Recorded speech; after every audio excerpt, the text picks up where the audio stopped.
नमस्कार दोस्तों, आपका स्वागत है। और हर रोज की तरह हम भगवान की पूजा करके अपना दिन आरंभ करेंगे। आज शुक्रवार है, फ्राइडे। तो आज तो लक्ष्मी जी का पूजन बनता है। तो हम लक्ष्मी जी का एक मंत्र पढ़ेंगे, 11 दफा पढ़ेंगे। और इस काउंटर का इस्तेमाल करेंगे। जैसे आप जानते हैं, हमारे पास एक काउंटर है जिससे हम आसानी से नंबर निकाल सकते हैं। वैसे आप जैसा चाहे वैसा कर सकते हैं। आप माला का इस्तेमाल कर सकते हैं। आप अपने मस्तिष्क में, अपने ब्रेन के अंदर भी गिन सकते हैं। तो जैसे आपको कंफर्टेबल हो आप करें। ये इस मंत्र का हम जाप करेंगे। आप हमारे साथ जुड़ें और इस मंत्र का जाप करें। चलिए, हाथ जोड़ के हम लक्ष्मी जी का ध्यान करते हैं और अब मंत्र शुरू करते हैं। श्री ह्रीं क्लीं श्री सिद्धाय लक्ष्मी नमः। ओम श्री ह्रीं क्लीं श्री सिद्धाय लक्ष्मी नमः। ओम श्री ह्रीं क्लीं श्री सिद्धाय लक्ष्मी नमः। ओम ह्रीं श्रीं क्लीं सिद्धाय लक्ष्मी नमः। ओम ह्रीं श्रीं क्लीं श्री सिद्धाय लक्ष्मी नमः। ओम श्री ह्रीं क्लीं श्री सिद्धाय लक्ष्मी नमः। ओम श्री ह्रीं क्लीं श्री सिद्धाय लक्ष्मी नमः। ओम श्री ह्रीं क्लीं श्री सिद्धाय लक्ष्मी नमः। ओम श्री ह्रीं क्लीं श्री सिद्धाय लक्ष्मी नमः। ओम ह्रीं श्रीं क्लीं श्री सिद्धाय लक्ष्मी नमः। ओम श्री ह्रीं क्लीं श्री सिद्धाय लक्ष्मी नमः। ओम ह्रीं श्रीं श्री सिद्धाय लक्ष्मी नमः। तो ओम लक्ष्मी नमः, ओम लक्ष्मी नमः। तो हमारा ये मंत्र समाप्त हुआ और हम अब अपना दिन शुरू कर सकते हैं। तो आपका दिन भी शुभ रहे, मंगलमय रहे, इसी कामना के साथ इस वीडियो को बंद करते हैं। मिलते हैं जल्द ही दूसरे वीडियो में। कहीं मत जाइएगा। हेलो दोस्तों, नमस्कारम। आप सभी का स्वागत है। आज हमारे सामने एक बहुत ही इंपॉर्टेंट क्वेश्चन है जिसका आंसर हमें ढूंढना बहुत ही जरूरी है। ये क्वेश्चन है, क्या आज के आधुनिक बिजनेस वर्ल्ड में धर्म और रणनीति का कोई स्थान है या कोई स्थान रह गया है?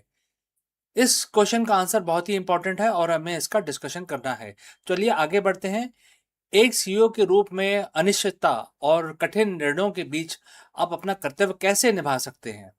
इस वीडियो में हम भगवत गीता की सहायता लेंगे और हम जानेंगे कि भगवान कृष्ण ने हमें क्या सीख दी है और इस इम्पोर्टेंट सवाल का आंसर खोजने में हम भगवत गीता की सहायता लेंगे। चलिए आगे बढ़ते हैं। एक सीईओ की कुर्सी जो होती है काफ़ी चमकदार होती है, बहुत ही अट्रैक्टिव होती है, लेकिन इसके पीछे बहुत ज़्यादा अनसर्टेनिटी होती है, तनाव, हर दिन के जीवन के कठोर निर्णय। वो ये केवल वही जानता है जो उस कुर्सी पे बैठता है। जब जाने कि कोई लीडर है जो बहुत ही हाई हॉट सीट पे बैठा हुआ है। क्या आपने कभी इसको महसूस किया है कि आपकी सारी स्ट्रैटेजी फेल हो रही है? मार्केट गिरता ही जा रहा है, आप समझ ही नहीं पा रहे क्या करना है, टीम बिखरने लगी है और सब कुछ गलत हो रहा है और इसके बीच में एक लकीर खींची हुई है। आप उस लकीर पे क्या करना है वो आप तय करते हैं एज ए सीईओ। आज हम किसी मैनेजमेंट बुक की बात नहीं करेंगे। आज हम बात करेंगे दुनिया के सबसे पुराने, सबसे प्रभावशाली लीडरशिप गाइड भगवत गीता और खास तौर पे अध्याय 2 चैप्टर 2 श्लोक 31 में, जिसमें किसी भी सीईओ के लिए किसी वेपन की जो सीख दी गई है किसी वेपन से कम नहीं है। एक स्ट्रेटेजिक मास्टर क्लास की तरह ये हमारे सामने है। और इसका सीधा अर्थ है, अगर हम इस कोट को पढ़ें, इस वर्स को पढ़ें, और कोट स्टार्ट्स, अपने क्षत्रिय धर्म, अपने यानी कि अपने कर्तव्य को देखते हुए भी तुम्हें विचलित नहीं होना चाहिए, क्योंकि धर्म के लिए ही, न्याय के लिए ही युद्ध करने से बेहतर एक योद्धा के लिए और कुछ भी नहीं है। And the quote close. तो दोस्तों, अगर आप यहाँ तक पहुंचे हैं तो हमें कमेंट करके ज़रूर बताएं कि आप कौन सी सिटी से, कौन सी कंट्री से हमारे साथ जुड़ रहे हैं और किस लैंग्वेज में हमारा वीडियो देख रहे हैं। तो चलिए आगे बढ़ते हैं। अब एक सीईओ के तौर पे आप सोचेंगे, मैं युद्ध कैसे कर सकता हूँ, मैं तो बिजनेस कर रहा हूँ। लेकिन जरा रुकिए, आज का बाजार किसी कुरुक्षेत्र से कम नहीं है और यहाँ पे कट थ्रोट कंपटीशन होता है। नैतिकता बनाम मुनाफा और टीम के बजाय टीम को बचाए रखने के लिए जद्दोजहद, क्योंकि टीम आपका कॉम्पिटिटर ले जाएगा। तो यही तो वो युद्ध है जो हमें हर दिन लड़ना होता है। सो इस श्लोक में बोला गया है कि क्षत्रिय अर्थ केवल वो नहीं जो तलवार उठाता है, इसका अर्थ वो है जो व्यक्ति जिम्मेदारी लेने से नहीं डरता। जब गीता में भगवान कृष्ण ने अर्जुन से कहा कि तुम विचलित मत हो, तो वो एक सीईओ को सिखा रहे हैं, एक सीईओ की तरह उनको सिखा रहे हैं और बोल रहे हैं कि आपको विचलित नहीं होना है, कितनी भी बड़ी मार्केट रियलिटी आपके सामने हो। और इन डिसीजन का अंत होना चाहिए। जब कोई बड़ा फैसला लेना हो तो आप स्वधर्म, अपनी जैसे कि अपनी कंपनी के विजन और मूल्यों को देखें, और अगर फैसला सही है तो परिणाम से मत डरें, डर का त्याग करें, अर्थात कांपना छोड़ें। एक सीईओ को का डर पूरी टीम में फैल जाता है। अगर आप डरे हुए हैं तो आपकी रणनीति भी डरी हुई होगी, क्योंकि न्याय के लिए खड़ा होना है, अक्सर मार्केट में टिके रहने के लिए और अनिकता, जिसको अनएथिकल बोलते हैं, रास्ते कई दफ़ा अपना लेते हैं कई लोग, क्योंकि खड़ा रहना है और अनएथिकल जो रास्ता होता है वो थोड़ा सा आसान दिखता है। शुरू कहते हैं कि अधर्म के खिलाफ लड़ना आपका धर्म है। यही आपकी स्ट्रैटेजी होनी चाहिए कि आपके मुनाफे से पहले आपकी वैल्यूज़ को आपको सामने रखना होगा। और अब इसको हम लीडरशिप में लगाएं तो इसको हम कैसे इम्प्लीमेंट करें, तो यहाँ पे मैं आपको 3 स्टेप बताऊंगा जिससे आप इसको धीरे धीरे अपने जीवन में डाल सकते हैं और अपने डिसीजंस बेटर ले सकते हैं। तो पहला है द पर्पस। पर्पस की परिभाषा करें। जब भी कोई मुश्किल आए, खुद से पूछें, क्या यह फैसला मेरी कंपनी के लिए वैल्यू के अनुरूप है? अगर हाँ, तो पीछे ना हटें, आगे बढ़ें। नंबर 2, कन्विक्शन के साथ लीड करें, क्योंकि आपने पहला पॉइंट आपने देख लिया है। श्लोक कहता है कि न्याय का युद्ध है ये। अगर आपकी रणनीति सही है तो आप पूरी ताकत से आगे बढ़ें। अधूरे अधूरे मन से लिए गए फैसले हमेशा घाटा देते हैं। नंबर 3, स्टेक होल्डर की सुरक्षा करें। एक योद्धा अपने राज की रक्षा करता है, अपने कर्मचारियों को, इन्वेस्टर जिसको हम निवेशक भी बोलते हैं, ग्राहकों की रक्षा करता है। और जब आप डिफेंसिव नहीं बल्कि वैल्यू ड्रिवन लीडर बनते हैं तो आप अजय हो जाते हैं। तो दोस्तों, ये 3 मंत्र हैं जो आप अपनी लाइफ में उसको फॉलो कर सकते हैं, जो हमें भगवत गीता से इस पर्टिकुलर 2 लाइनों के श्लोक में मिलते हैं। दोबारा से बोलता हूँ, चैप्टर 2 श्लोक 31, और आपको यह याद दिलाता है कि आप एक सीईओ ही नहीं, आप एक लीडर हैं जिसे न्याय और प्रगति के लिए खड़ा होना है। आज अपने बोर्ड रूम में जाने से पहले बस ये याद रखें कि जो कंडीशंस हैं वो कितनी भी कठिन हो, अगर आपका धर्म, आपका कर्तव्य और नैतिकता आप के रास्ते पे आप चल रहे हैं तो हारने का कोई सवाल ही नहीं पैदा होता। अगर आप लीडर हैं और आपको लगता है कि ये संदेश आपके किसी सहकर्मी या दोस्त के काम आ सकता है, तो उनके साथ शेयर करें और हमें कमेंट करके बताएं कि आपके लिए कॉर्पोरेट धर्म का सबसे बड़ा चैलेंज क्या है। हम उस पर चर्चा करेंगे आने वाले वीडियो में। सब्सक्राइब करना ना भूलें। मिलते हैं जल्दी अगले वीडियो में। तब तक के लिए आपका हम प्रार्थना करेंगे आपका दिन शुभ रहे और आप सक्सेस पाएं। Thank you. नमस्कार। The idea of robots living alongside us has been belonged to the realm of science fiction. Yet today it is edging into the reality. With the debut of AI-powered robot designed specially for home use, the boundary between futuristic imagination and everyday life is dissolving. These machines are no longer confined to factory floors or research labs. They are stepping into kitchen, living room, bedroom, promising to transform the domestic routine. The debut of AI robots for domestic use is not just a technological milestone, it is a cultural one also. It sparks curiosity, inspires hope, ignites debate. So, are we welcoming helpful assistants into our lives, or surveillance device disguised as a companion? The answer may shape not only the future of our household but also the broader relationship between human and intelligent machine. Artificial intelligence has begun to step out of the research lab and corporate offices into the most intimate of the space, our home. So debut of AI powered domestic robots marks a turning point in consumer technology, one that blends convenience with controversy. So these machines are designed to handle everyday tasks, tidying rooms, monitoring energy use, assisting with cooking, or even offering companionship. And this appeal lies in the promise of freeing up time, reducing household stress, and creating a seamless, smart living environment.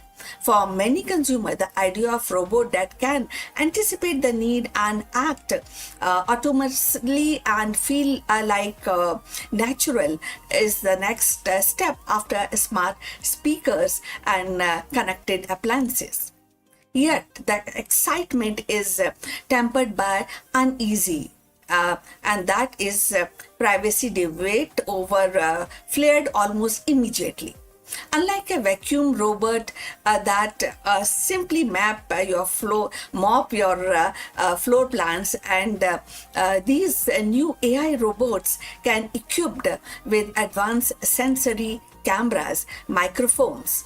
So they don't just clean, they observe, interpret, and learn. That means that they are constantly collecting data from household routine, personal habits, even private conversations. So for some, this feels like inviting a surveillance device into the living room. The questions become: who owns that data and how securely it is stored? So if you have reached this far, please inform us from which city you have tuned in and in which language you are watching this video. This will determine the reach of our channel. So going forward, the consumer interest is undeniable. Early demonstrations have drawn crowds, and pre-orders suggest a strong demand. Families imagine robots that can help elderly relatives, parents, and vision assistants with the childcare. And the professionals see value in delegating some routine work. So, but alongside with enthusiasm, the critics warn of the risk of dependency and erosion of boundaries. So, if a robot can recognize emotions, respond to the stress, and adapt to the personal preferences, does it cross into the territories of replacing human interaction? So, and if the companies monetize the insight gathered from these robots, does the home cease to be a private sanctuary? So this tension between innovation and intrusion defines the current debate. On one hand, AI robot for home use could actually revolutionize the domestic life. It can provide easiness in the domestic life, making home safer, more efficient, and more responsive. On the other hand, they raise profound ethical questions about autonomy, consent, and surveillance. The debut of these robots is not just a technological milestone, it is a cultural one too. It actually forces society to grapple with what we value more: convenience or privacy, automation or intimacy. For now, the spotlight remains on consumer curiosity. The allure of futuristic living is strong, and many are eager to experiment. But as adoption spread, the conversation will inevitably shift from novelty to accountability. The home, once the most private space, is becoming the next frontier for AI, and how we navigate this frontier will shape not only our domestic life but also our broader relationship with technology. The arrival of AI robots in our home is more than a technical upgrade. It is definitely, as we are discussing, cultural shift. These machines promise efficiency, they also promise safety, and even the companionship, yet they are that is a challenge of our notion of privacy, intimacy within the household. So, as consumer embrace this, and society must also confront the deeper questions: how much of our personal lives are we willing to share with the machines, and who ultimately control that information? So, so that is that whether they become a trusted helper or controversial intruders will depend only on the technological itself, but also value we choose to uphold as we invite artificial intelligence into our most private corners of our lives. So we have come to the end. Thanks for watching.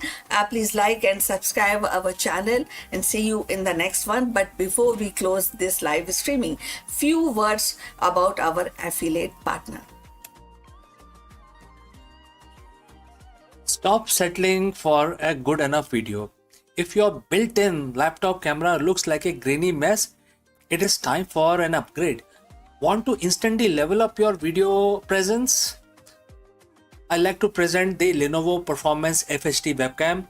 This is a game changer for your desktop setup. Technically, this is packed.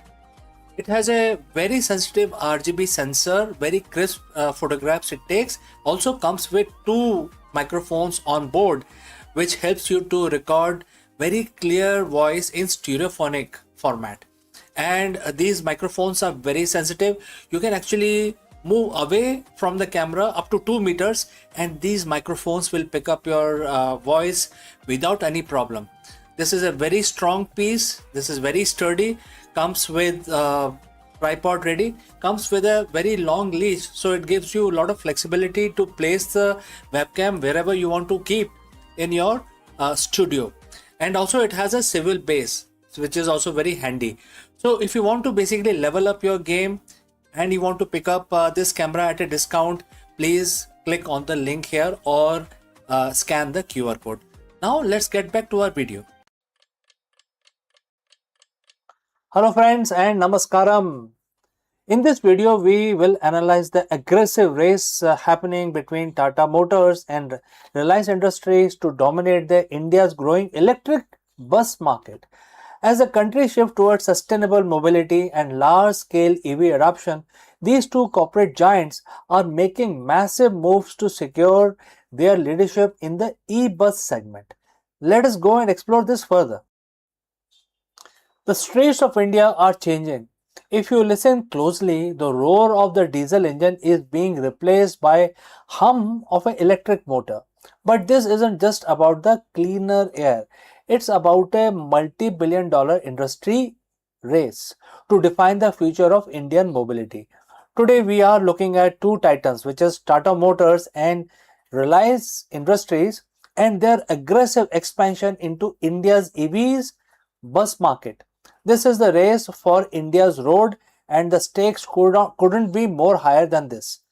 Alright friends, so if you have reached this far, please inform us from which city you have tuned in and in which language you are watching this video.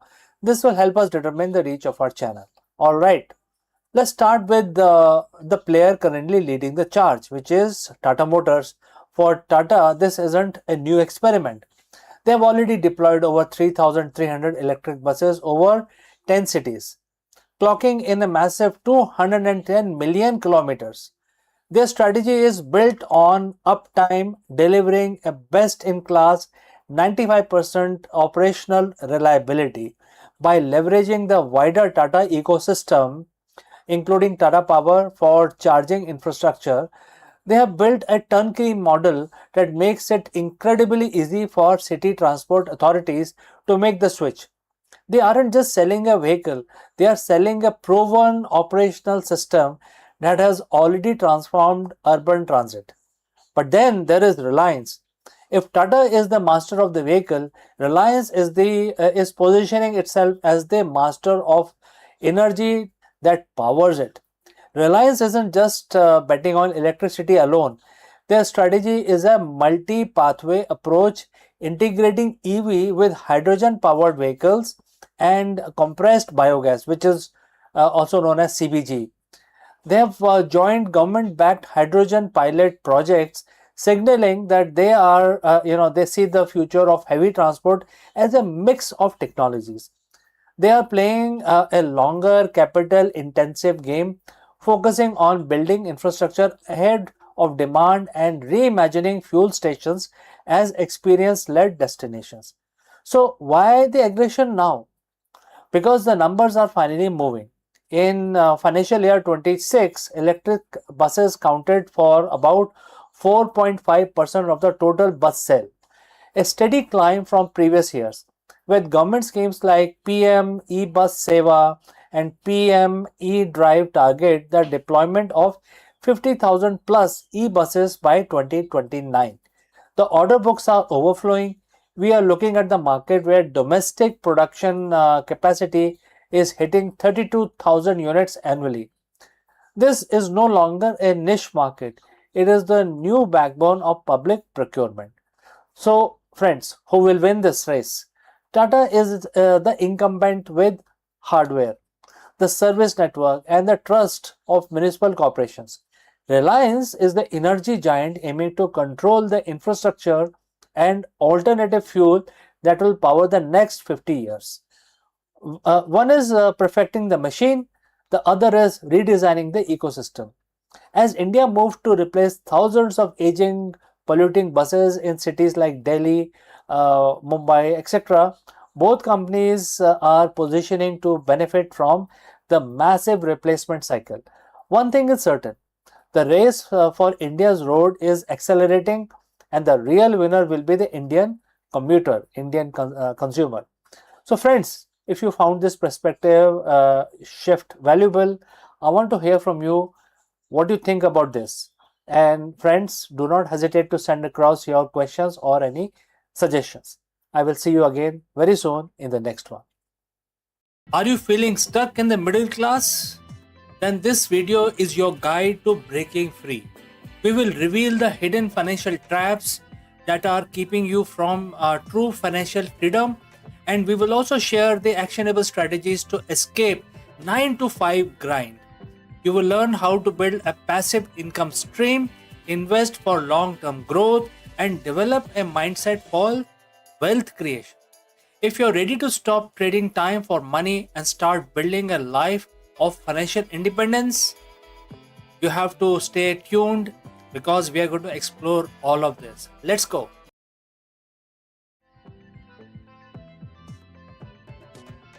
Hello everyone and welcome back to the channel. Look, let's be honest for a moment. Are you tired? Tired of endless cycles, the 9 to 5 grind, the bills piling up, the feeling that no matter how hard you work, you are just, trading through these waters. You might be even earning a decent income, but somehow true financial freedom feels like a distant dream. The feeling, my friend, is what I call the middle class trap. It's a comfortable cage designed by the socialite expectations, clever marketing, and often our own ingrained financial habits. So, therefore, in this video, we are not just going to talk about it, we are going to give you a blueprint, a step by step guide on how to identify the trap, break free from the cycle, and start building the life of financial independence that you truly deserve. This isn't about getting rich quick, it's about getting rich smart and sustainably. So, if you are ready to escape the middle class mindset and build the lasting wealth, stick around because you are in the right place. First, we need to understand what exactly the middle class trap is. It's not a poverty trap, it's a comfort trap. It's an illusion of security that keeps us from taking the necessary risks and making the bold moves required for true wealth. Let's break down the common pitfalls. We have been told to get a good job, work hard, climb the ladder, and that's fine for the security, but it often means trading all your time for money. Your income is capped, and your wealth building potential is limited to your working hours. So, as your income increases, so do your expenses. New car, big house, more expensive vacations, designer clothes. You feel richer, but you're just spending more, often, going deeper into debt. You are running faster just to stay in the same place. Credit card debts, car loans, personal loans, student loans.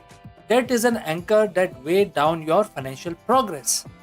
It steals future earnings and prevents you from investing in your future. We will talk about good debt versus bad debt later, but most middle class debt is a bad debt.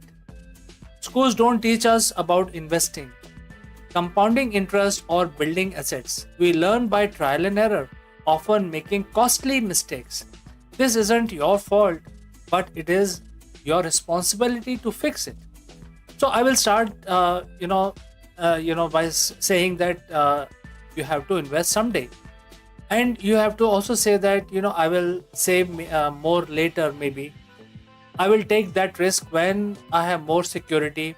Someday rarely comes. Procrastination is the silent killer of the wealth.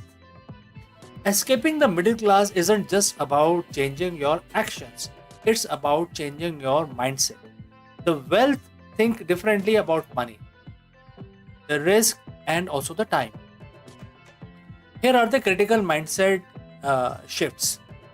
Uh, the middle class basically consumes, they are the de facto consumers. The wealthy produce instead of just buying things, think about creating value, solving problems, and building assets. How can you create a product, a service, or investment that generates income? And the goal isn't just to earn more, it's to earn more efficiently so you can buy back your time. Your time is your most valuable asset.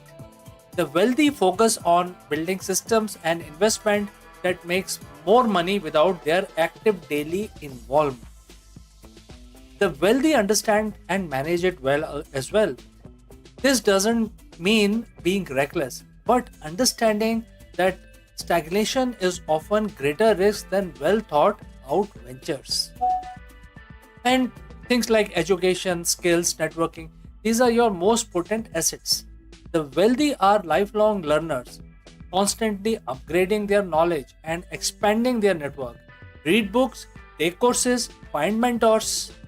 The middle class often think in terms of immediate gratification. The wealthy think, on the other hand, in decades. They have a long-term plan. They understand the power of compound interest and delayed gratification. All right, with the right mindset in place, let's talk about the practical steps before you jump into the big investment. You need solid foundation. These are non-negotiable. You can't control what you don't measure. Know exactly where every dollar goes. Use apps, spreadsheet, whatever works for you. This isn't about restrictions, it's about awareness and control. So, where are the actionable tips? Well, download a budgeting app or create a simple spreadsheet today. So, credit card debt, personal loans, if you have, pay it off aggressively. Every dollar you spend on interest is a dollar you can't invest in your future. Use the debt snowball or debt avalanche method to clear all of these.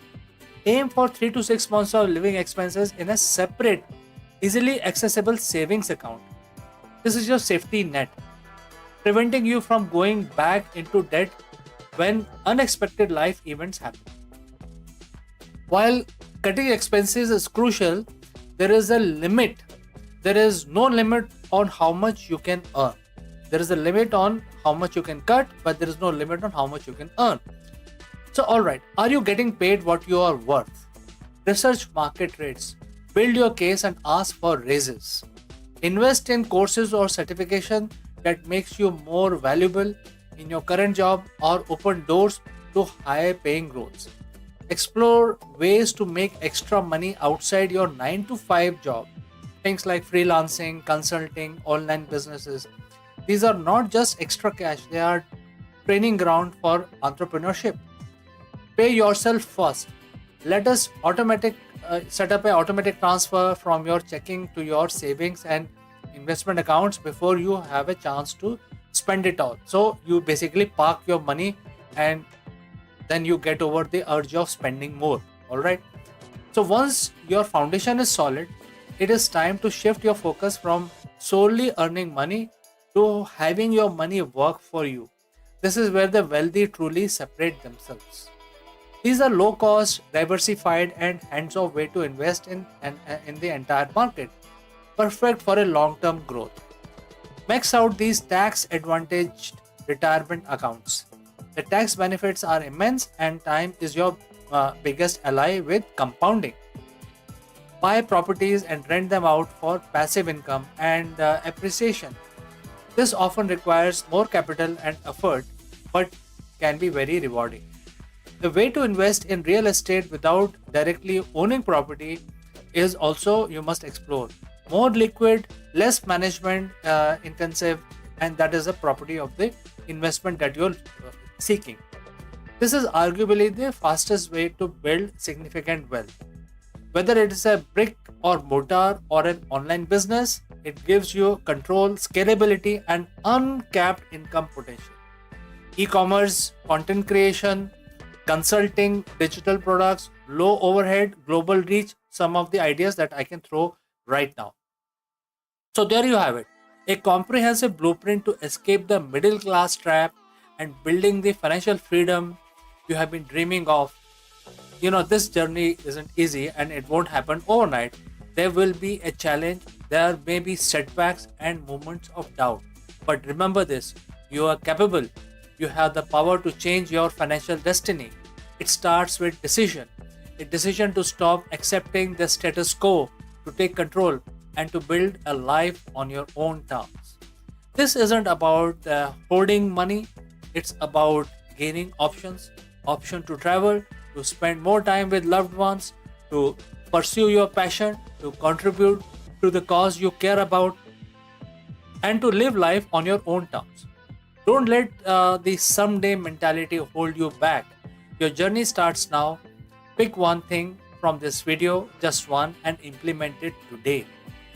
So friends, if this video resonated with you, please hit the like button, subscribe for more content like this, and leave a comment or question in the comment section below. And hopefully you will be richer when we meet next time. So friends, see you in the next one.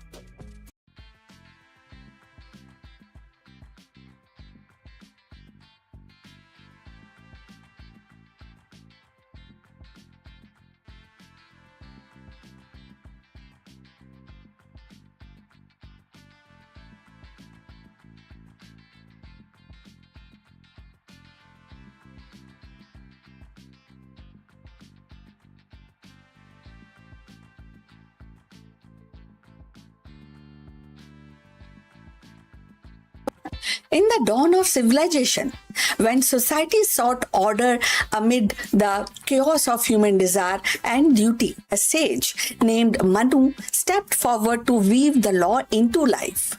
His vision was not confined to ritual or governance alone. It reached into the intimate bond between men and women, shaping the very foundation of family and societies. Manu's world became more than a rule. They were a mirror of cosmic balance, binding love, duty, and hierarchy into the framework that endured for centuries.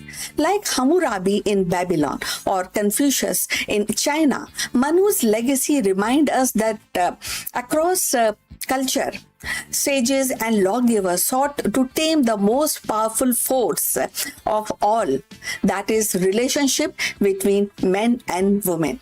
And in doing so, they etched the blueprint of civilization itself. So let's find out more about this.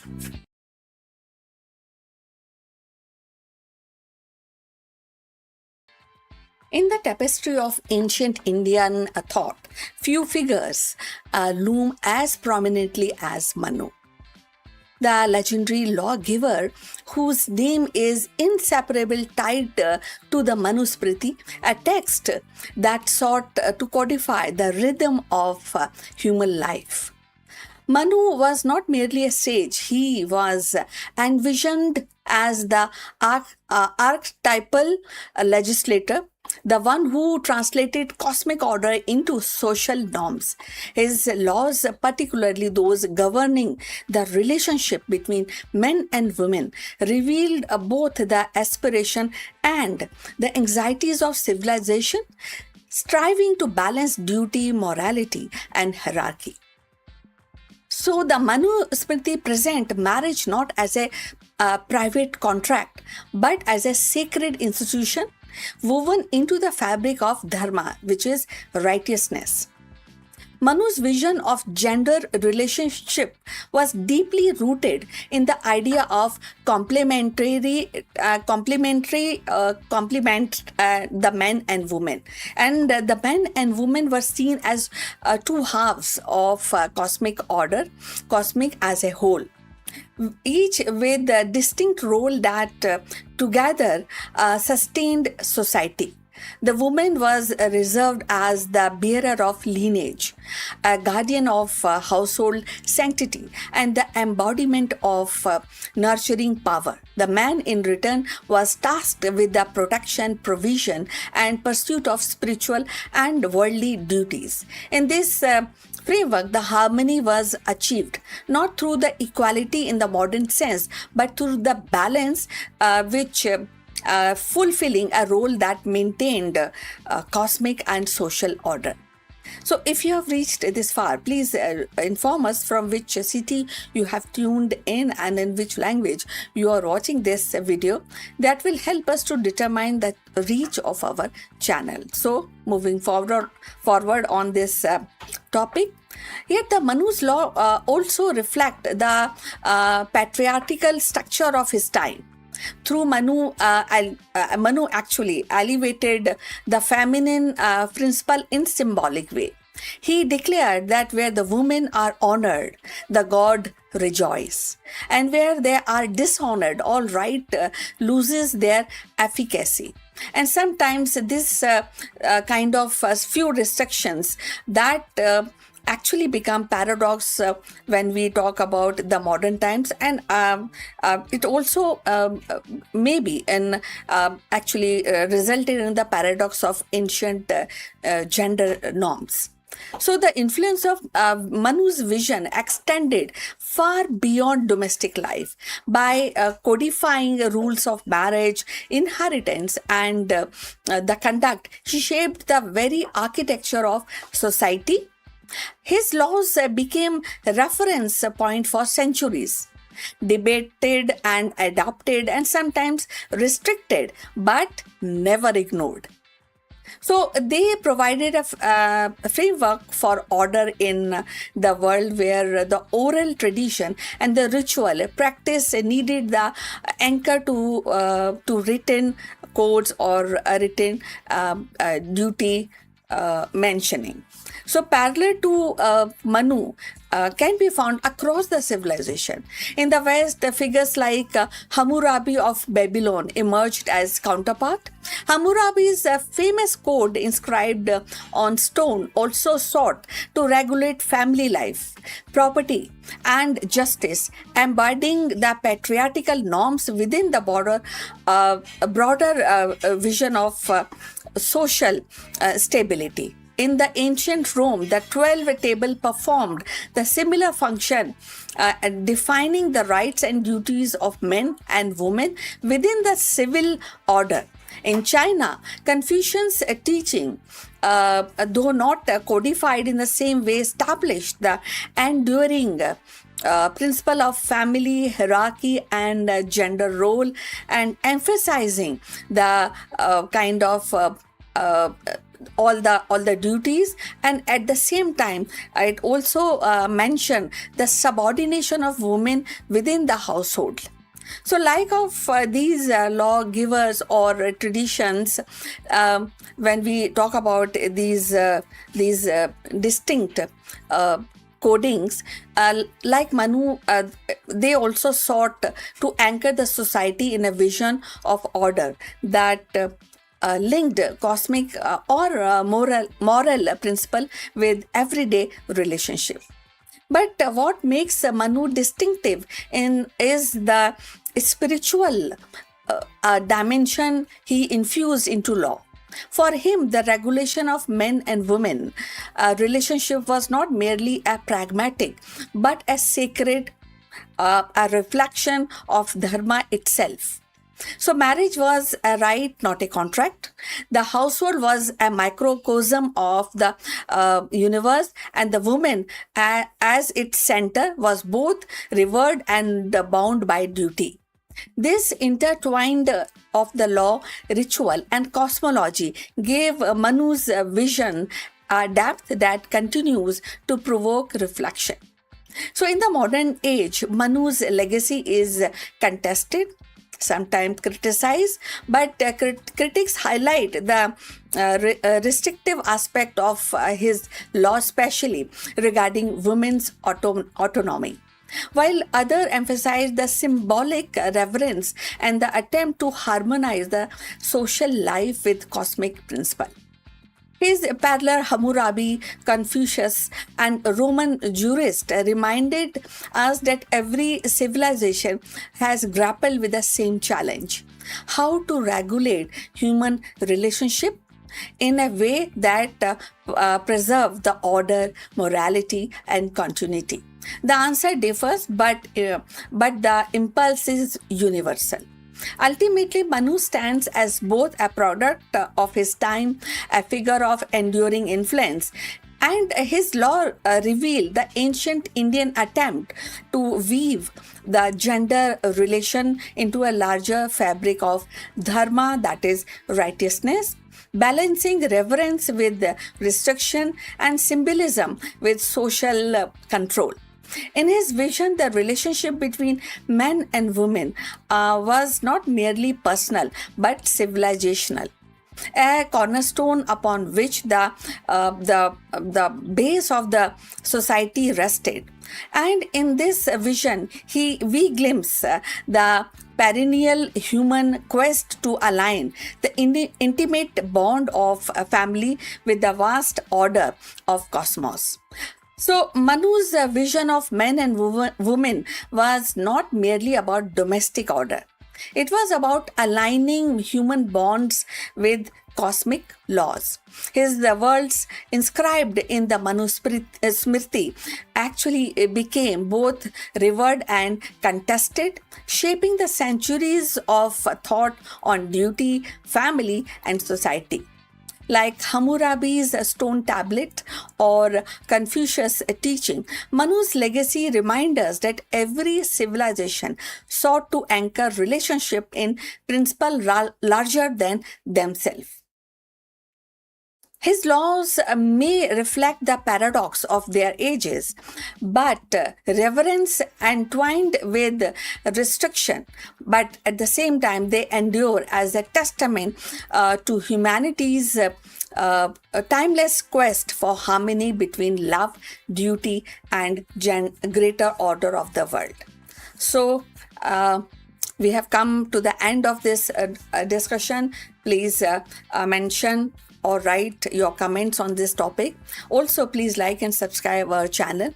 Look forward for your comments and see you in the next one. But before we end, few words from our affiliate partner. Stop settling for a good enough video. If your built-in laptop camera looks like a grainy mess, it is time for an upgrade. Want to instantly level up your video presence? I like to present the Lenovo Performance FHD webcam. This is a game changer for your desktop setup. Technically, this is packed.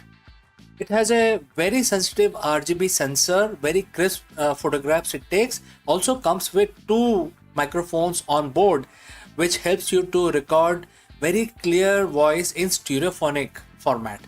And these microphones are very sensitive. You can actually move away from the camera up to 2 meters, and these microphones will pick up your voice without any problem. This is a very strong piece. This is very sturdy. Comes with tripod ready. Comes with a very long leash, so it gives you a lot of flexibility to place the webcam wherever you want to keep in your studio. And also it has a swivel base, which is also very handy. So if you want to basically level up your game and you want to pick up this camera at a discount, please click on the link here or scan the QR code. Now let's get back to our video.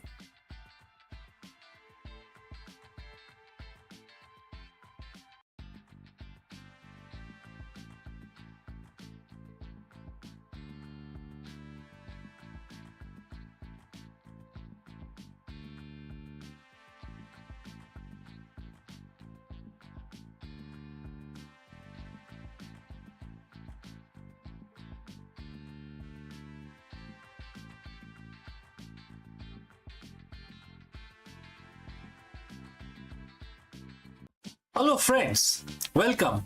The big question that we want to answer today is, can the ancient wisdom solve the 21st century CEO's biggest challenges?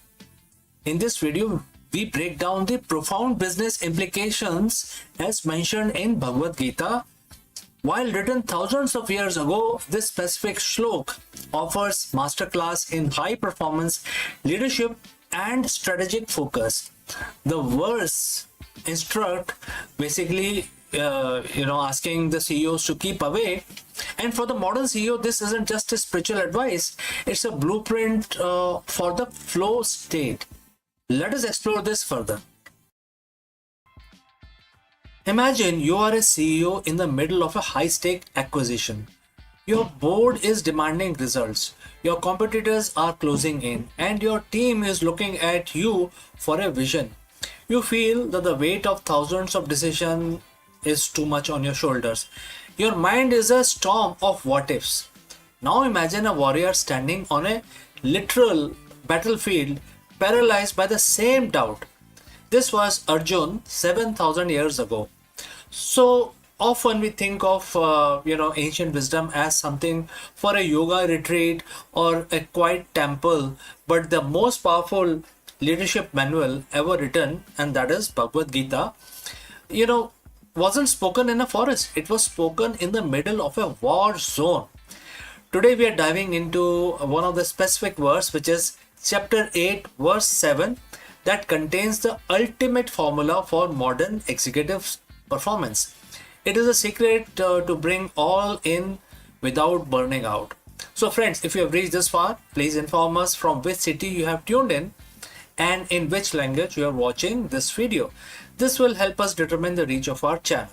Alright, let's proceed further. Now let's look at the text. Bhagwan Krishna tells Arjun, and the quote starts, "Therefore at all times think of me and fight. With your mind and intellect surrounded to me or surrendered to me, you will surely come to me." At first glance, a busy executive might say, I don't have time to think of God while I'm looking at Q3 projections. But look closer at the duality Bhagwan Krishna proposes. He doesn't say stop fighting or meditate. He says think of me and fight. Right? So in business context, me is the divine, represents your higher purpose or your inner center. This is a double focus strategy, and there are several things which are associated with this. First is the internal, maintaining a core of stillness and value. What is external? Executing your duty with 100% intensity. Most CEO think performance comes from juggling 10 things at once. Science tells us that that's a lie. Multitasking is just switching tasks rapidly, which lowers your IQ by 10 points. Verse 8.7 offers a different way, which is absorption. When Bhagwan Krishna says surrender your mind and intellect, he is describing what modern psychology calls the flow state. When you surrender the outcome, the anxiety of whether the deal will close or if the stock will dip, you basically free up 100% of your cognitive resources for the action itself. You aren't fighting the market and your own anxiety at the same time. You are just fighting the market without any anxiety. And that makes you dangerous for the competitors. Don't you think so? So how do you actually do this in the boardroom? It comes down to three pillars. Number one, the intentional detachment. You are responsible for the effort, not the fruit. If you're obsessed with fruit, which is things like bonus, ego, praise, your hand will shake definitely. If you focus only on the duty, which can be strategy, the team, and the product, then your strike is true. Second is the anchor. What is the anchor here in this case? What Bhagwan Krishna is asking you to do? Before a big meeting, find your me. For for some it is like a 30-second breathing exercise. For others, it's a core value like integrity or service. That is your anchor. You think of me, which is the anchor, and then you fight, which is the meeting. Number three is surrendered intellect. This means during your homework, the data, the spreadsheet, the research, and then trusting your intuition. You have done the work. Now let the higher intelligence take over. So why do CEOs burn out? It is not the hard work. Humans are built for hard work. We burn out because of the emotional friction. Emotional friction is a thought of me being replaced by thought of me. How do I look? What if I fail? What will they think of me? Etc. etc. Verse 8.7 removes the I from the equation. When you are absorbed in me, you are a vessel for the task. The work becomes a worship. When work is worship, it doesn't drain you, it sustains you. The verse ends with a promise, you will reach me certainly. And the quote close. In the spiritual sense, this is the liberation. In the business sense, this is the pinnacle of leadership. It is a point where you are no longer a victim of the market volatility or internal stress. You are a leader who is both a warrior and a sage. So tomorrow morning when you open your laptop or walk into the keynotes, remember the command from 7,000 years ago, and it says, don't just fight, think of me and fight. So internalize and stillness, they externalize the excellence. That is how the ancient wisdom powers the modern performance.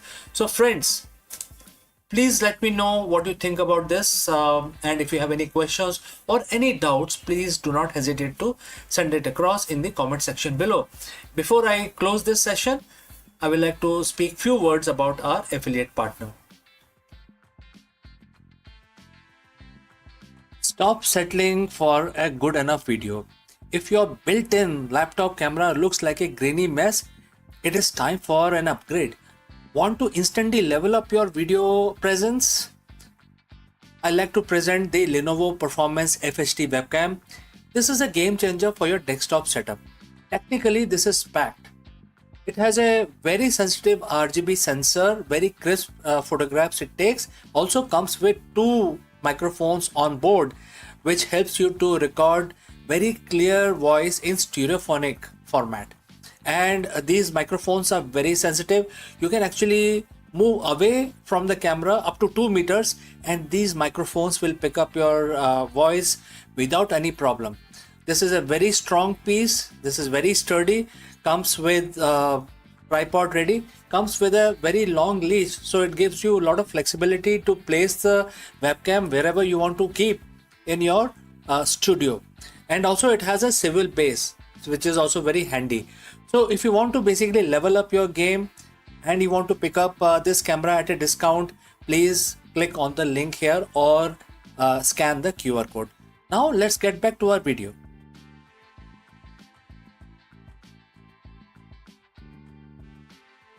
Hello friends, the big question that we want to address today is that is your mind working for you or against you? This is a very age old question many people have tried to answer, but today we are going to take a deep dive into Bhagavad Gita. And friends, as you know, Bhagavad Gita is a very ancient document. It's a very ancient manuscript. However, ancient or not, it offers a timeless wisdom for the modern CEOs and entrepreneurs. And in fact, this particular question is beautifully answered in one of the verse which every modern CEO and entrepreneur must hear and see. So let us take the deep dive and try to answer this very profound question, which is about your mind. Let's go. Hello friends, welcome and namaskaram. In this video, we explore the bold, uncompromising move by Netaji Subhash Chandra Bose to step away from the Congress party and establish the forward bloc. Why did he break away? What was his vision for a radical nationalism? And how did this decision challenge the political status quo of the British India? Join us as we analyze the historical context of the Congress split, the ideological rift between Bose and party leadership, and the lasting impact of the forward bloc on the fight for the Indian independence. Let's go. The year was 1939. The world is on the brink of the Second Global War. But inside India, a different kind of war is brewing. A political struggle that could redefine the fight for independence. Most of us know Netaji Subhash Chandra Bose as a commander of the Azad Hind Fauj, a man of action, a man of war. But before he picked up the rifle, he picked up the pen and the podium, challenging the very establishment he helped build. Today we are talking about something which happened in 1940. We are going to deconstruct one of the most controversial and pivotal movement in the Indian freedom struggle, the split that birthed the forward bloc.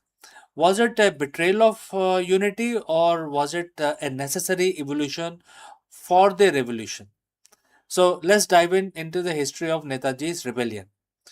But friends, before that, please let us know from which city you have tuned in into this video. That will help us determine the reach of our channel.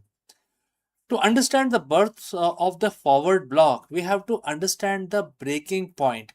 The year was 1939. The Indian National Congress was the undisputed face of the freedom movement. Subhash Chandra Bose ji had just been re-elected as the president of the Congress at Tripuri. But this victory was bitter. It was clear that Bose's ideology, which favored an immediate, armed, struggle and unyielding push for independence, was increasingly at the odds with the mainstream leadership, particularly the faction aligned with Mahatma Gandhi ji. Gandhi ji famously said, "पता है भाई, defeat is my defeat. Your defeat is my defeat." The pressure became very immense. The Congress was caught between two paths: the path of non-violent and the gradual constitutional change, and the path for radical mass mobilized resistance. Bose realized that if he stayed, he would be a figurehead with no power to act. So he did the unthinkable. He resigned. Imagine the tension. The hero of the youth, the man who stood up to the British Empire with fire in his eyes, was now an outsider in his own political home. But Bose wasn't the type to walk away from the mission. He realized that if the Congress wasn't going to lead the radical charge, he would have to build a new platform to do it himself. And so on May 3rd in the year 1939, Subhash Chandra Bose ji founded the Forward Bloc. At first, it wasn't a separate party, it was a faction within Congress. It was sort of a pressure group, but what it stands for, why the name was forward is a big question that we will tackle now. The name was deliberate. Bose wanted to move the country forward. He wasn't interested in slow negotiations. He was a socialist at heart, deeply influenced by the global anti colonial movement of the time. He believed that the only way to break the British hold on India was through mass mobilization. He wanted Congress to adopt a policy of uncompromising anti imperialism. He wanted the working class, the farmers, and the youth to be the engine of the revolution. To his critic, he was sort of a rebel. To his followers, he was realist. Bose understood that World War II was an opportunity. He knew the British Empire was overstretched. He saw that the chaos of war was the perfect opening for an Indian uprising. The forward bloc was built to capitalize on that opening. It wasn't just a political party, it was a call to arms for the Indian consciousness. This led us to 1940, the transition from a faction to a rebellion. While mainstream Congress leadership was hesitant, keeping one foot in the door of negotiations, Bose convinced the anti-compromising conference at Ramgarh in the March of 1940. This was a moment the bridge was completely broken. At Ramgarh, Bose didn't mince his words. He called for a massive nationwide civil disobedience movement. He declared that no compromise should be made with the British, especially while they were weakened by the war in Europe. While the Congress was organizing the individual satyagrah, Bose was organizing the masses for a total blockade of the British administration. This is why it is called the rebellion. Bose did just disagree with the method. He challenged the mandate of the Congress leadership. He challenged the status quo. He essentially said, if you are afraid to lead the people to total freedom, step aside. We will do it for you. It was a bold, dangerous, and incredibly lonely path, but it was exactly the kind of path Netaji was known for. So, looking back from 2026, why does this matter? Why does the story of 1940 forward block still resonate? Because the history is rarely a straight line. It's sometimes messy, conflicted, and intense struggle of ideas. The split between Congress and the forward bloc teaches us about the nature of leadership. It highlights the eternal struggle between patience and urgency. It reminds us that sometimes to stay true to your own principles, one has to be willing to stand alone. Netaji's forward block wasn't just a footnote in history, it was also a catalyst. It forced the mainstream movement to keep the pressure on. It gave a voice to the radicals who felt that the dream of independence was being stifled by the bureaucracy. Netaji Subhash Chandra Bose ji left the Congress, but he never left the cause of India's freedom. The forward block was just one chapter in much larger, more legendary life of Netaji's.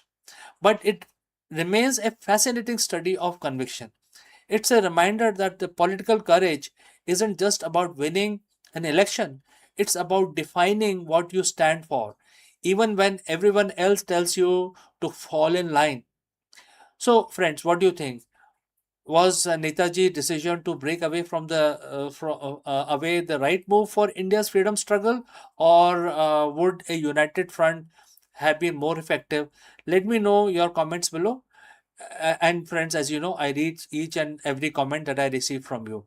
So if you learned something new about 1940 today, hit that like button and subscribe for more deep dives into turning points of our history. Thanks for watching, and friends, I will see you very soon in the next one.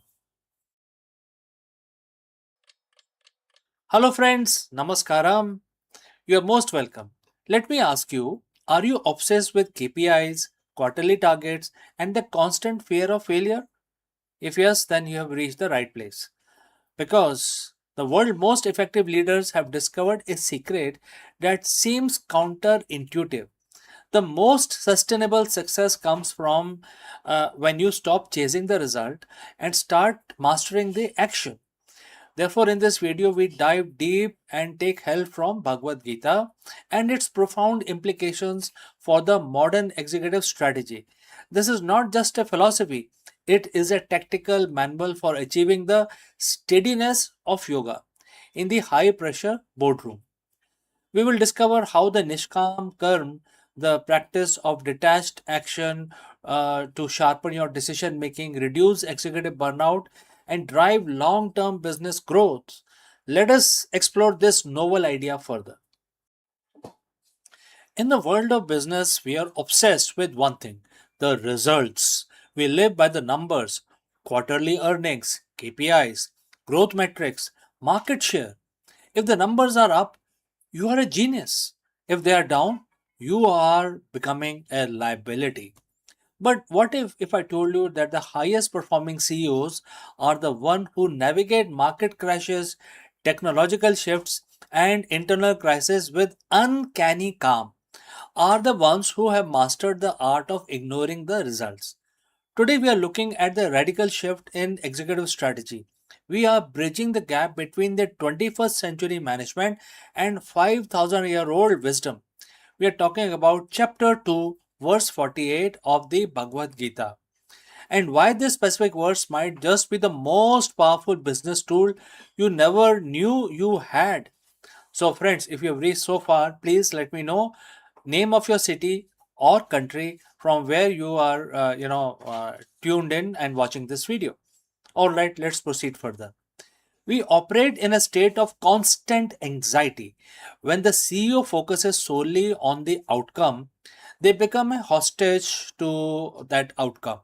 If you are desperate for a specific result, say a certain stock price by Q3, you lose your ability to make rational long term decisions. When the market dips, the result obsessed CEO panics.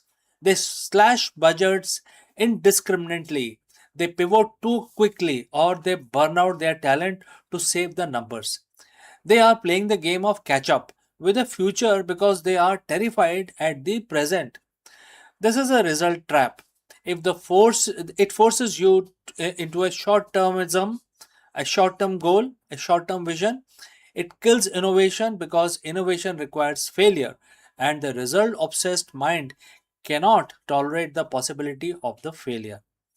So, how do we break free from this situation? The Bhagavad Gita offers us a solution that seems almost counterintuitive for a capitalist society. Chapter 2, verse 48 says, and the quote starts, O Dhananjay, fix your mind on duty without any thought of the resulting success or failure and achieve the steadiness of yoga. And the quote close. Let's unpack this. First, fix your mind on duty. In Sanskrit, it is known as swadharma. It means focusing on your role, your specific function, and your inherent purpose. You are not the quarterly report creator. You are the leader. Your duty is to manage culture, strategy, vision, and execution. Second, without any thought of resulting success or failure. This is the core of the Nishkam Karma or detached action. It means you stop caring about profit. It means you stop letting your emotional state to be dictated by the outcome. And finally, achieve the steadiness of yoga. In this context, yoga isn't about physical posture. It's about equanimity, a state of mind that remains unshakable whether the deal closes or the market crashes. So, friends, how does this translate into your boardroom, my boardroom, our boardroom? Think of it this way: you cannot control the market, you cannot control the global economic shift, you cannot always control if a competitor launches a game changing AI tool next Tuesday. But you can control the inputs. You can control the quality of your code. You can control the transparency of your communication. You can control the rigor of your research. When you fix your mind on the duty, on the excellence of the process, the results become a byproduct, not the source of your anxiety. The best CEOs are the one who shows up to the negotiation table, the product launch, or the crisis meeting with absolute presence, because they aren't mentally living in that what if of the outcome. They are present in how of the execution. They are unshakable.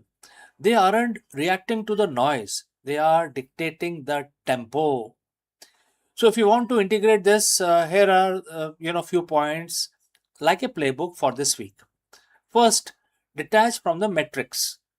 Next time you look at the dashboard, ask yourself, am I looking at this to learn or am I looking at this to soothe my anxiety? If it is anxiety, step away from that. Number two, focus on the duty blocks. Dedicate your morning to your highest value activity, the duty that moves the needle without checking the inbox or the stock price. Third, practice equanimity. When you get bad news, pause for 10 seconds. Do not react. That 10-second gap is where you reclaim your steadiness of yoga. It allows you to respond with strategics instead of reflexes. Remember, you are the pilot, not the weather. You cannot control the turbulence, but you can control how you handle your aeroplane. The market will continue to fluctuate. The result will come and go, but the leader who acts with purpose, with precision, and with steadiness of yoga, that leader is the one who lasts the longest. Stop chasing the result, start mastering the action. Everything else will follow. If this resonated with you, hit the subscribe button. We are building a community of leaders at Akulmach, and these leaders who aren't afraid to take challenges and do not follow the status quo. So please subscribe our channel. I am CK, and I will see you very soon in the next one.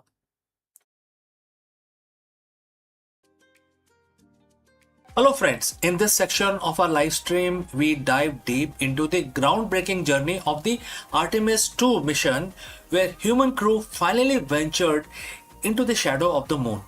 For decades, we have relied on the robotic probes to map the lunar far side, but the human eye sees what camera often misses. Join us as we explore the incredible sights witnessed by crew from never before seen crater complex to eerie rugged terrain of the lunar South Pole. Let's go and explore this further. For over 50 years, the far side of the moon has been a place of myth and robotic photography. We have seen the grainy black and white photos from the Soviet probes and high definition scans from the lunar reconnaissance orbiters. But until April 2026, no human eye had looked upon the moon's hidden face since the end of Apollo program. On April 1st, 2026, four pioneers, Reed Wiseman, Victor Glover, Christina Koch, and Jeremy Hansen, shook the Florida coast as they rode a pillar of fire into the sky. They weren't just going back to the moon, they were going beyond it. Artemis 2 was designed to test the limits of the Orion spacecraft, but it becomes something much more. A voyage into the darkness where humans saw things that camera simply cannot capture. Today we are looking at what the crew of Artemis 2 discovered when they crossed into the lunar night. So friends, if you have reached this far, please inform us from which city you have tuned in and in which language you are watching this video. This will help us determine the reach of our channel. As Orion moved away from Earth, the crew achieved a milestone that had stood from over half a century. On April 4th, they officially surpassed the distance recorded set by Apollo 13, reaching a maximum distance of over 252,760 miles from our home planet. But the real mission began on April 6th, As the spacecraft swung around the moon, the crew prepared for the loss of signal, which is LOS. This is the moment when the massive bulk of moon blocks all radio waves from Earth.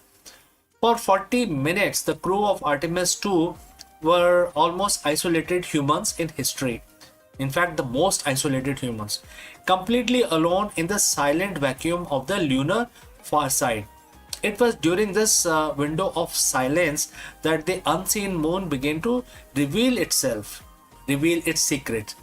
Why is the far side so different? To the naked eye, the side of the moon we see from Earth is covered in something called Maria, those dark, smooth volcanic plains. But as the Artemis crew looked at through their window, they saw a world that was rugged, battered, and almost entirely mountainous. They passed over the Hertzsprung Basin, a massive double-ringed impact crater that stretches over 300 mile, almost 300 mile wide. Mission specialist Christina Koch noted the intricate rings of the basin, which looked far more 3D and jagged than the satellite photo had ever suggested before that. But then something unexpected happened. As they moved into the moon's shadow, their crew witnessed a rare in space solar eclipse. From their perspective, the moon completely swallowed the sun. The pilot Victor Glover described the sight as unreal. When the sun blocked, the crew could see the sun's corona, its ghostly outer atmosphere, flaring out from behind the black disk of the moon. But even more incredible was the Earth's shine, because the Earth was nearly full from the moon's perspective. It reflected enough light to actually illuminate the dark surface of the moon in a soft, eerie blue glow. Perhaps the most startling discovery made during those hours in the darkness was something the scientists back at NASA hadn't explicitly planned for. While peering at the darkened lunar surface, the crew began to report seeing pinpricks of lights. Commander Reed Wiseman radioed back once communication was restored, and he said, the quote start, that was definitely an impact flash. And Jeremy just saw another one. And the quote close. So in total, the crew reported 6 distinct meteoroids striking and hitting the moon in real time. These were tiny space rocks slamming into the lunar soil at tens and thousands of miles per hour, exploding in a millisecond long burst of bluish white light. Why is this a big deal? Because it proves that the moon is under constant bombardment. For future missions like Artemis 3, where astronauts will actually live on the surface, understanding the frequency of these impact flashes is a matter of life and death. The crew's eyes were able to detect this tiny, fast event that most automated satellite would have definitely missed. Artemis 2 splashed down safely in the Pacific on April 10th, 2026, but the data they brought back is changing everything. We know that the far side topology is even more complex than we imagined, and that the dark side of the moon is far more active than we once thought. So as we look towards the future, to the first woman and the next man walking on the lunar South Pole, we do so with the knowledge gathered by 4 people who went into the darkness, came back with a new vision of our closest neighbor, which is the unseen moon. So the unseen moon is unseen no longer. So if you want to stay updated on the upcoming Artemis 3 landing and the future of Mars exploration, make sure to hit the subscribe button. The journey is just beginning, and I will see you in the next one. Before I leave this section, a word about our affiliate partner. Stop settling for a good enough video. If your built-in laptop camera looks like a grainy mess, it is time for an upgrade. Want to instantly level up your video presence? I like to present the Lenovo Performance FHD webcam. This is a game changer for your desktop setup. Technically, this is packed. It has a very sensitive RGB sensor, very crisp photographs it takes. Also comes with two microphones on board, which helps you to record very clear voice in stereophonic format. And these microphones are very sensitive. You can actually move away from the camera up to 2 meters, and these microphones will pick up your voice without any problem. This is a very strong piece. This is very sturdy. Comes with tripod ready. Comes with a very long leash, so it gives you a lot of flexibility to place the webcam wherever you want to keep in your studio. And also it has a swivel base, which is also very handy. So if you want to basically level up your game and you want to pick up this camera at a discount, please click on the link here or scan the QR code. Now let's get back to our video.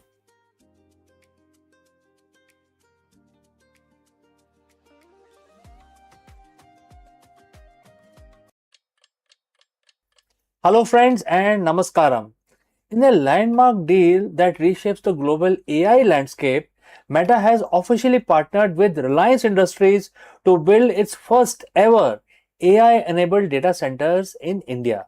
Located in Jamnagar, Gujarat, this 168 megawatt facility is more than just infrastructure. It is a clear signal that India is rapidly becoming the backbone of the next generation of artificial intelligence. Let us explore this further. Hello everyone, my name is CK and welcome back to Akulmach Business. If you have been following the global tech landscape, you know the narrative has shifted. For years, the story of artificial intelligence was written almost exclusively in Silicon Valley.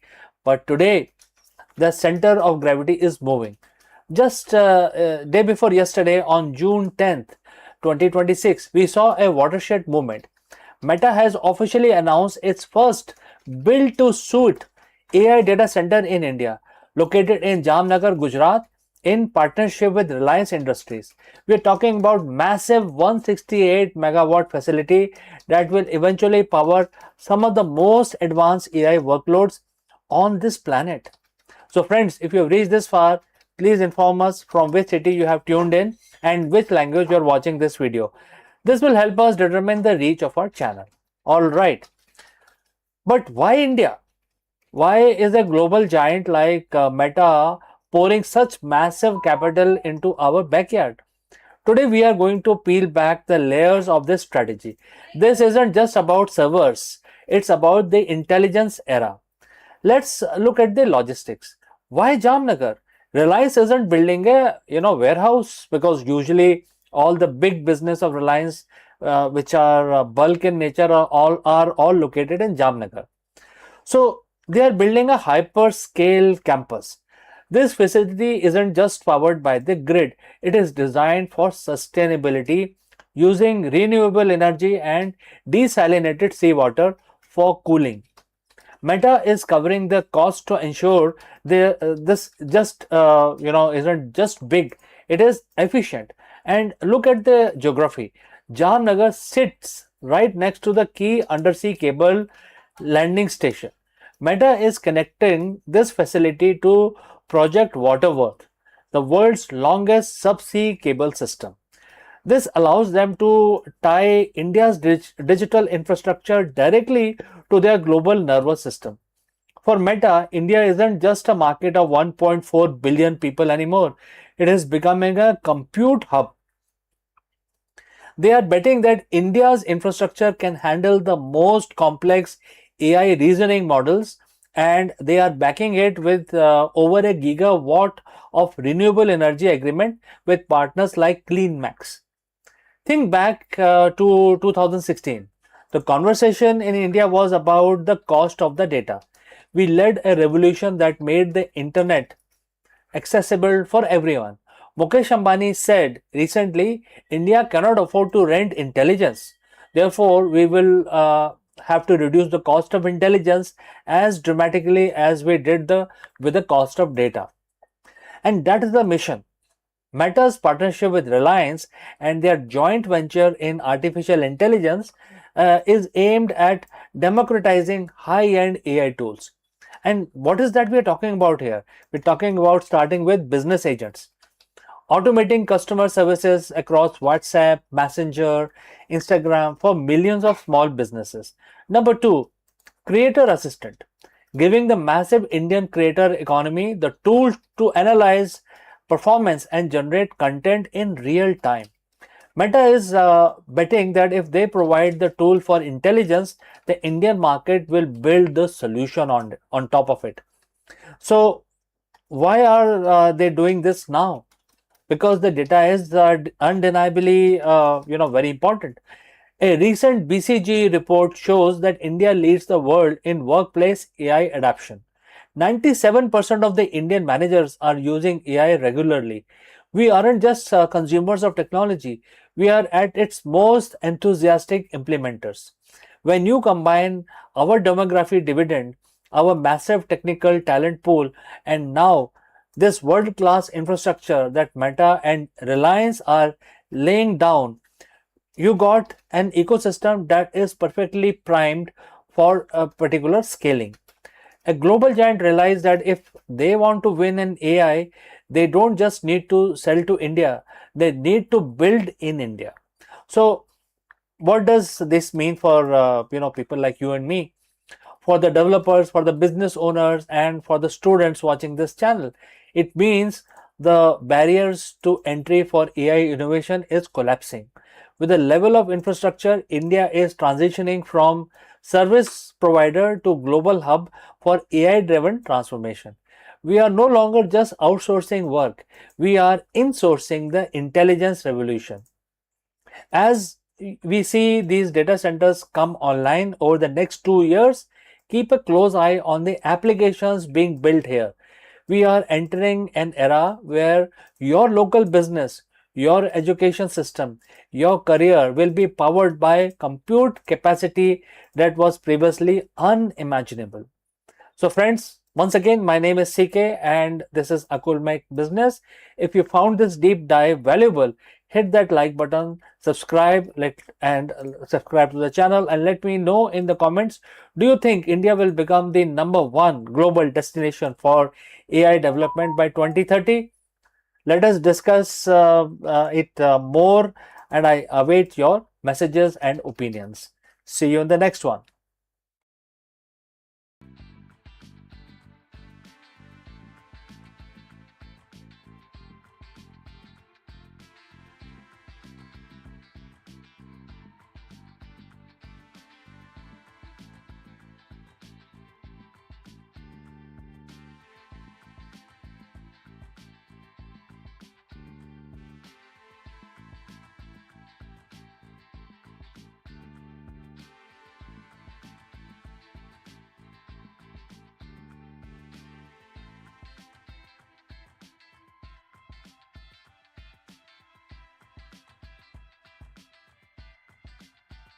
Hello friends, the big question that we want to address today is that is your mind working for you or against you?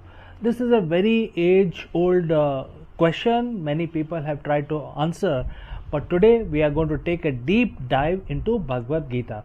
And friends, as you know, Bhagavad Gita is a very ancient document, it's a very ancient manuscript. However, ancient or not, it offers a timeless wisdom for the modern CEOs and entrepreneurs. And in fact, this particular question is beautifully answered in one of the verse which every modern CEO and entrepreneur must hear and see. So let us take the deep dive and try to answer this very profound question, which is about your mind. Let's go. In the world of business, we are trained to analyze everything. We analyze market trends, competitor strategies, cash flow, and consumer behavior. We spend millions on business intelligence. But there is one piece of intelligence that most leaders completely ignore.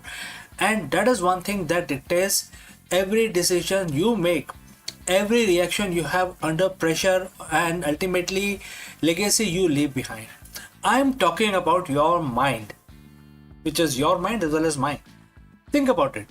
You can have the best strategy in the world, but if your mind is clouded by anxiety, ego, or fatigue, that strategy is worthless. Over 7,000 years ago, on the battlefield of Kurukshetra, a warrior prince named Arjun faced the ultimate leadership crisis. He was paralyzed by doubts.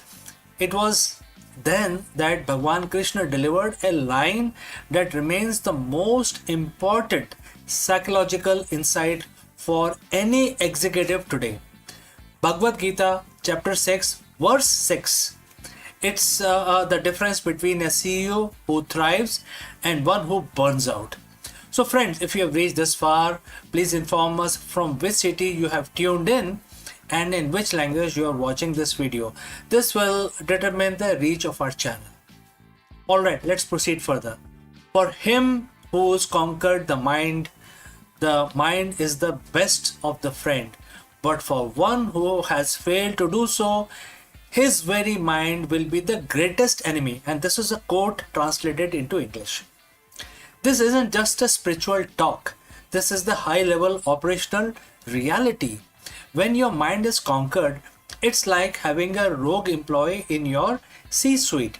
It creates imaginary problems, fixated on past failures, and reacts with anger when a deadline is missed. It is the voice that tells you to send that angry email at 2 a.m. It's an enemy because it works against your goals. When conquered, the mind becomes your most loyal chief of staff. It stays calm when the market crashes. It sees opportunities when others sees obstacles. It is disciplined, focused, and most importantly, it listens to you. Why is this so hard for leaders? As a CEO, your mind is constantly on. You are bombarded with Prakriti, which is the external material world, data, noise, opinions, and crisis. The Bhagavad Gita teaches that the mind, by its very nature, is flickering and turbulent. If you don't actively conquer it, it defaults to a state of reactive survival. The three traits of enemy mind is in business today can be summarized like this. First is impulsivity, making decision based on temporary emotions rather than long-term data. Next is ego attachment, caring more about being right than getting the right result. Third, mental fatigue, the inability to switch off, leading to decision fatigue, the silent killer of the companies. So when your mind is your enemy, you aren't leading your company, you are being led by your impulses.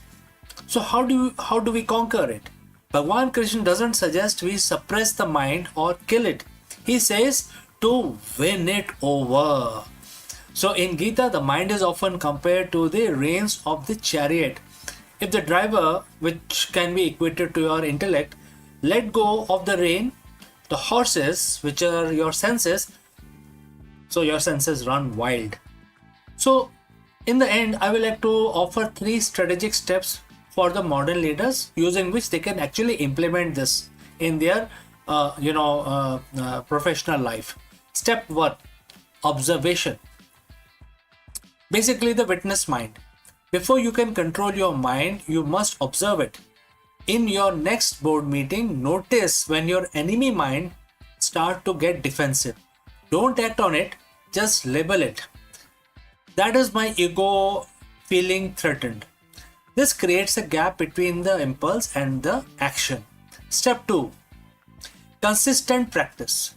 Krishna tells Arjun that the mind is conquered through abhyas, which is constant practice. For a CEO, this means mental discipline, whether it is meditation, deep work blocks, or structured reflections. You must train your mind like a muscle. Step 3, detachment. This is the most misunderstood word in the business. Detachment doesn't mean you don't care. It means you are detached from the result. You are focused 100% on the process and the action. When you aren't terrified of the outcome, your enemy mind loses its power over you. Imagine 2 CEOs facing a 20% drop in their revenue. CEO A has unconquered mind. They blame the team, stop sleeping, micromanage everyone, and project fear. The enemy mind is in charge and the company spirals out of control. Now let's go to CEO B. CEO B has conquered mind. They acknowledge the loss, remain calm, gather the team and ask, what is the most important logical next step now?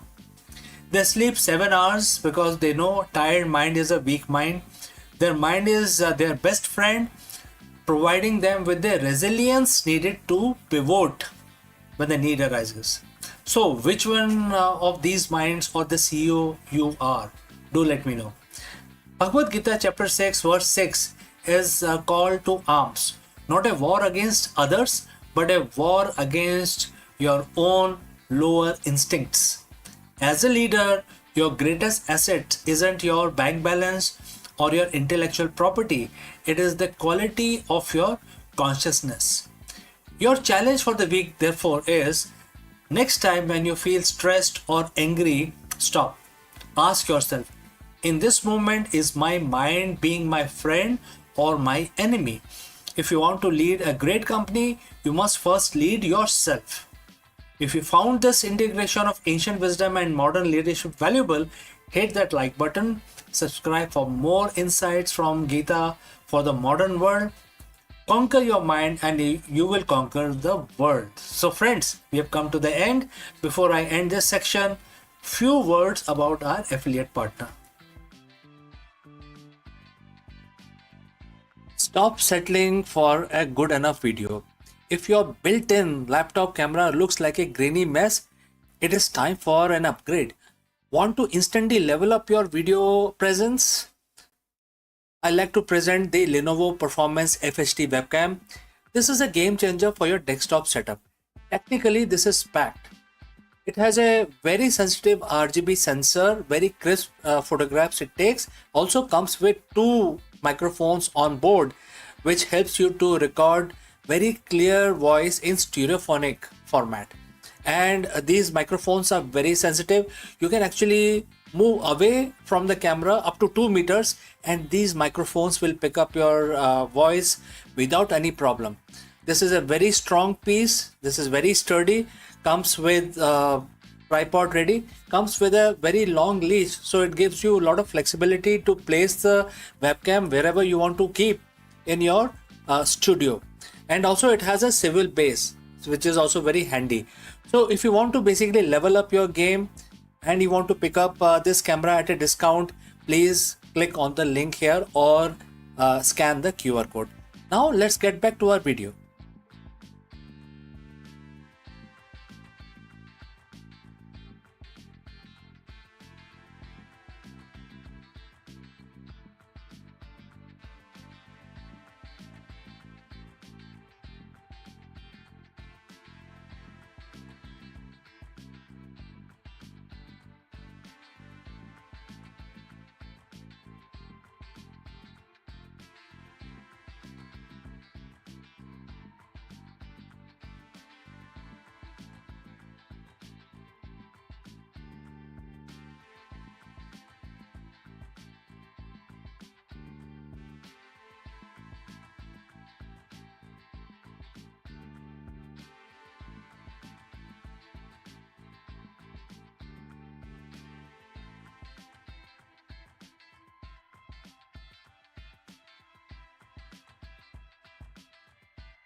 Friends, we all know that the stars, when they run out of their fuel, explodes into a supernova, especially the kind of star which are much larger than sun.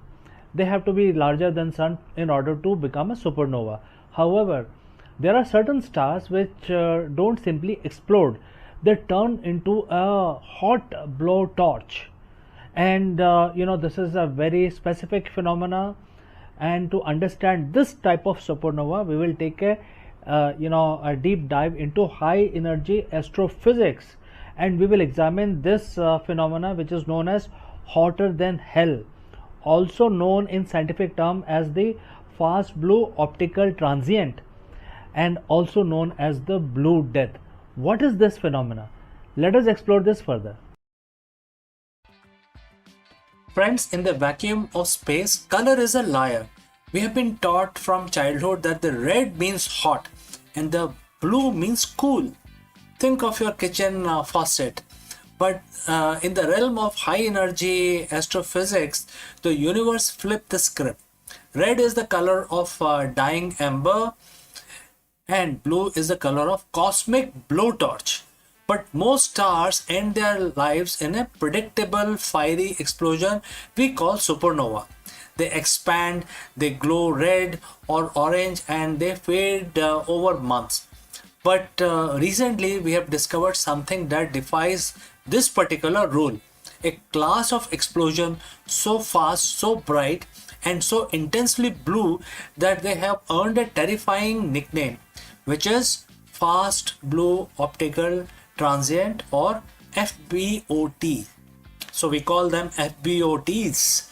Today we are diving into the hotter than hell physics of blue stellar deaths.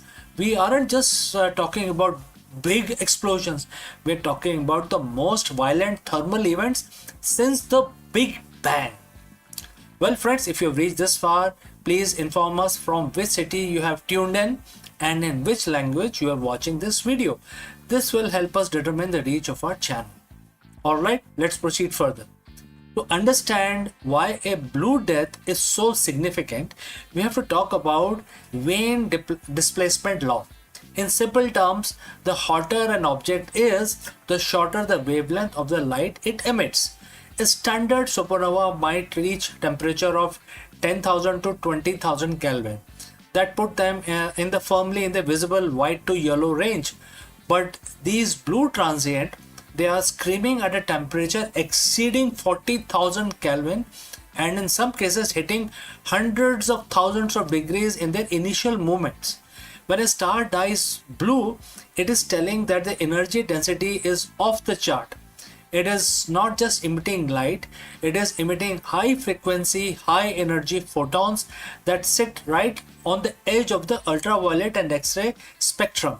The question is, what kind of star has enough fuel to die this spectacularly?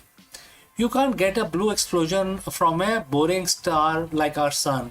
For a hotter than hell exit, you need a Wolf-Rayet star. These are the heavyweight of the galaxy. Stars that started out at 20 or 30 times the mass of sun but has already blown off their outer layers of hydrogen. What is left is naked exposed core of helium, carbon and oxygen burning with a ferocity that is hard to visualize. Because they have lost their cushion of hydrogen, when the core collapses, there is nothing to slow down the shock wave. It is like an engine exploding without a hood. The energy hits the vacuum of space instantly. This lack of an outer envelope is the first ingredient in the recipe for the fast blue optical transient. For a long time, these were just theoretical. Then came a phenomenon known as AT2018 COW, which is cow, AT 2018 cow. Astronomers affectionately called it the cow because of its random letter designation. But there was nothing gentle about it. The cow was 10 to 100 times brighter than the normal supernova, and it reached its peak brightness in just 3 days. A typical supernova takes weeks to ramp up. The cow didn't just explode, it flashed. What shocked scientists most was the blue signature. It stayed hot for far too long. According to the standard physics, it should have cooled down as the debris expanded. Instead, it was as if there was a central engine, a hidden furnace inside the wreckage, pumping out fresh energy and keeping the temperature at a blistering blue hot level. So, what is that central engine? Physicists currently have two main theories for how these blue deaths occur. Imagine the core collapse. It is so massive that it skips the explosion phase and goes straight into a black hole. As the rest of the star tries to fall into the black hole, it creates a massive traffic jam called accretion disk. This disk spins so fast and gets so hot, it launches a jet of plasma through the star's, whatever the star remains, and nearly at the speed of light. That jet is blue light we see. In this version, the core collapses into a magnetar, a neutron star with a magnetic field trillion times stronger than the Earth's, spinning hundred of time per second. This magnetic whirling injects a colossal amount of kinetic energy into the explosion, acting like a cosmic microwave that keeps the debris cloud at blue hot temperature. So why do we spend millions of dollars on these expensive telescopes to find these blue blips? Because they are the laboratories of the extreme. FBOTs allow us to watch the birth of black holes and magnetars in real time. Usually we find these objects millions of years after they were formed. With blue stellar death, we are seeing the first cry of a new celestial monster. They also act as the cosmic flashlights because they are so bright. They illuminate the gas and dust in distant galaxies, helping us map the cosmic web that holds the universe together. Every time we catch a blue flash, we are refining our understanding of how matter behaves under the most extreme gravity and heat possible. The universe is a violent place, but there is a strange beauty in its destruction. A blue stellar death is the ultimate paradox. A star that has run out of life yet shines with more intensity than billion suns combined. It's a final defiant scream across the vacuum. Next time, when you look up at a clear night sky, remember that twinkling white stars are just the beginning. Out there in the deep dark, something is turning blue, breaking the laws of physics and providing that something truly are hotter than hell. So, thanks for watching, thanks for listening. If you enjoyed this deep dive into physics of the cosmos, don't forget to hit that subscribe button. Until next time, keep looking up. Before I go, a word about our affiliate partner. Stop settling for a good enough video. If your built-in laptop camera looks like a grainy mess, it is time for an upgrade. Want to instantly level up your video presence? I like to present the Lenovo Performance FHD webcam. This is a game changer for your desktop setup.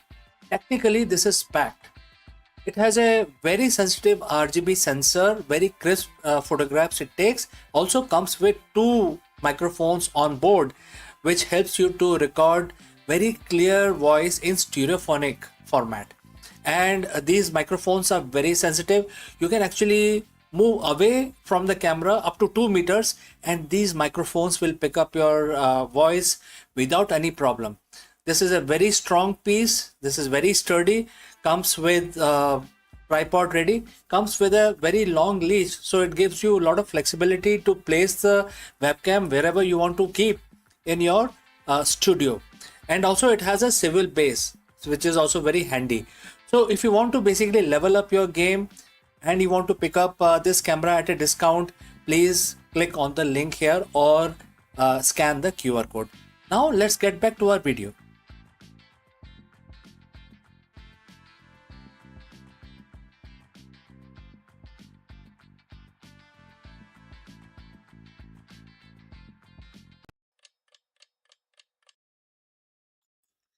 Hello दोस्तों, नमस्कारम। आप सबका स्वागत है। और आज है 2 जुलाई यानी कि बृहस्पतिवार यानी कि थर्सडे। तो आज का दिन जो है वो भगवान विष्णु के लिए समर्पित है। तो हम रोज भगवान की पूजा करते हैं। आज हम विष्णु भगवान की पूजा करेंगे और एक मंत्र का सिंपल सा मंत्र है, 11 दफा उच्चारण करेंगे, रिसाइटेशन। तो हर रोज की तरह मैं इस काउंटर को यूज करूंगा। आप जैसे मर्जी इसको करना चाहें, आपके पास माला है या अपने मन में आप करना चाहें, आप फ्री समझिए, कैसे भी आप करिए, लेकिन 11 दफा करना है। हर थर्सडे को, हर बृहस्पतिवार को अपना दिन शुरू करने से पहले भगवान का नमन करना जरूरी है। तो चलिए हाथ जोड़ लेते हैं और इस काउंटर को हम अपने पास रखते हैं और शुरू हो जाते हैं अपना भगवान विष्णु की आराधना के लिए। ओम वासुदेवाय नमः। ओम वासुदेवाय नमः। ओम वासुदेवाय नमः। ओम वासुदेवाय नमः। ओम वासुदेवाय नमः। ओम वासुदेवाय नमः। ओम वासुदेवाय नमः। ओम वासुदेवाय नमः। ओम वासुदेवाय नमः। ओम वासुदेवाय नमः। ओम वासुदेवाय नमः। तो दोस्तों, हमारी आज की पूजा समाप्त हुई और अब हम अपना दिन शुरू कर सकते हैं। जैसे हमारा दिन शुभ है, हम इसकी कामना करते हैं, वैसे ही हम इसकी भी कामना करते हैं कि आपका दिन भी मंगलमय और शुभ रहे। इसी कामना के साथ इस वीडियो को हम अभी यहाँ पे बंद करते हैं, लेकिन जल्दी ही मिलता हूँ दूसरे वीडियो में। नमस्कार।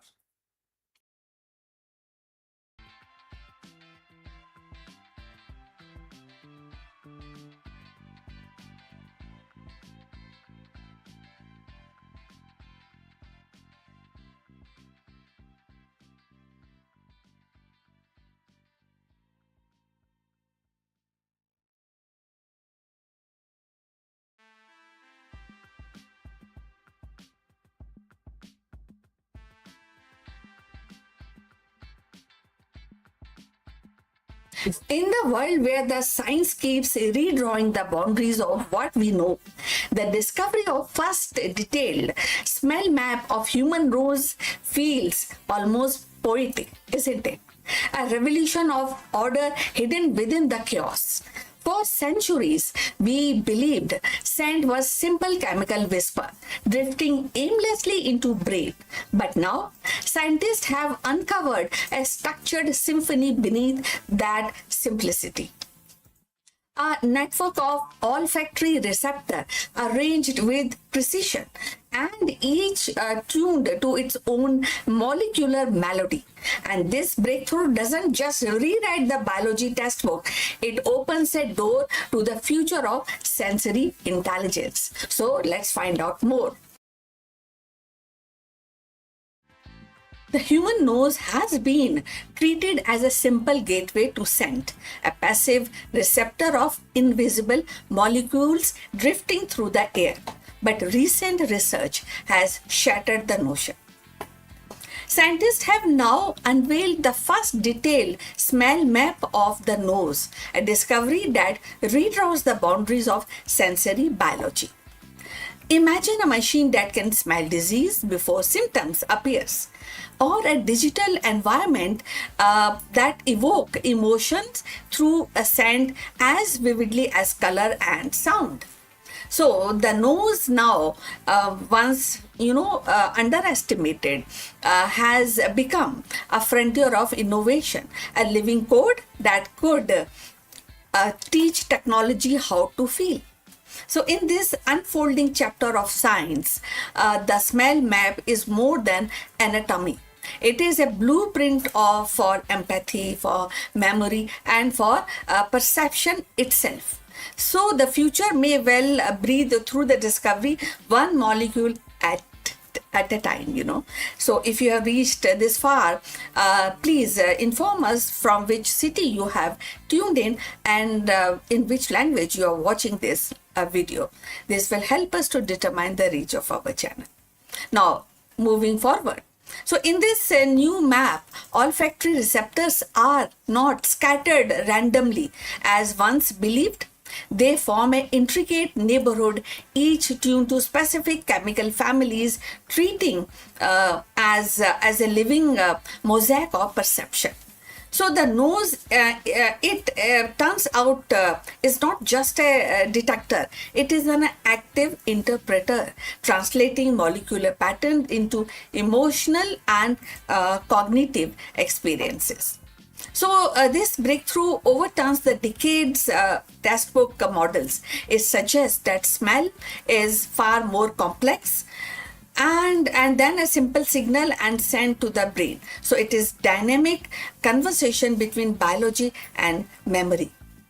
So the implication ripples outward from medicine to artificial intelligence. Understanding how the nose organize and decode scent could lead to bio-inspired sensors that mimic human intuitions or capable of detecting disease markers, or maybe environmental toxins or even emotional state through chemical cues. So, looking to the future, this smell map may become a blueprint for synthetic olfactory machine that can smell as humans do, and bridging the gap between organic and digital perception. It could redefine how we design perfume and diagnose illness or even communicate emotion in a virtual space. So, in essence, the nose has revealed itself as the universe of order and meaning, that biological cosmos where every molecule finds its place and every scent tells a story. The future of sensory science now lies in decoding the story one breath at a time. So the implications are profound, and you also understand that. The smell is no longer just a sensory whisper. It is a coded language, a biological choreography that shapes memory, emotion, and perception. So by decoding this map, scientists may unlock new frontiers. Machine that can smell disease before symptoms appear, or maybe a machine or something which the sensors can detect environment toxins with humans, like intuitions or immersive digital world where the scent become a vivid as sight and sound. So this breakthrough is more than an anatomy. It is a visible or maybe a visible vision, a profound vision of the future. The nose is definitely important, and this also in every breath, and we know that things will definitely move forward into this innovation. So this breakthrough, it is definitely a humble yet profound implication on the human life, and has become a frontier of innovation and going forward, which will be offering a blueprint of synthetic olfactory and bio-inspired technology. So in every breath lies a story, and now we hold the key to read it. So we have come to the end of this information. We look forward for your comments, and thanks for watching. Please like and subscribe our channel. So see you in the next one. But before we end, few words from our affiliate partner. Stop settling for a good enough video. If your built-in laptop camera looks like a grainy mess, it is time for an upgrade. Want to instantly level up your video presence? I like to present the Lenovo Performance FHD webcam. This is a game changer for your desktop setup. Technically, this is packed. It has a very sensitive RGB sensor, very crisp photographs it takes. Also comes with 2 microphones on board, which helps you to record very clear voice in stereophonic format. And these microphones are very sensitive. You can actually move away from the camera up to 2 meters, and these microphones will pick up your voice without any problem. This is a very strong piece. This is very sturdy. Comes with tripod ready, comes with a very long leash, so it gives you a lot of flexibility to place the webcam wherever you want to keep in your studio. And also it has a swivel base, which is also very handy. So if you want to basically level up your game and you want to pick up this camera at a discount, please click on the link here or scan the QR code. Now let's get back to our video.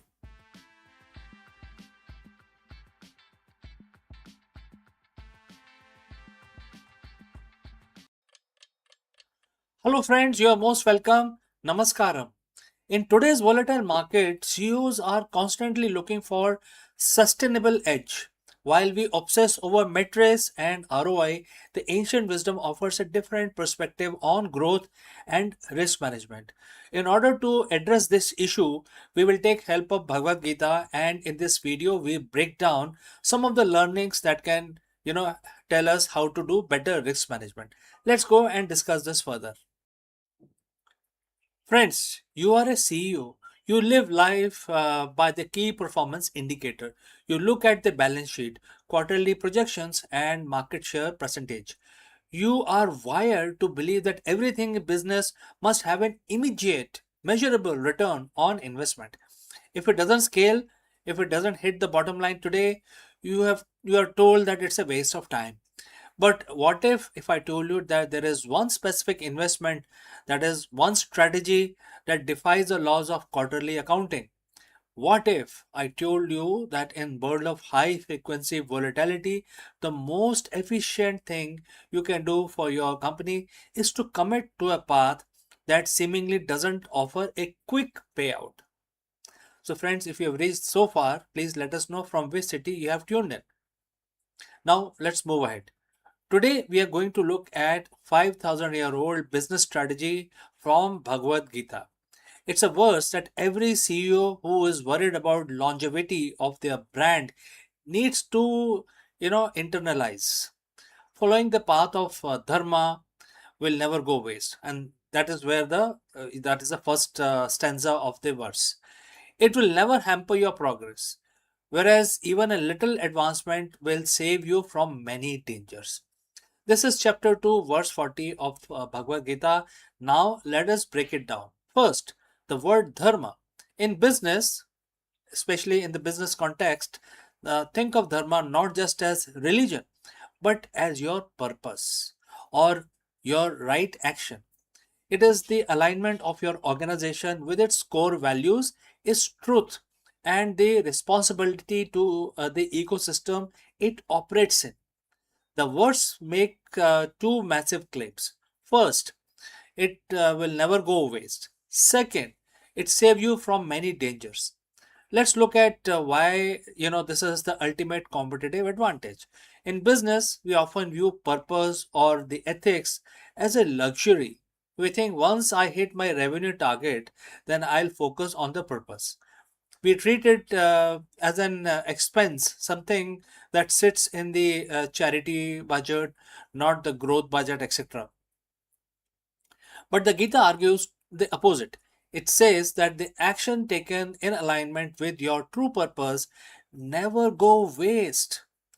Think about compounding interest. When you start a business, your early efforts often yield zero visible results. You are pouring time, money, and soul into a product or a culture that hasn't taken off yet. But the traditional metrics, that is wasted time, but Dharma says no. So, as per the tradition, you will think, oh, it's completely gone case and time wasted and revenue loss. But Dharma says no. Every ethical decision, every moment of the integrity, every time you choose the right thing over the easy thing, you are building a brand equity that is invisible to your competitors. It is not wasted, it is compounding. When a crisis hit, that bank account of trust and purpose is exactly what keeps your company solvent. Now look at the second part of the verse. Even the little advancement will save you from many dangers. This is essentially the ancient definition of anti fragility. We spend millions on risk management, legal teams, and compliance. We try to build walls around our business to prevent disaster. But the Gita suggests that the most effective mitigation management strategy isn't a firewall, it is your purpose. When your company is grounded in a strong why, a deep sense of dharma, you become immune to the dangers that destroys other companies. What are those dangers? First, danger of being irrelevant. When your purpose is clear, you don't chase fads, you stay focused. That prevents you from burning out your resources on projects that don't matter. Number two is danger of culture decay. If your culture is built on easy money rather than purpose, it crumbles under pressure. But a purpose-driven team, when they stay, they can stay steady through the storm. And lastly, the danger of ethical blindness. We've all seen the headlines. CEOs who lost everything because they ignored the small ethical corner they cut. The verse tells us that even a little advancement, a small daily commitment to doing what is right, act as a radar, alerting you to danger before they become catastrophes. So, how do you actually apply this? You're not a monk, you are a CEO. You have a payroll that you want to basically meet for your employees. Here is your three-step strategy that you can actually use to operationalize this dharma. Number one, integrity audit. Once a week, ask yourself, are you doing this because it's the right thing for your customers and your long-term vision, or because it is the path of the least resistance? If it is latter, you are deviating from your path. Number two, protect a small win. Don't dismiss the small ethical wins. Did you treat a junior employee with respect today? That's your dharma. Did you correct a minor error in a report that no one would have noticed? That's your dharma. There are small advancements that build your resilience. And lastly, long term horizon. When making a decision, extend your time horizon. If you make the decision, will it still hold up 10 years down the line? If the answer is no, you are inviting danger. If the answer is yes, you are building a legacy. The market changes, technology become obsolete, your competitors will innovate, pivot, and potentially disrupt you. But one thing that cannot replicate is the weight of the company that is grounded in its purpose. So Bhagavad Gita reminds us that we are not just running companies, we are building legacies. And a legacy is only as strong as the integrity with which it was built. So stop worrying about whether your purpose is efficient enough. Stop measuring your soul by, this quarter's ROI. Start doing the work.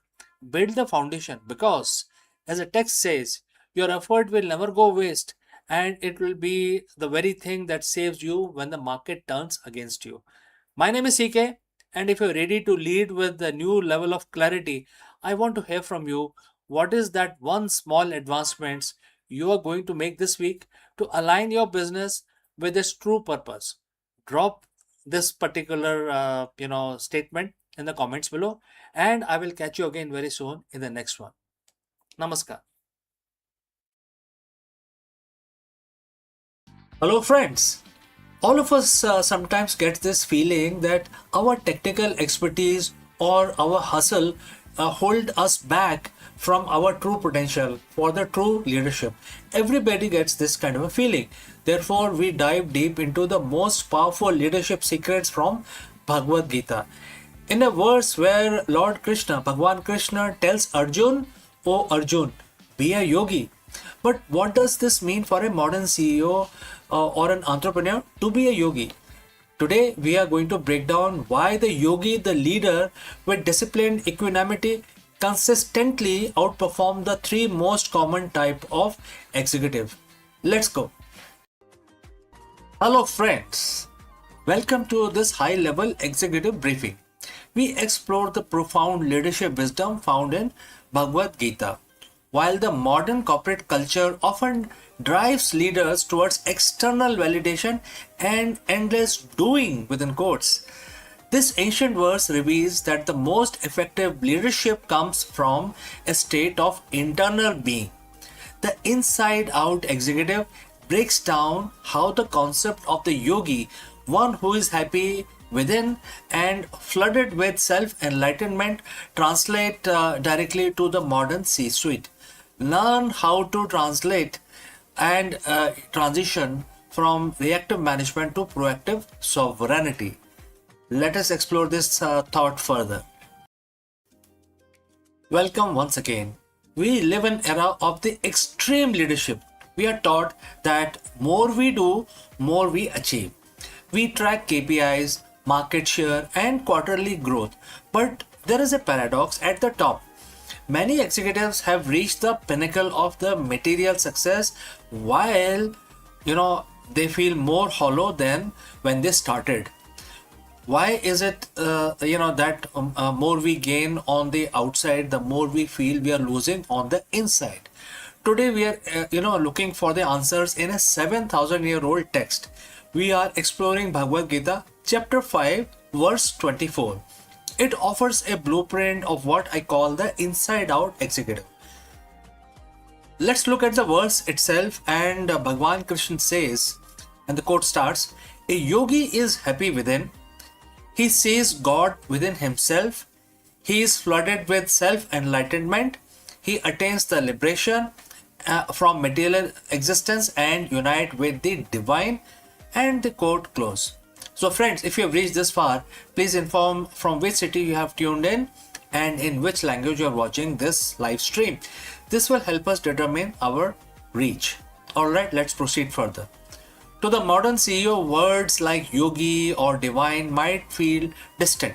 But let's translate this into a language of the leadership. A yogi is simply a person of the perfected discipline. Happy within himself means you are emotional, in your emotional state is no longer a hostage to the stock market or a boardroom meeting. Flooded with self-enlightenment is what we now call high-level intuition and clarity.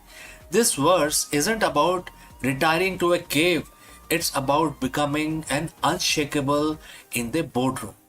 Most leaders are outside in. If the company performs, they are happy. If the media criticize them, they are miserable. Their internal world is a mirror of their external environment. The inside-out executive flips the script. Verse 5.24 tells us that the source of joy must be internal. When you are happy within, you lead from a place of abundance rather than scarcity. You aren't making decisions because you are afraid of losing your status. You are making them because they are the right thing to do.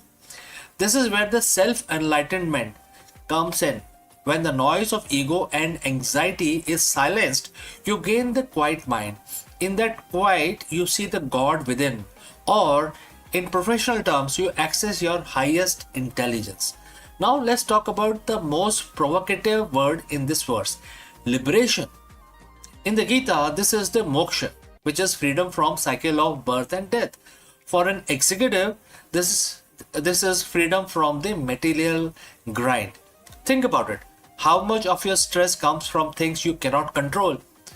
The economy, the competition, the global supply chain. Liberation means you are no longer a slave to these outcomes. You perform your dharma, which is your duty, with 100% intensity, but your soul isn't crushed if the result fluctuate. Ironically, this detachment makes you more powerful.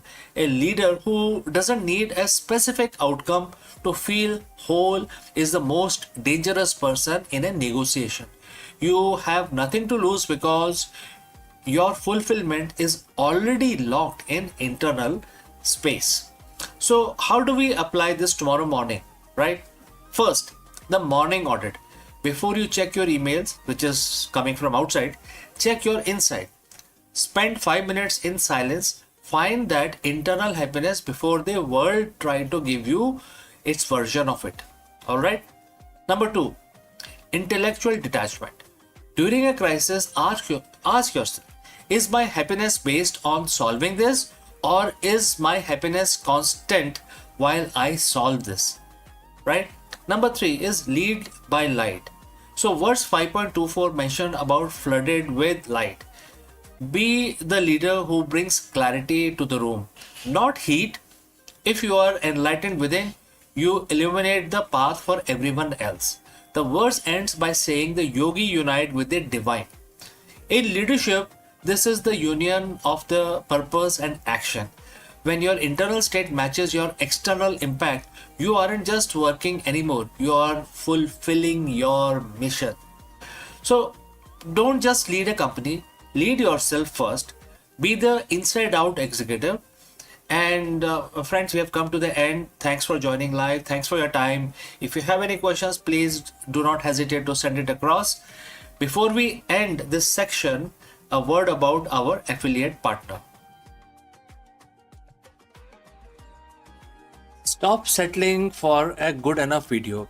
If your built-in laptop camera looks like a grainy mess, it is time for an upgrade. Want to instantly level up your video presence?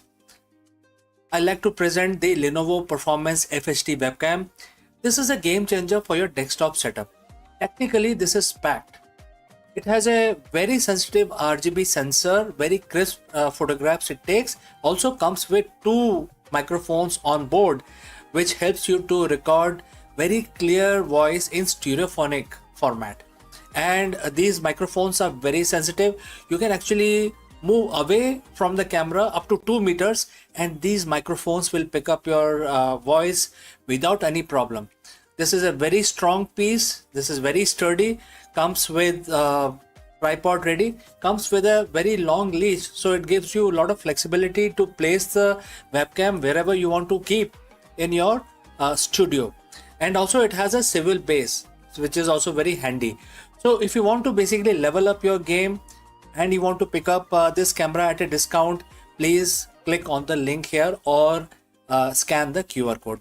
Now let's get back to our video.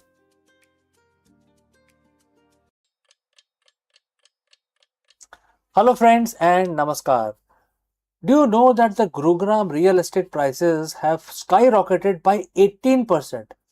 Therefore, in this video, we break down exactly why property demand in Gurugram is hitting new high in 2026 and what this means for home buyers and the real estate investors. Let's go and explore this further. If you have been looking at the property in Gurugram lately, you have probably noticed that same thing I have in the market is basically on fire. So what was cheaper earlier is now becoming expensive. We are looking at an 18% jump in the prices, and that isn't just a random number. It's a signal of a massive shift in the Millennium City. But is this a bubble about to burst, or is there some actual solid value behind these numbers? Today we are breaking down exactly what is happening in Gurugram real estate market in 2026, and more importantly whether you should be buying, selling or staying on the sidelines when the property is soaring so much. So friends, if you have reached this far, please inform us from which city you have tuned in and in which language you are watching this video. This will help us determine the reach of our channel. Alright, first, let's get the big question out of the way. Why 18%? A lot of people see this and think probably, perhaps, speculative bubble. But when you look at the data, it's actually a structural repricing. We are seeing a perfect storm of three things: infrastructure, corporate expansion, and flight to quality. Not all of the Gurugram is growing at the same rate. We are seeing two-speed market.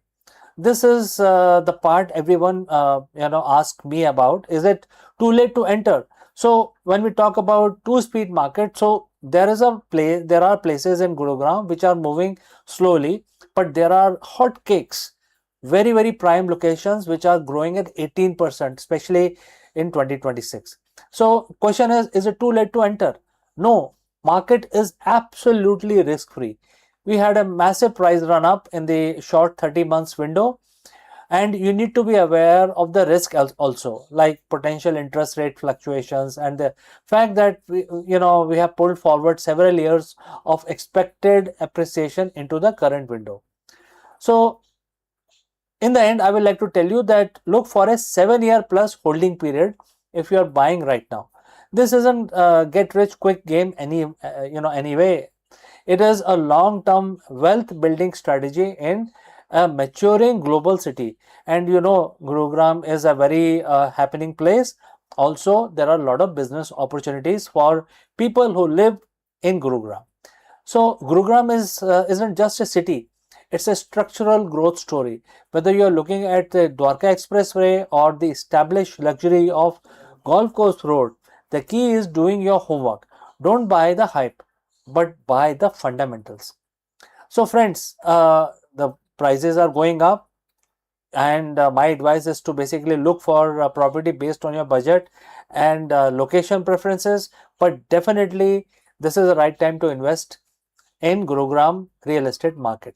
If you found this breakdown useful, hit that like button, subscribe our channel, uh, and look at the property price in Gurugram very seriously. Do let me know what sector you have in mind, and I can probably guide you further on that. My name is CK, and I will see you again in the next one. Hello, friends. Namaskaram. I hope you know a guy called Steve Fawcett. Steve Fawcett, a master of endurance and risk, became the first person to fly solo around the world in a balloon. In this video, we dive deep into the Spirit of Freedom mission, a grueling 14 days journey across 20,000 miles that redefined the limits of human achievement and aviation technology. Beyond the record breaking stats, we analyze the incredible grit, metallurgical strategy, and unwavering focus required to navigate the globe alone, from the freezing height of the stratosphere to the strategic decisions that kept him alive. This is a story of how Steve Fawcett conquered the wind and solidified his place in history. Let's go. History is often defined by those who refuse to accept the word impossible. We talk about the great explorer, Magellan, Amundsen, Armstrong, but there is a unique category for those who tackle the elements completely alone. In 2002, one man looked at the globe and decided he didn't needed a jet or a rocket or even a co-pilot. He just needed the wind. Today, we are analyzing one of the most audacious feats of human endurance and the strategic navigation in the 21st century. Steve Fawcett's record breaking solo non stop circumnavigation in the spirit of freedom. Welcome to this deep dive. But before that, friends, please let us know from which city you have tuned in so that we know exactly who's watching us and who's not. All right, let's proceed further. To understand the weight of 2002, you have to understand the stakes. Before the Steve Fawcett, people had tried, many had died. It was the last great record in aviation. Fawcett wasn't just an adventurer, he was a master of logistics and risk management. He viewed the stratosphere not as an enemy but as a system to be leveraged. He had attempted this journey 5 times before. Think about that. 5 failures, 5 near death experiences, and yet he continued to iterate. This is the critical lesson for any leader. Failure is not the end of the strategy. It is the data you need to perfect your next launch. In 2002, in Nottingham, Western Australia, the Spirit of Freedom, a massive 140-foot tall balloon, began its ascent. The goal? To fly around the world solo, non-stop, in under 20 days. The capsule was size of a walk-in closet, roughly 7 feet by 5 feet. For 14 days, this would be his entire universe. Technologically, the Spirit of Freedom was a marvel of the time. It utilized a Rosier design, combining helium for a constant lift and hot air for vertical control. But the real strategy was in the navigation.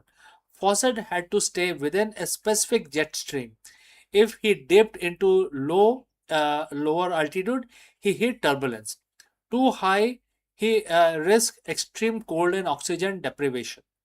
He didn't have the modern AI navigator, but he had a team of metallurgists feeding him data, and he had to process it with absolute calm. This is the definition of the equanimity under pressure, a concept we talk about frequently here on the channel also. Whether you are a leading corporation or a piloting a balloon over the southern ocean, the ability to process the data, discard the noise, and execute the core task is what separates the masters from the amateurs. For 2 weeks, the world watched, but inside the capsule, absolute silence. The physical toll was immense. He slept in 45 minutes intervals. He dealt with mechanical failures, burner malfunctions, and constant crushing psychological reality of being miles above the earth, absolutely alone.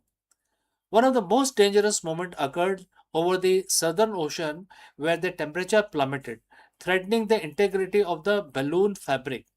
A normal person would panic. A strategist looked for the lever. Fawcett had to manipulate his altitude constantly to catch the right current, essentially surfing the atmosphere. When you study his flight, you see a man who was entirely in sync with his environment. He wasn't fighting the wind, he was negotiating with it. This is the profound leadership lesson. True success doesn't come from the brute forcing your way through a crisis. It comes from understanding the forces at play and positioning yourself where the current naturally carries you towards your objective. On July 3rd, 2002, after 14 days, 19 hours and 50 minutes, Steve Fawcett touched down in Queensland, Australia. He had done it. He was the first person to circumnavigate the globe solo in a balloon. He didn't just set a record, he closed a chapter in human exploration. He proved that with the right combination of preparation, iterative learning, and mental discipline, the impossible becomes merely the next milestone. So, why does this matter to us today?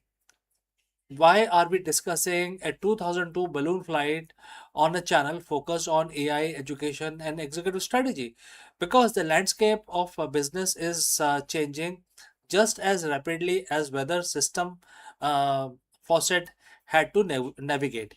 Whether it's a shift towards AI, the changing global economic order, or the demand for real time education, we are all in our own spirit of freedom capsule. We are all dealing with high stake environments where one wrong decision or one moment of lost focus can send us off course.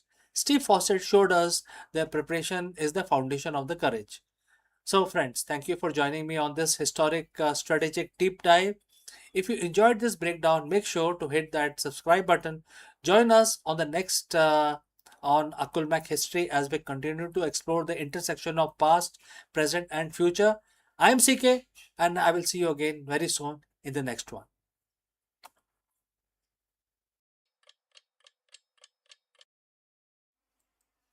नमस्कार दोस्तों, आप सबका स्वागत है। आज सोमवार का दिन है और आप सबको पता है कि सोमवार का दिन तो भगवान शंकर के लिए समर्पित होता है।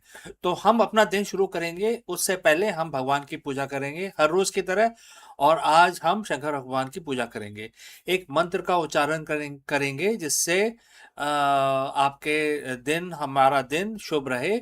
भगवान शंकर की स्तुति करेंगे।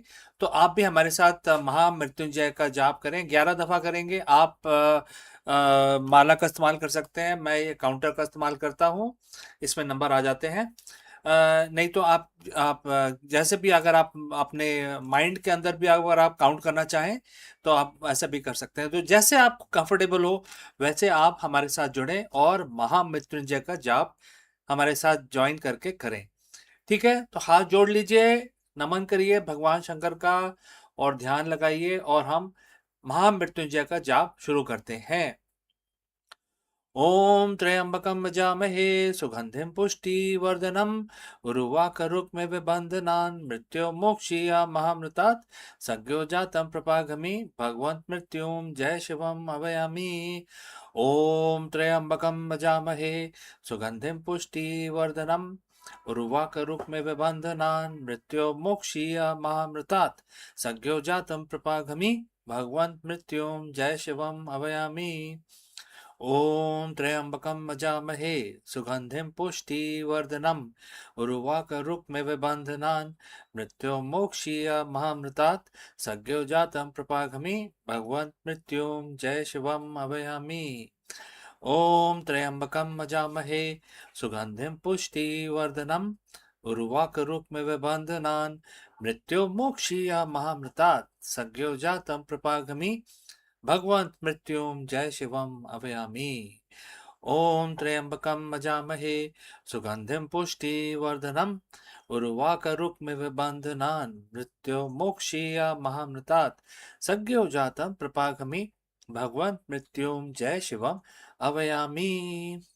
ॐ त्र्यम्बकं यजामहे सुगन्धिं पुष्टिवर्धनम् उर्वाकरुक्मिव बन्धनान् मृत्योर्मोक्षीयमामृतात् सद्यो जातं प्रपागमि भगवन् मृत्युं जय शिवम् अभयामि। ॐ त्र्यम्बकं यजामहे सुगन्धिं पुष्टिवर्धनम् उर्वाकरुक्मिव बन्धनान् मृत्योर्मोक्षीयमामृतात् सद्यो जातं प्रपागमि भगवन् मृत्युं जय शिवम् अभयामि। ॐ त्र्यम्बकं यजामहे सुगन्धिं पुष्टिवर्धनम् उर्वाकरुक्मिव बन्धनान् मृत्योर्मोक्षीयमामृतात् सद्यो जातं प्रपागमि भगवन् मृत्युं जय शिवम् अभयामि। ॐ त्र्यम्बकं यजामहे सुगन्धिं पुष्टिवर्धनम् उर्वाकरुक्मिव बन्धनान् मृत्योर्मोक्षीयमामृतात् सद्यो जातं प्रपागमि भगवन् मृत्युं जय शिवम् अभयामि। ॐ त्र्यम्बकं यजामहे सुगन्धिं पुष्टिवर्धनम् उर्वाकरुक्मिव बन्धनान् मृत्योर्मोक्षीयमामृतात् सद्यो जातं प्रपागमि भगवन् मृत्युं जय शिवम् अभयामि। ॐ त्र्यम्बकं यजामहे सुगन्धिं पुष्टिवर्धनम् उर्वाकरुक्मिव बन्धनान् मृत्योर्मोक्षीयमामृतात् सद्यो जातं प्रपागमि भगवन् मृत्युं जय शिवम् अभयामि। ओम नमः शिवाय, ओम नमः शिवाय, ओम नमः शिवाय। तो दोस्तों, आज हमारा महामृत्युंजय का जाप संपन्न हुआ और हम आपसे इस वीडियो में विदा लेते हैं, लेकिन जल्द ही दूसरे वीडियो में मिलते हैं। आपका दिन शुभ हो, तब तक के लिए अपना ख्याल रखें। नमस्कार। Hello friends, Namaskaram. You are most welcome. Today we have a profound question. Have you ever wondered why the company that sells you cigarettes is also stocking your kitchen pantry? From Ashirwad Atta to Bingo Snacks, India's biggest tobacco giant has pulled off one of the most successful business pivot in corporate history. But why leave the high margin tobacco business to chase the ultra competitive food market? In this video, we dive deep into the strategic metamorphosis of the tobacco giant, specifically looking at how they leverage their massive distribution network, cash reserves, and marketing expertise in dominated India FMCG sector, which is fast moving. Let's go and discuss this further.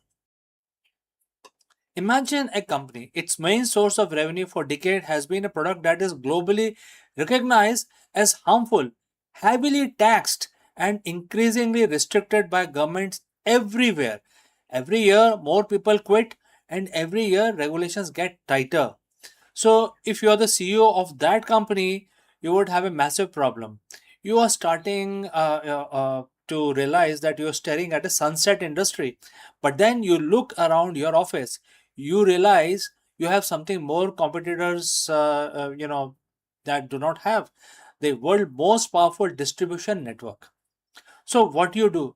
You don't close shops, you pivot. You decide that if you cannot get into the lung of the consumers, you are going to get into their kitchens, which is stomach of the consumer. Welcome to the most fascinating corporate transition of this century, the shift from tobacco to food.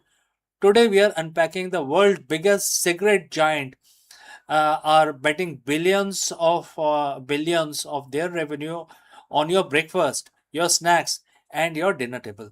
So, friends, if you have reached so far, let me know name of your city or country from where you have tuned in into this video. All right, let's proceed further. First, let's talk about why. It is not a secret, it is survival. For tobacco giant, the writing has been on the wall for a long, long time. Things like declining volumes, health awareness is at all-time high. People are definitely quitting smoking and smoking less and less. Number two is regulatory pressure. Government are hiking taxes to record levels, banning advertising, and mandating gruesome health warning on the packaging itself. Number three is the ESG pressure. Investors are increasingly moving away from the sin stocks. If you want to keep your stock price high, you need to be diversified FMCG company, not just a tobacco company. And this is what the analysts call de-risking. They aren't trying to replace tobacco overnight. They're trying to ensure that when tobacco eventually shrinks to shadow of its former self, they have they have a giant profitable food business to catch their fall. It's a transition from a sin economy to an essential economy. You might be thinking, wait, making cigarettes and making noodles are two different things completely. So, how does tobacco firm become a food giant? The answer lies in the last mile. Tobacco companies have spent 100 years building one of the most sophisticated distribution network in history. Think about it. A cigarette is a low margin, high frequency product. It needs to be available in every single corner store, every kiosk, and every rural village in every country. So when these giants decided to enter the food business, they didn't have to build a new network. They just used the existing one. The shopkeeper relationship, they already had rapport with millions of retailers. They already had the logistics engine. They had the trucks, warehouses, and the delivery schedules. They simply told their distributors, instead of just carrying our cigarettes, we want you to carry our biscuits, our noodles, and our spices. And that is the unfair advantage that let them dominate a crowded food market in record time. Let's take the most successful example of this pivot, the ITC in India. I hope you know ITC stands for Indian Tobacco Company, but people like to call it ITC, of course, because nobody wants to talk about tobacco. ITC started as a pure tobacco company, but today it's an FMCG powerhouse. They didn't just launch one snack; they built a portfolio that covers every single part of your day. Starting with staples, which is the Ashirwad Atta. They took the most essential food product in the Indian kitchen, which is the flour, and turned it into a massive trusted brand. Then let's go to the snacks. With Bingo, they distributed the salty snacks market, which was, completely previously dominated by local unorganized players. And thirdly, the convenience. With Yippee, they took the massive instant noodle market, which was already established by other large giants. By diversifying into these categories, moved from being a company associated with health hazard to a company that provides daily nourishment. They turned their brand equity into trust. That is the genius of the pivot. They didn't sell, processed food. They sold reliability. But is this a pure virtuous shift? Well, not everyone thinks so. Critics argue that the big tobacco is simply moving from one addictive product to another. The argument is that the same marketing geniuses who mastered the art of selling cigarettes are now applying those exact same philosophies and tactics to ultra processed foods snacks that are high in salt, sugar, and fat, designed by hyper palatable and yes, mildly addictive. There is a growing debate about whether the tobacco industry's entry into the food sector is contributing to the global health crisis of obesity and diabetes. Are we just replacing a smoking habit with a snacking habit? It's a point of view that is becoming harder to ignore as these healthy packaged food continues to take over our pantry and kitchen shelves. At the end of the day, the capitalism is about survival of the fittest. These companies saw the future and they realized that if they didn't adapt, they would die.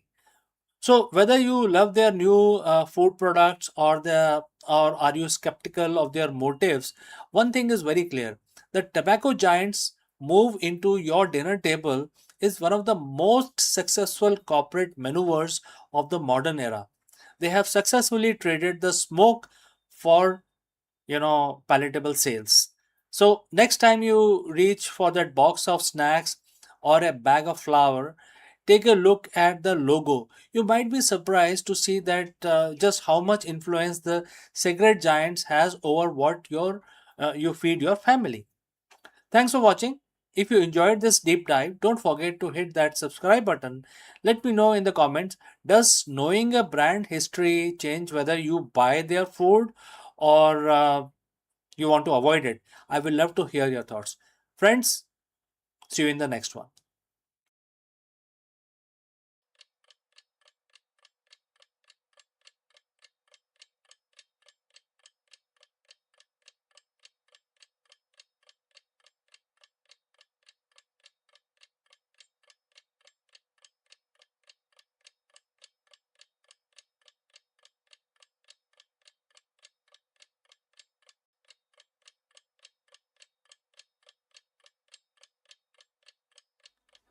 Imagine a darkness so deep it lasts 336 hours, where temperatures plummet to a lethal minus 170 degrees Celsius.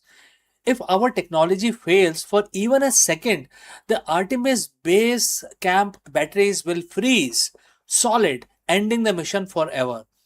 Here is how we use the fission power to survive the shadow. So, in this video, we will learn more about it. NASA is about to build the ultimate fortress on the surface of the lunar South Pole. But there is one giant problem: the brutal 2 week night. By deploying a towering vertical solar array and burying the habitats under the protective lunar regolith, we are finally hacking the moon's environment. Therefore, in this video, friends, we will be studying the engineering behind our lunar survival. Let's go. Welcome once again, everyone. When we talk about returning to the moon, we often focus on the excitement of the landing, the dust kicking up, the iconic first steps, and the exploration of the lunar surface. But there is a silent, invisible antagonist that has claimed more missions than any other, which is the lunar night. For those living on Earth, night is brief 12-hour cycle, but on the moon, the sunset and doesn't return for 14 Earth days. During this time, temperature plummet to below minus 280 degrees Fahrenheit. If we want to establish a permanent presence with the Artemis base camp, we cannot simply pack up and leave when the sun goes down. Today, we are going to explore the cutting edge engineering that will keep our astronauts and equipment alive through the brutal conditions in the solar system. But first, let's talk about the energy cap. Without the sunlight, traditional solar panels, our primary source of power go dark. To survive the Artemis base camp, it relies on a multi-layered power strategy, as visualized by the NASA, and we will discuss this more in detail. Starting with the regenerative fuel cells, RFCs. During the 14 days lunar day, we don't just use power, we bank it. Through electrolysis, we store energy as hydrogen and oxygen. When night falls, these fuel cells recombine that energy is provided like electricity, acting as a massive chemical battery. Modular nuclear fission is the next one. While the batteries and the fuel cells are essential, there are limits to it. To provide a reliable, constant base load power supply, NASA is developing a small modular fission reactor. These reactors operate independently of sun, ensuring that the heaters, life support systems, and communication remains operational even in the depth of 2 week dark period. And the power is only half the battle. If you have all the electricity in the world but can't manage heat, you're still in trouble. The vacuum of space is a perfect insulator, which means heat generated inside the base has nowhere to go and heat outside has no way to keep the base warm. So, friends, as you would have understood by now that the thermal management is a two-way street. Starting with insulation. The base modules are protected by advanced multi-layer insulations, which is also known as MLIs, and vacuum jacketed shells, which acts like a high-tech thermo to prevent heat loss. Next is the active thermal control system, which is in short known as ATCS.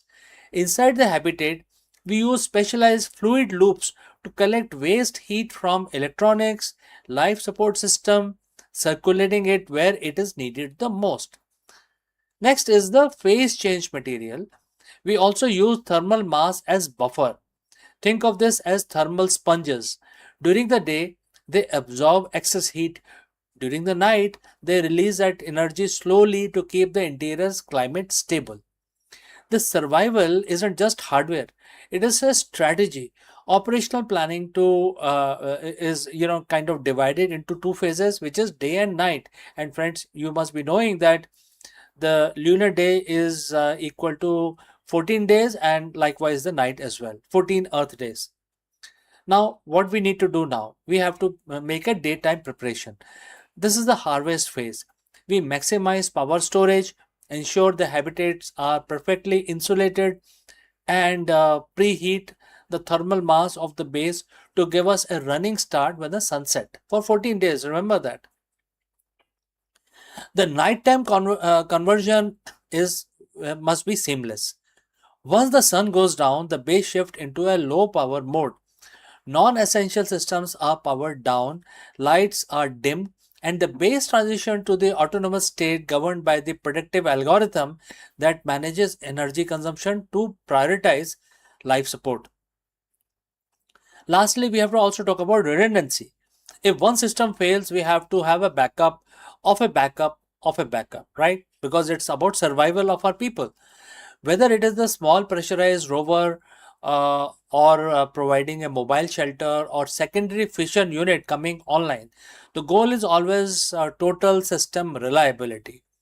The lunar night is brutal, unforgiving, and relentless, but it is not unbeatable. By combining nuclear energy, advanced chemistry, and the intelligent thermal management, we are turning the moon from a place where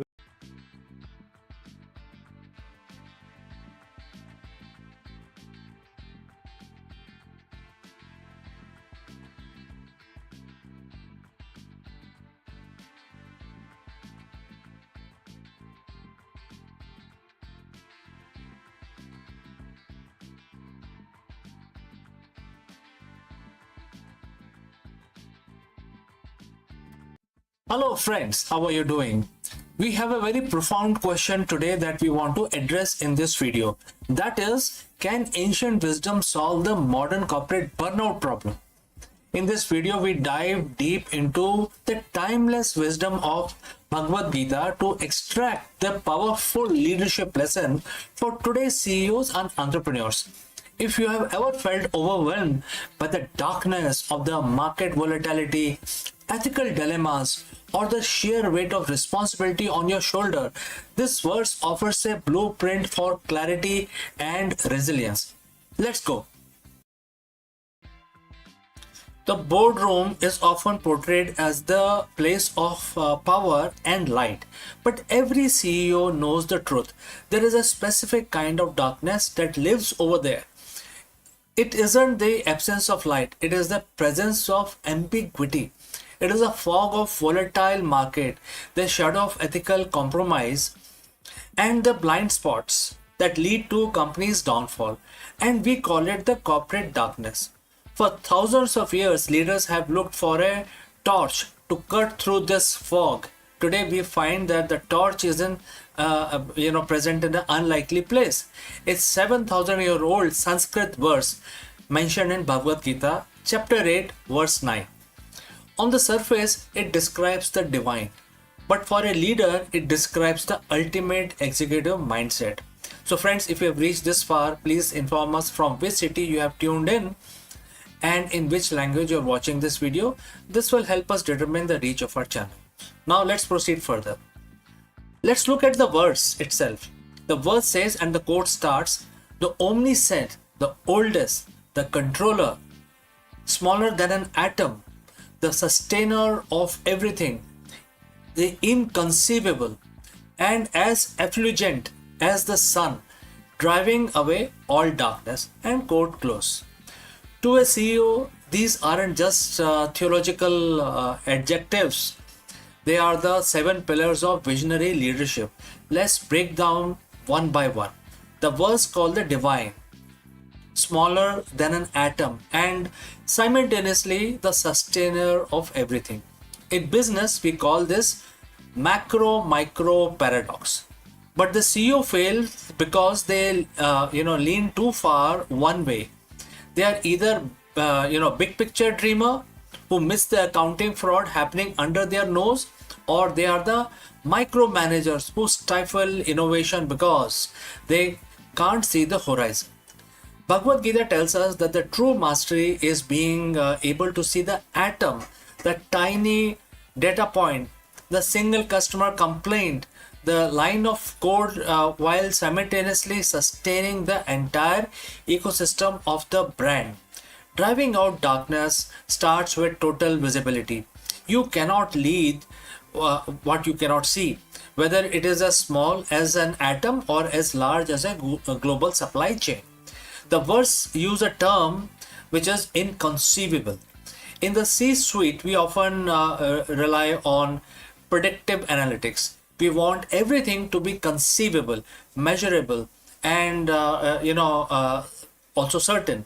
But the darkness of the market often comes from the black swan event, the things we don't see coming, right? Learning from Bhagavad Gita means accepting the inconceivable.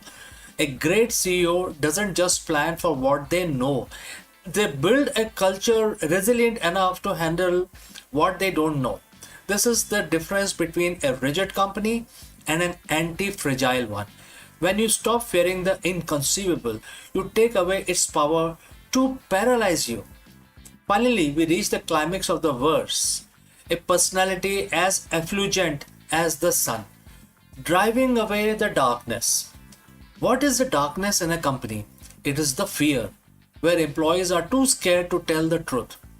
It is where the departments hide information from each other. It is the ego where leaders need to be, right, outweighed the need to be successful. The effulgent CEO is one who brings radical transparency. Just as the sun doesn't fight the dark, it simply arrives and the dark ceases to be. Dark just goes away. A leader who leads with the Gita's principles of light doesn't have to fix every problem manually. Their presence, their ethics, and their clarity create an environment where dark behavior simply cannot survive. When you are effulgent, you provide the why for your company, and as a leader once said, he who has why to live can bear almost anyhow. So how do we apply chapter 8 verse 9 starting tomorrow morning? Practice omniscience. Don't just look at the reports. Seek to understand the soul of your product. Be a sustainer. Remember that your role is to support your team, not just to support by themselves. Drive out shadows. If there is a part of your business you are avoiding looking at, and that is where the darkness is, shine your light there first. Leadership is not about just quarterly results. It's about being the oldest, the most grounded, the effulgent, and also most inspiring. Bhagavad Gita isn't just a book of philosophy. It's a manual for the highest form of management. Go forth, lead like sun, and drive out the darkness. Friends, thanks for listening. If you have any questions, any suggestion, any opinion, please do not hesitate to send it across in the comment section below. Before I part ways, I will have to speak few words about our affiliate partner.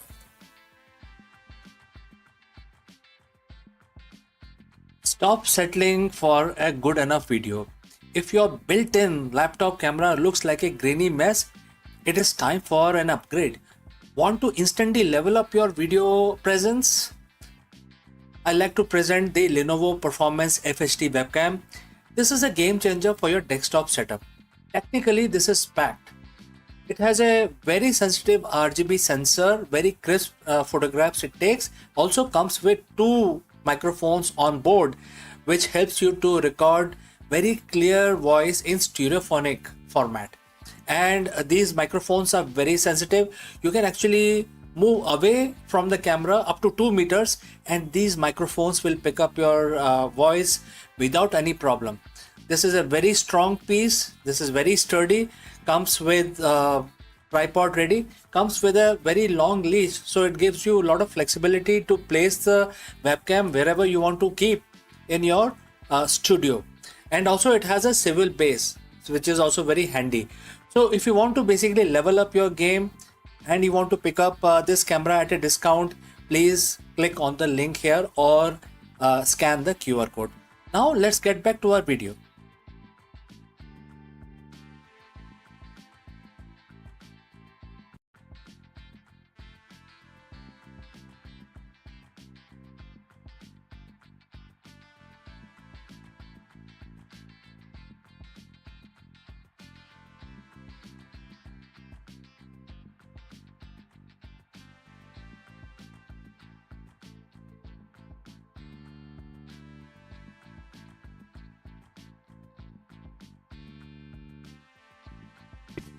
Let me ask you, is time really a one-way street? The new research suggests that Einstein's famous wormhole theory might hold the key to the mind-bending possibility of a hidden mirror of time. And friends, as you know, mirror always casts an inverted image. In this video, we break down the latest theoretical physics breakthrough that is challenging everything we know about the arrow of time, entropy, and the fabric of space-time. Could wormhole act as a portal to a mirror reality where time flows in the reverse direction? We dive into the science behind the headlines and explain what this discovery means for the future of quantum mechanics and cosmology. Let's go. What if everything we know about time is backward? We have been told that the time flows in only one direction, from past into the present and towards an inevitable future. It's the arrow of time. But what if that arrow isn't just pointing forward? What if it is also pointing back in the backward direction? And the key to understand that secret lies in one of the most famous yet misunderstood concept in physics, which is the Einstein-Rosen bridge. When we hear about the word wormhole, we think of interstellar. We think of space traveler jumping across galaxies in seconds. But here is the first breakthrough in our understanding today, and that is not what Einstein and Rosen intended. Friends, before we move forward, if you have reached this far, please inform us from which city you have tuned in and in which language you are watching this video. This will help us determine the reach of our channel. Alright, let's proceed further. In the year 1935, Albert Einstein and his colleague Nathan Rosen weren't trying to build a space travel portal. They were struggling with the math of gravity and quantum fields. They created a bridge, a mathematical connection between the two identical symmetrical sheets of space-time. It wasn't a tunnel for a spaceship, it was a theoretical tool meant to reconcile how matter behaves in extreme gravity. Fast forward to 2026, a massive shift in how we interpret those equations have just emerged. Instead of physical tunnel through space, researchers are proposing that the Einstein-Rosen bridge is actually a quantum link between two opposite directions of time. Think of it like a mirror. If you stand in front of a mirror, you will see yourself, right? Now imagine that the mirror doesn't just reflect your image, it reflects your flow. In this new theoretical model, our universe is paired with a mirror, a component where time flows in the exact opposite direction. The bridge isn't the shortcut across the galaxy, it is a fundamental connection that allows quantum systems to remain balanced, consistent, and crucially irreversible. So, what does this matter? Why this matters now? Because of the black hole information paradox. For decades, physicists have been terrified that if the information falls into the black hole, it is lost forever. They violate and the violent laws of quantum mechanics, and therefore, there could be only two situations. One is that everything is true, or the quantum mechanics and the laws of relativity works across all positions on in the space. But if this mirror time theory is correct, that information isn't destroyed, it simply evolves along the backward flowing time component. It's not gone, it's just living in the mirror.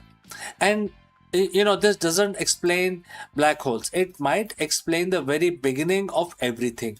Some researchers are now suggesting that our big bang wasn't the absolute beginning. It was more like a some sort of a restarting of something. It may have been a bounce, a transition from a contracting phase of previous universe, mirrored by this strange temporal connection. Even more mind bending is the small relic black holes from this pre bounce phase might still be hiding in our universe today, potentially explaining the mysteries of the dark matter. We aren't building time machines today, and we are not going to be traveling through space tunnels to another galaxy anytime soon.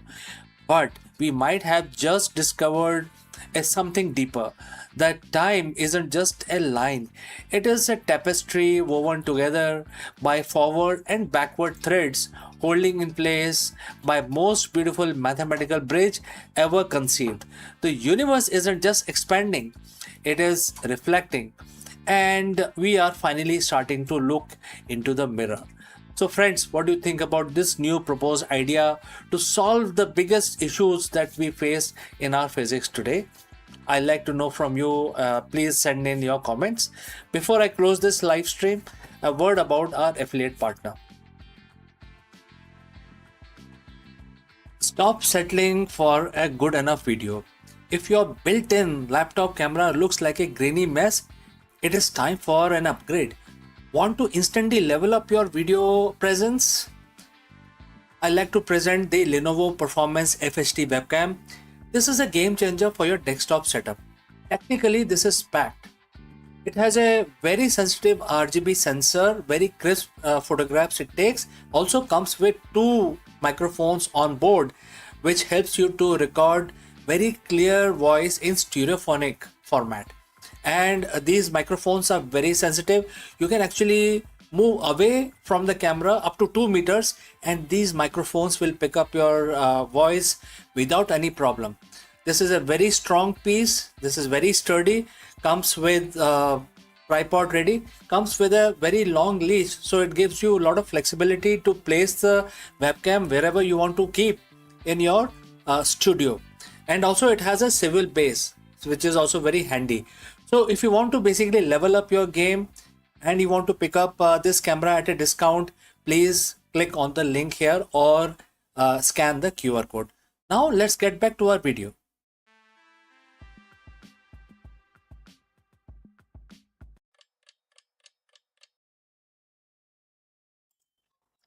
नमस्कार दोस्तों, आप सभी का स्वागत है। आज शनिवार का दिन है और आप सब जानते हैं कि शनिवार का जो दिन होता है वो शनि महाराज के लिए समर्पित है। तो आज हम अपना दिन शुरू करेंगे भगवान शनि की प्रार्थना करके, पूजा करके, और हर रोज की तरह हम 11 दफा एक मंत्र का उच्चारण करेंगे। आप हमारे साथ जुड़ें और इस मंत्र का उच्चारण आप अपने अपने वर्क स्टेशन पे, अपने अपने ऑफिस में, होम ऑफिस में करें। मैं ये काउंटर यूज करता हूँ, आप कैसे भी माला का इस्तेमाल करके या कैसे भी अपने मन में ही 11 दफे इस मंत्र का उच्चारण करना है। तो चलिए हाथ जोड़ लीजिए, भगवान का नमन करिए। ओम शनिश्चराय नमः। इस मंत्र का हमें जाप 11 दफा करना है। तो चलिए हम अब शुरू करते हैं। ओम शन शनिश्चराय नमः। ओम शन शनिश्चराय नमः। ओम शन शनिश्चराय नमः। ओम शन शनिश्चराय नमः। ओम शन शनिश्चराय नमः। ओम शन शनिश्चराय नमः। ओम शन शनिश्चराय नमः। ओम शन शनिश्चराय नमः।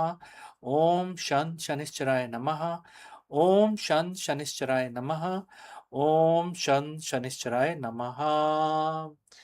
तो दोस्तों, हमारे भगवान की स्तुति जो पूजा है समाप्त हुई, और जिन लोगों की शनि की ढैया चल रही है उनके लिए बहुत ही ज़रूरी है आप हर शनिवार को इस मंत्र का जाप करें और अपना दिन शुरू करें।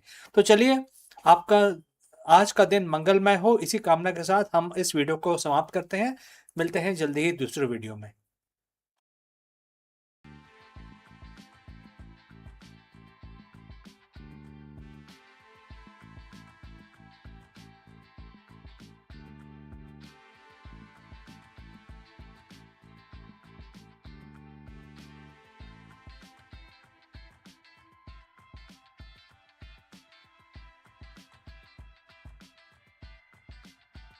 Hello friends, can the ancient wisdom solve the modern CEO's biggest challenge?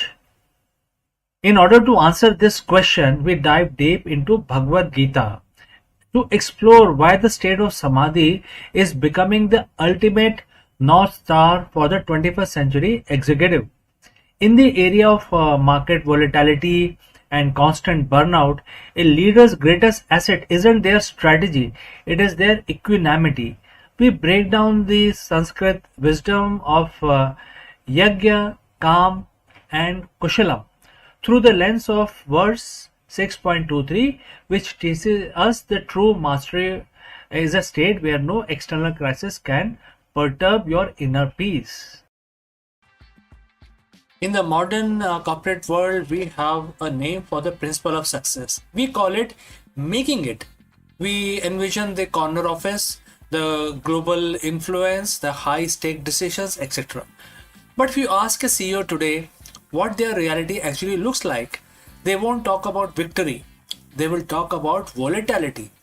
They will talk about the 3 a.m. anxiety, the black swan event, the crushing weight of responsibility for thousands of employees, and the constant noise of 24/7 market. Most leaders are living in a state of high functioning panic. But if I told you that 7,000 years ago, on a battlefield far removed from the glass skyscrapers, a solution was written for exactly this kind of pressure. Today we are looking at Bhagavad Gita, chapter 6, verse 23. We are going to explore why Samadhi, a term often reserved for monks in caves, is actually the most practical, competitive, and essential goal for the modern executive. So friends, if you have reached this far, please inform us from which city you have tuned in and in which language you're watching this video. This will help us determine the reach of our channel. Let's continue. Let's look at the text, verse 23 of chapter 6, and it says, quote starts, "Let it be known that the state of the severance from the union with the misery is called yoga. This yoga must be practiced with determination and an unprecedented mind." Now let's unpack this first phrase, the severance from the union with misery. As a CEO, you often united with the outcome of your company. If the stock drops, you are miserable. If a competitor launches a better product, you are miserable again. Verse 23 suggests a state of yoga which we call samadhi, where that cord is cut. It isn't that the problem go away. It is that your union with the pain of those problems is severed. This is the state where the leader knows there is nothing greater left to achieve. It is about retirement. It's about reaching a level of internal mastery that makes external chaos irrelevant. The verse continues to explain that in this state, the practitioner is not perturbed by anything come what may. Think about the last crisis you faced. Did you react or did you respond? Well, reaction is emotional. It is driven by the fear of loss. Response is intellectual. It is driven by the samadhi, by clarity. For a CEO, being unperturbed is a superpower. Imagine a boardroom where everyone is losing their head because of the quarterly mess. The leader who has mastered Gita 6.23 sit in the center of the storm. They aren't cold or indifferent. They are simply not shaken. Because they have attained an internal samadhi, their decision making remains clinical, creative, and objective. While others are blinded by the misery, the samadhi led executive sees the path forward. This is the difference between a leader who survives and leader who resigns. Now the Gita is very, very practical. It doesn't say the state happens by accident. It says the state is achieved only by practicing yoga with determination and optimism. So there are several Sanskrit words related to determinism, and the mind does not become despondent. So we will move on. We will not try and read those Sanskrit words in this verse. For an executive, determination means the discipline of the routine.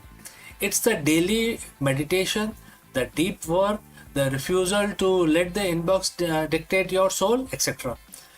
What is optimism? Optimism is even more critical. In business, things go wrong, projects fail, partnerships soars. If your mind becomes despondent, if you lose your optimism, your leadership dies. The Gita tells us that samadhi isn't a gift for the lucky one. It's a result of the disciplined mind. It's a practice. You have to train your brain to return to center every single day, just as you would train your body in the gym. Now let's talk about the bottom line. Where should a CEO care about the ancient Sanskrit verses? First is cognitive longevity. Stress kills creativity and samadhi preserves it. Next, talent retention. People follow unperturbed leaders, they don't follow the panicked ones. Third, risk management. When you are free from misery, you don't make desperate, high risk gambles to save your ego. You make calculated moves to grow the vision. In the past, we thought the goal of an executive was more market, more share, more revenue, more accolades. But the Gita suggests that the new executive goal is actually enough. When you reach a state where you know there is nothing greater left to achieve, internally you paradoxically become more effective at achieving things externally. You are no longer hungry and desperate. You are focused and formidable. So as we close this lesson from chapter 6, verse 23, I leave you with a challenge. Look at your calendar for the next week. How much of it is dedicated to the union with misery, the firefighting, the stressing and reacting, and how much is dedicated to severance, the practice of finding your center. The corner office was never meant to be a cage of anxiety. It was meant to be a seat of wisdom. Practice with determination, lead with optimism, and find the state of samadhi where, come what may, you remain the master of your own soul. Thanks for listening, friends. If you have any question or any suggestions, kindly send us a message in the message section below. Before I close this session, a word about our affiliate partner. Stop settling for a good enough video. If your built-in laptop camera looks like a grainy mess, it is time for an upgrade. Want to instantly level up your video presence? I like to present the Lenovo Performance FHD webcam. This is a game changer for your desktop setup. Technically, this is packed.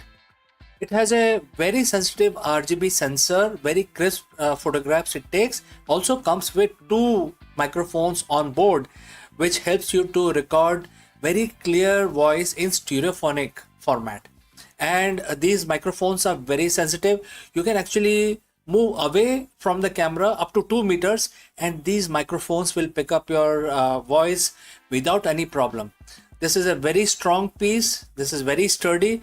Comes with tripod ready. Comes with a very long leash, so it gives you a lot of flexibility to place the webcam wherever you want to keep in your studio. And also it has a swivel base, which is also very handy. So if you want to basically level up your game and you want to pick up this camera at a discount, please click on the link here or scan the QR code. Now let's get back to our video.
Friends, a very big question that we want to address today is, are we alone or are we just being watched? For decades, we have scanned the stars for signals, but new speculation from SETI and leading astrophysicists suggest a chilling possibility. It is already too late to hide. While we search for them, humanity has spent the last century broadcasting our presence to the cosmos. In this video, we dive deep into the great silence and why the latest breakthrough in technosignatures and planetary direction suggests that any advanced civilizations within 100 light years likely to already know Earth is a home to an industrial civilization. Let us explore this further. For over 60 years, humanity has been staring into the abyss of space and asking one simple question: where is everybody? We call it Fermi paradox. The universe is ancient, It is vast, and according to everything we know about biology and physics, it would be crawling with life. Yet, when we point our telescopes at the stars, we get nothing but cold, dead silence. We have assumed that if they were out there, we would have found them by now. We have treated the search for the extraterrestrial intelligence, which is SETI, like a game of cosmic hide and seek, where we are the ones doing the seeking. But in 2026, the conversation has shifted. Leading scientists and researchers are now proposing as much more unsettling reality. The silence isn't because they aren't there, and it isn't because they haven't found us. It's because they likely discovered Earth a long, long time ago. While we have been whispering into the dark, wondering if we are alone, we have actually been shouting our presence to the galaxy for over a century. So, friends, if you have reached this far, please inform us from which city you have tuned in and in which language you are watching this video. This will help us determine the reach of our channel. Alright, let's proceed further. Today we are breaking down the new SETI speculation.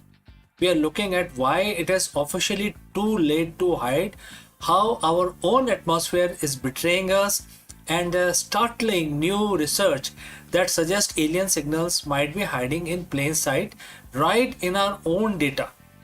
To understand why we are already visible, we have to look at what we call the techno signature. Since the early 20th century, Earth has been surrounded by an over-expanding bubble of radio waves. This radio bubble is now over 200 light years wide. Inside the bubble are thousands of star systems. If there is a civilization within 100 light years of us with even slightly better technology than ours, they don't need us to send them a hello message. They have already heard our earlier radio broadcasts, our television signals, and most importantly, our high frequency military radars. But it is not just radio. In the last year, researchers have found while exploring the exoplanet, because exoplanets search has reached a fevering pitch right now. We have been using the James Webb Space Telescope to look at the atmospheres of distant worlds, searching for methane, oxygen, carbon dioxide, the building block of life. Now the flip side of this perspective is, if an alien astronomer 50 light years away pointed a telescope similar to JWST or something much more advanced at Earth, what would they see? They wouldn't see the Great Wall of China or our cities. They would see our atmospheric fingerprint. They would see a planet with an atmosphere is in chemical disequilibrium.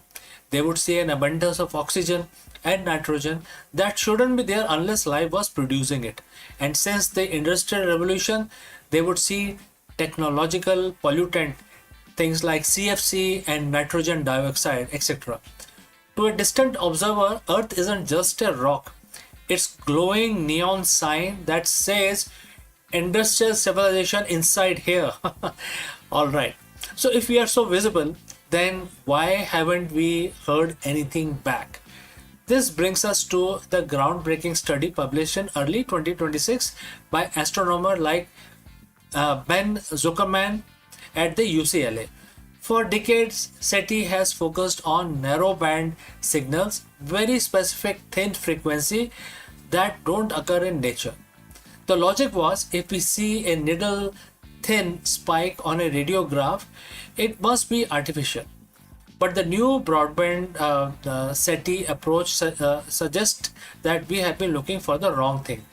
Zuckerman and others argue that the advanced civilizations wouldn't waste energy sending weak, narrow signals across the void. They would use directed energy beams, powerful broadband bursts that are much easier to detect across the interstellar distances. And here is a kicker. These signals might already be sitting in our archives. We have been scanning the sky for a century for other purpose and other navigation, mapping the stars, studying black holes. This new speculation suggests that the evidence of aliens isn't waiting to be discovered in the future, it is likely hiding in plain sight. Within the petabytes of data we have already collected, we have just haven't looked at the data with the right algorithm yet. Think of it like this. We have been looking for specific person's voice in a crowded stadium when we should have been looking for the flashlight they were waving. There is another reason for this silence, and it was highlighted in March 2026. Report from SETI Institute. Dr. Vishal Gajar and his team recently discovered a major complication in how we hear the cosmos. It turns out that the space isn't an empty vacuum. It is filled with turbulent plasma and stellar winds. When a signal travels from distant star system to Earth, it has to pass through the space weather of that alien sun. This plasma can smear or broaden a signal.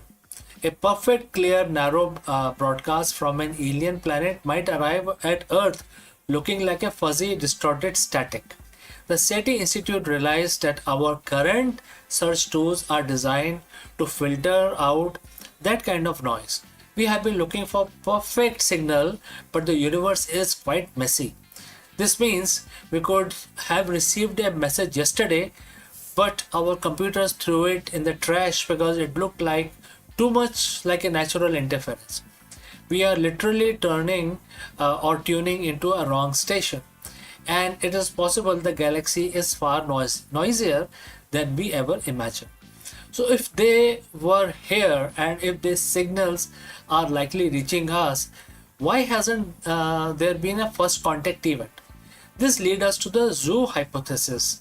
If a civilization is advanced enough to detect our atmospheric pollution from 40 light years away, they are likely centuries ahead of us, if not millennia. To them, we might be like a new species of ants discovered in a remote jungle. You don't walk up the anthill to introduce yourself, you observe it. You set up cameras, you stay hidden so you don't disrupt their natural development. But as our technology improves, as we launch the Nancy Grace Roman telescope and the Habitable World Observatory, we are becoming harder to ignore. We are starting to build our own cameras to look back at them. In April 2026, SETI Institute launched a Discover Future Lab. Their mission was to prepare humanity for the human dimensions of discovery. They aren't just asking how to find life anymore, they're asking what happens next. Because the consensus is changing, first contact might not be a signal we receive, but a realization we find in our own backyard. We used to think universe was a vast empty desert and we are lone campfire in the middle of the night, but the science of 2026 tells a different story. The desert is full of life and our campfire has been blazing signal fire over 100 years. Whether it is through leaked radio waves, chemical signatures in our cloud, or the broadband beams we haven't decoded yet, the great silence is starting to feel less like an absence of life and more like a waiting room. The question isn't, are we alone anymore? The question is, when they finally decide to answer, will we be ready to listen? So friends, thanks for watching this deep dive into the new frontier of SETI.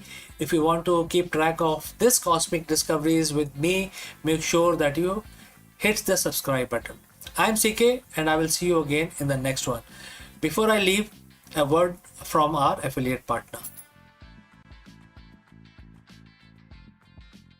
Stop settling for a good enough video.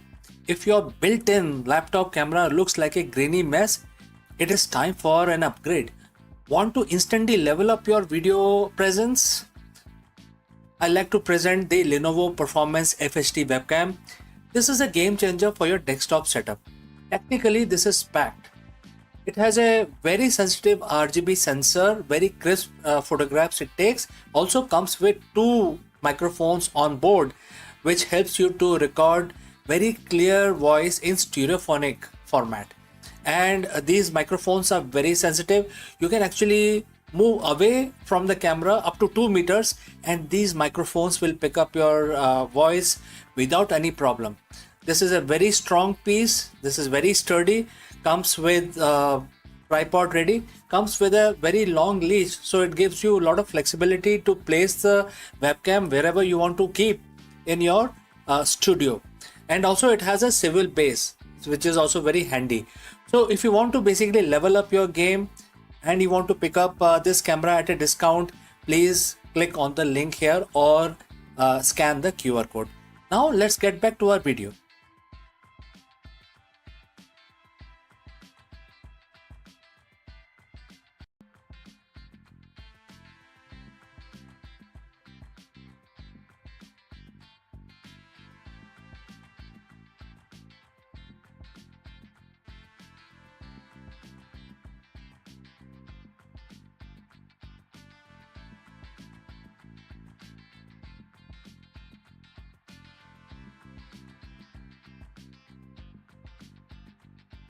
In the hushed chamber of Ming era medicine, where the wisdom was linked on scrolls and remedies brewed in porcelain jars, a startling secret has resurfaced. An anesthetic formula centuries ahead of its time.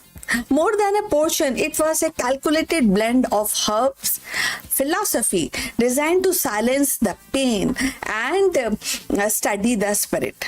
This discovery does not just rewrite medical history, it reveals a civilization that understood the delicate frontier between consciousness and oblivion, compassion and science. So the Ming dynasty, often celebrated for its art and for its architecture, now stands illuminated as a pioneer in surgical sophistication. A proof that the quest to ease human suffering is as old as civilization itself. So let's find out more about this. The corridors of history often conceal treasures that redefine our understanding of human ingenuity. One such revelation has emerged from Ming Dynasty, where the scholars have uncovered evidence of sophisticated anesthetic use centuries before the modern medicine codified the practice. This discovery does more than enrich the annals of pharmacology. It illuminates the depth of Chinese medicine philosophy and its seamless blend of science, ritual, and pragmatism. So the Ming era, spanning 14th to 17th centuries, was a period of flourishing scholarships and innovations and the cultural refinement. Physicians of the time were they are heirs of millennia of accumulated wisdom and drawing from the classical text of Han dynasty and practical refinement of Song era healers. So yet that what sets this anesthetic apart is its demonstration of deliberate calculated approach to pain management. Far from being a crude concoction, it was actually carefully blended mixture of herbal compound designed to dull the sensation, calm the spirit, and allow surgical interventions to proceed with minimal suffering. So if you have reached this far, please inform us from which city you have tuned in and in which language you are watching this video. This will help us to determine the reach of our channel. Now, moving forward,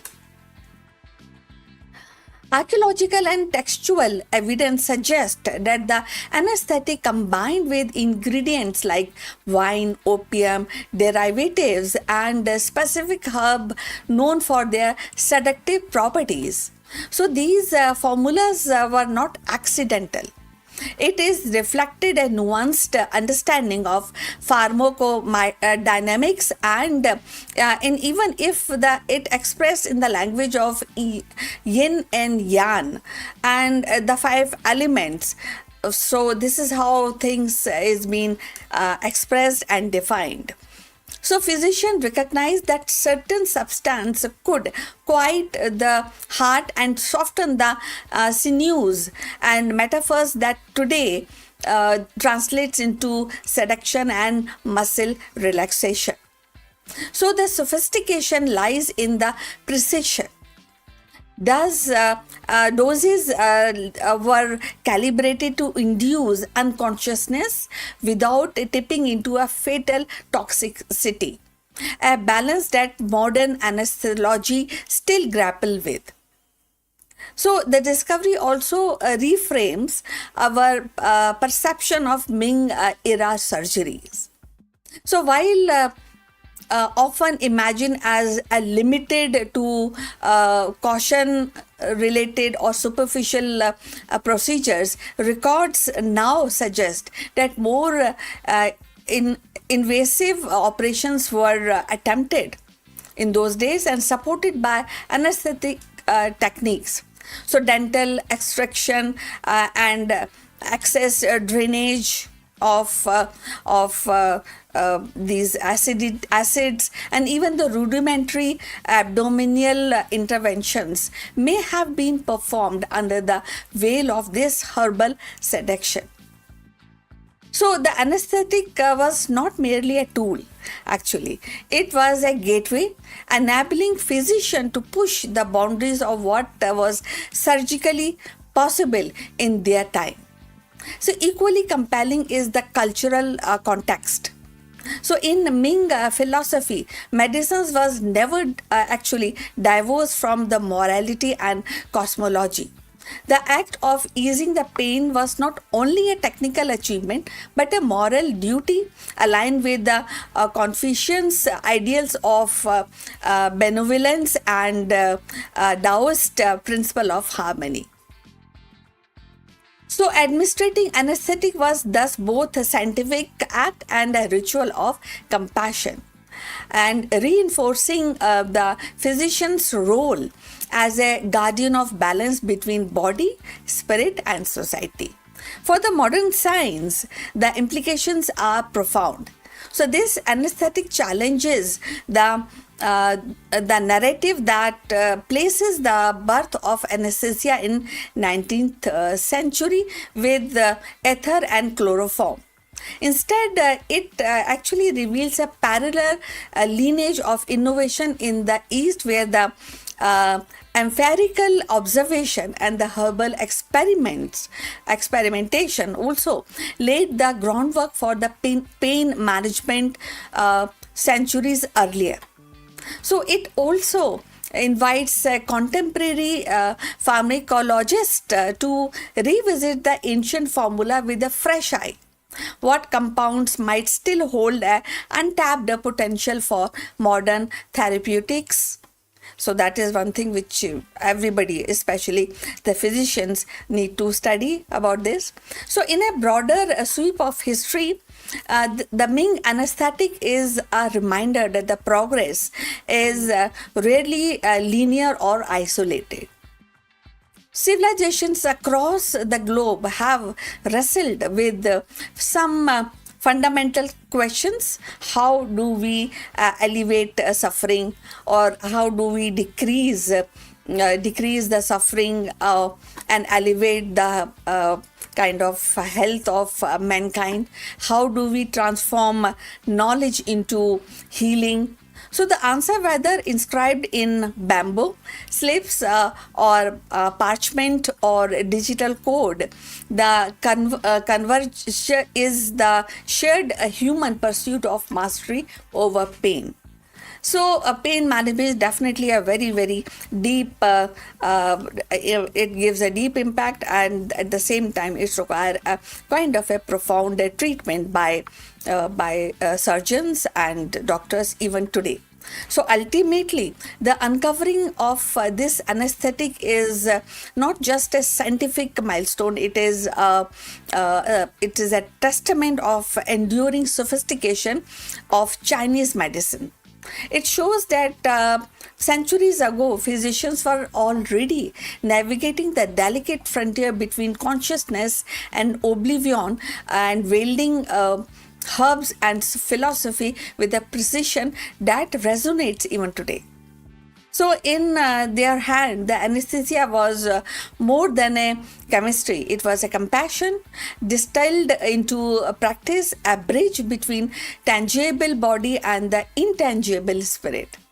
So, and in rediscovering this wisdom, we are reminded that the quest to heal is as ancient as civilization itself and as timeless as the human desire to relieve, dignity, and care.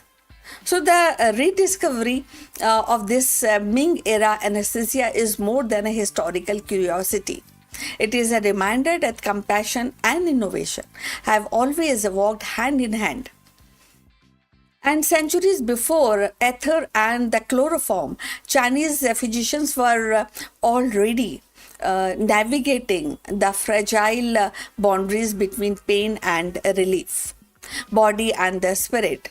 So their silence auxiliary actually revealed civilization and attuned but to the dignity of the patient and the whole practice of medicines, especially in pain management. In honoring their wisdom, we see that the pursuit of easing suffering is timeless and echoing across the ages as one of the humanity's most profound achievement. What you feel about it, what you say, what would like to add to this in the comments. So I look forward for your comments on this subject. So thanks for watching, and please like and subscribe our channel, and see you in the next one. But before we end, few words about our affiliate partner. Stop settling for a good enough video. If your built-in laptop camera looks like a grainy mess, it is time for an upgrade. Want to instantly level up your video presence? I like to present the Lenovo Performance FHD webcam. This is a game changer for your desktop setup. Technically, this is packed. It has a very sensitive RGB sensor, very crisp photographs it takes. Also comes with 2 microphones on board, which helps you to record very clear voice in stereophonic format. And these microphones are very sensitive. You can actually move away from the camera up to 2 meters, and these microphones will pick up your voice without any problem. This is a very strong piece. This is very sturdy. Comes with tripod ready. Comes with a very long leash, so it gives you a lot of flexibility to place the webcam wherever you want to keep in your studio. And also it has a swivel base, which is also very handy. So if you want to basically level up your game and you want to pick up this camera at a discount, please click on the link here or scan the QR code. Now let's get back to our video.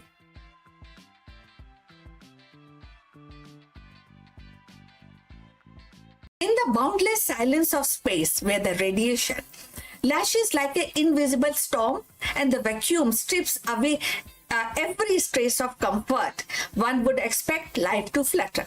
Yet, against all odds, tiny fungal spores have endured, and their survival is more than a scientific curiosity.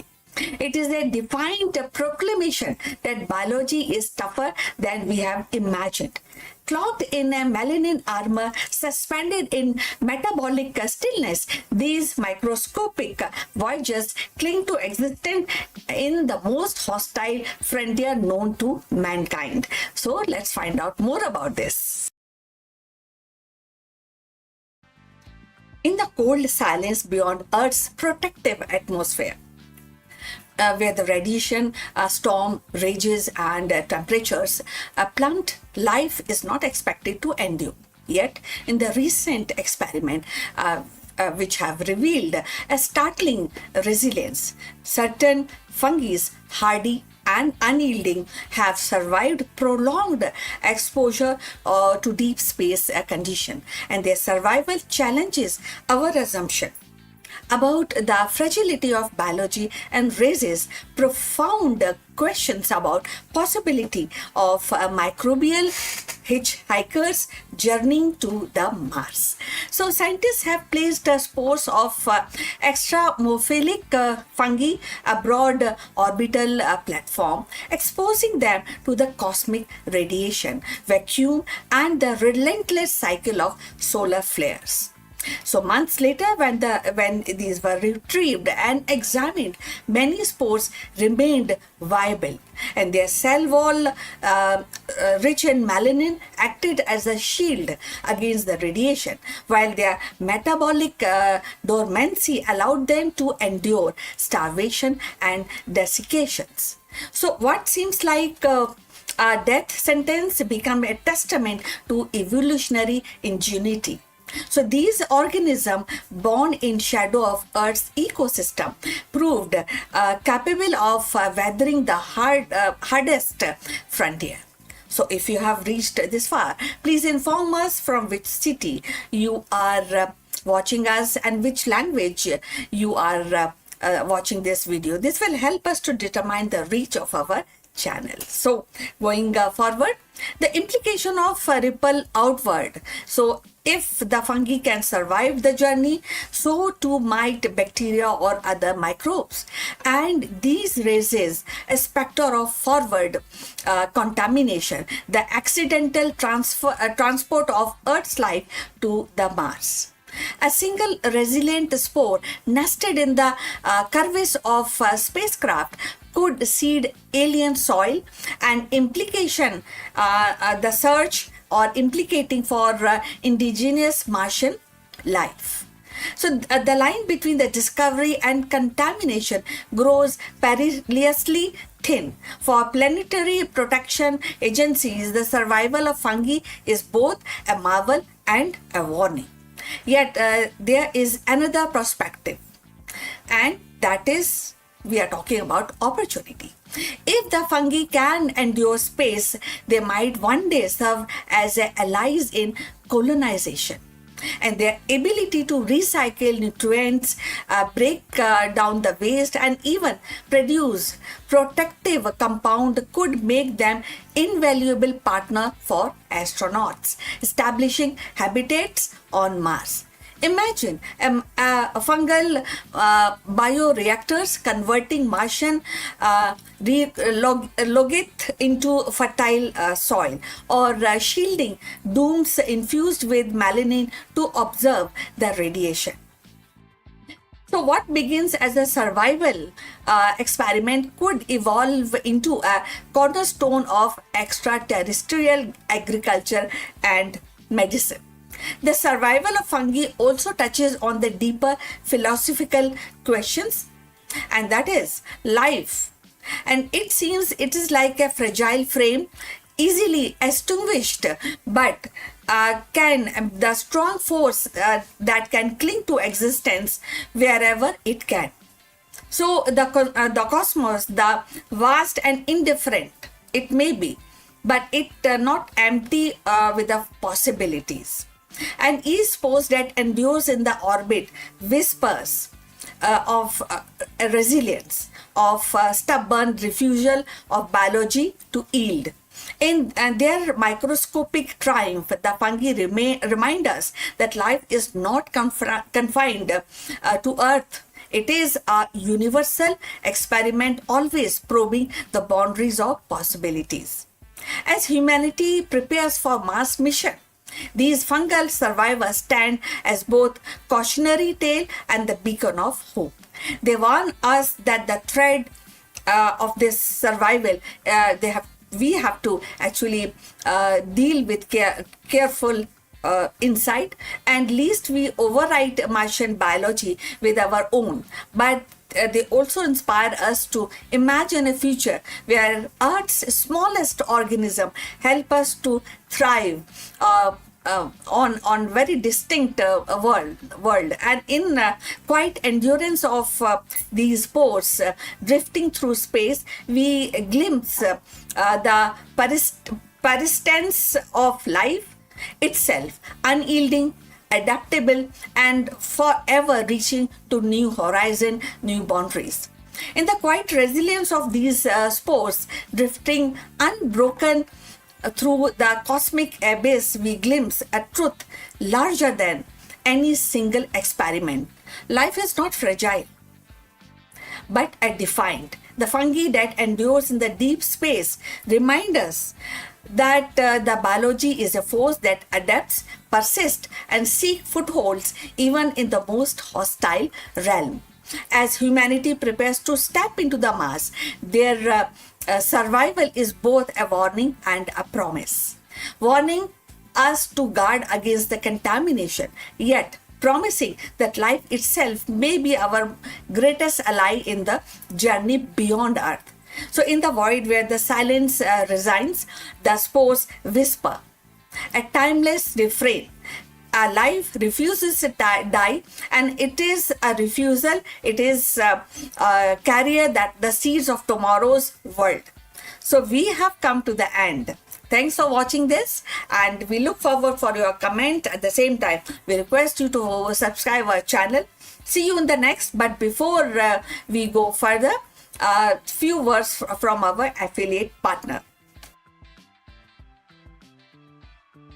Stop settling for a good enough video. If your built-in laptop camera looks like a grainy mess, it is time for an upgrade. Want to instantly level up your video presence? I like to present the Lenovo Performance FHD webcam. This is a game changer for your desktop setup. Technically, this is packed.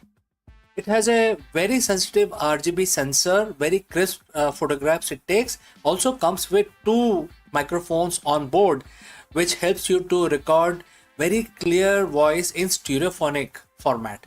And these microphones are very sensitive. You can actually move away from the camera up to 2 meters, and these microphones will pick up your voice without any problem.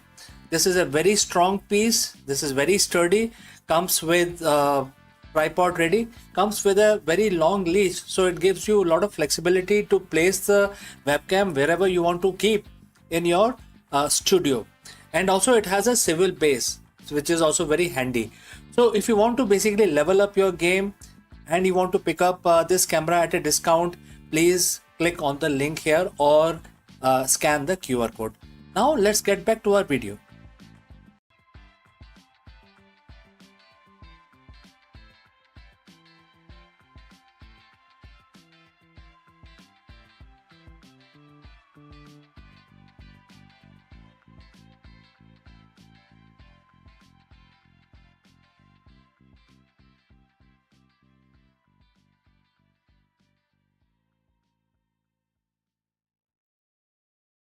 In the boundless silence of space, where the radiation lashes like an invisible storm and the vacuum strips away every trace of comfort, one would expect life to flutter.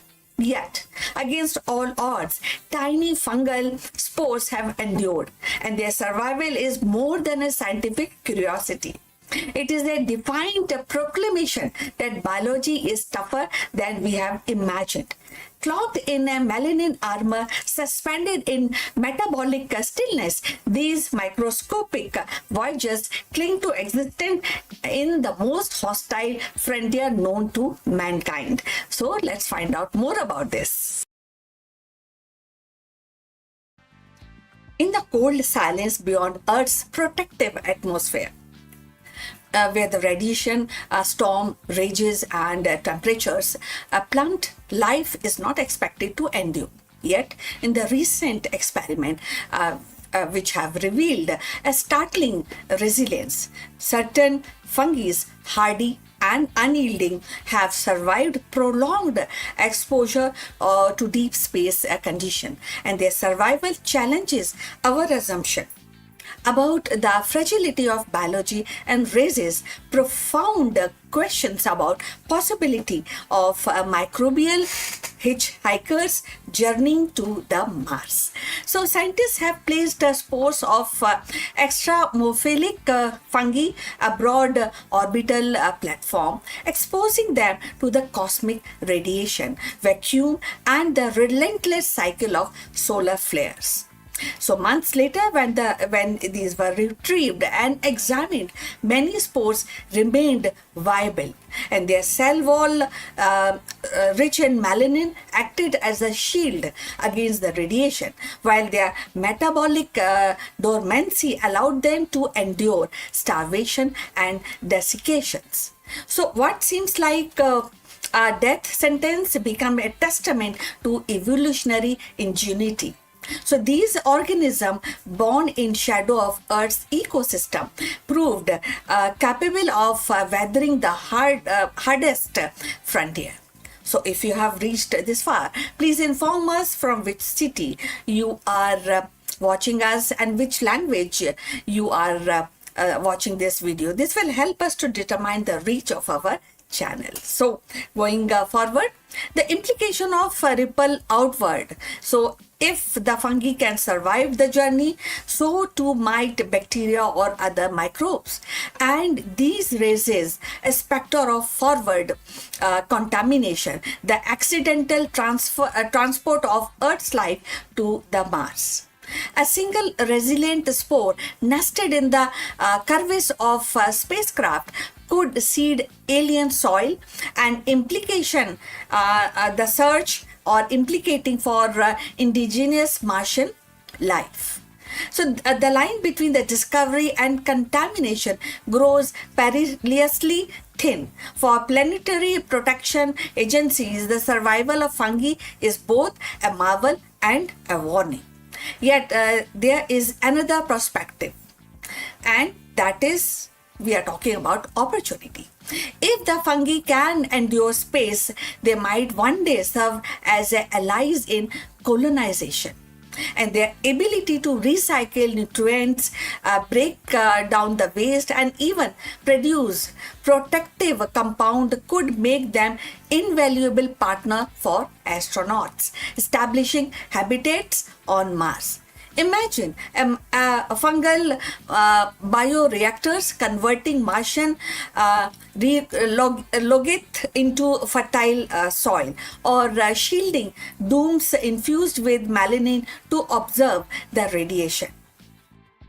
So what begins as a survival experiment could evolve into a cornerstone of extraterrestrial agriculture and medicine.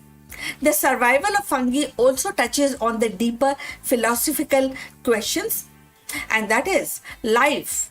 And it seems it is like a fragile frame, easily extinguished, but can the strong force that can cling to existence wherever it can. So the cosmos, the vast and indifferent, it may be, but it not empty with the possibilities. And each force that endures in the orbit whispers of resilience, of stubborn refusal of biology to yield. In their microscopic triumph, the fungi remind us that life is not confined to Earth. It is a universal experiment, always probing the boundaries of possibilities.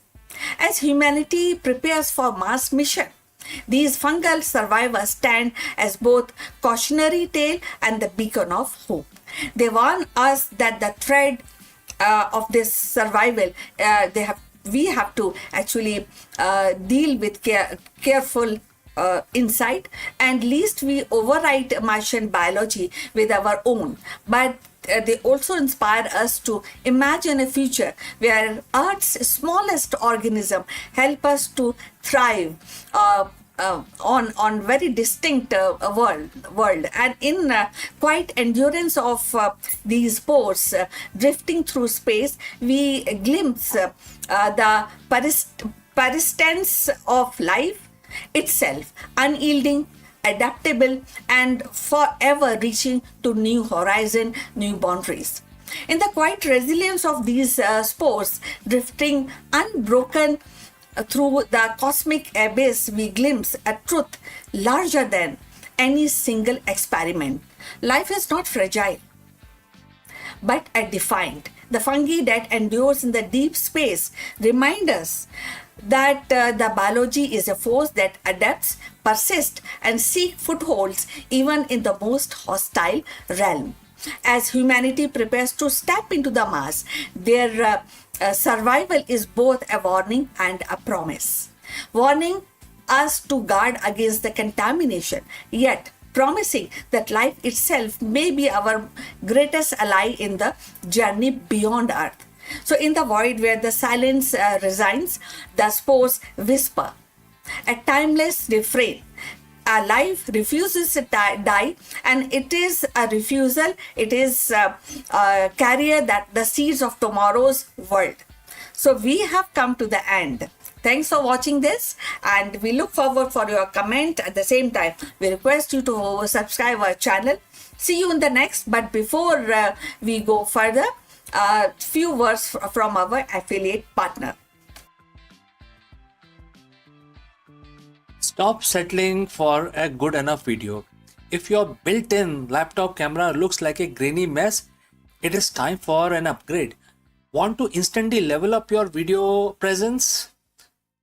I like to present the Lenovo Performance FHD webcam. This is a game changer for your desktop setup. Technically, this is packed. It has a very sensitive RGB sensor, very crisp photographs it takes. Also comes with two microphones on board, which helps you to record very clear voice in stereophonic format. And these microphones are very sensitive. You can actually move away from the camera up to 2 meters, and these microphones will pick up your voice without any problem.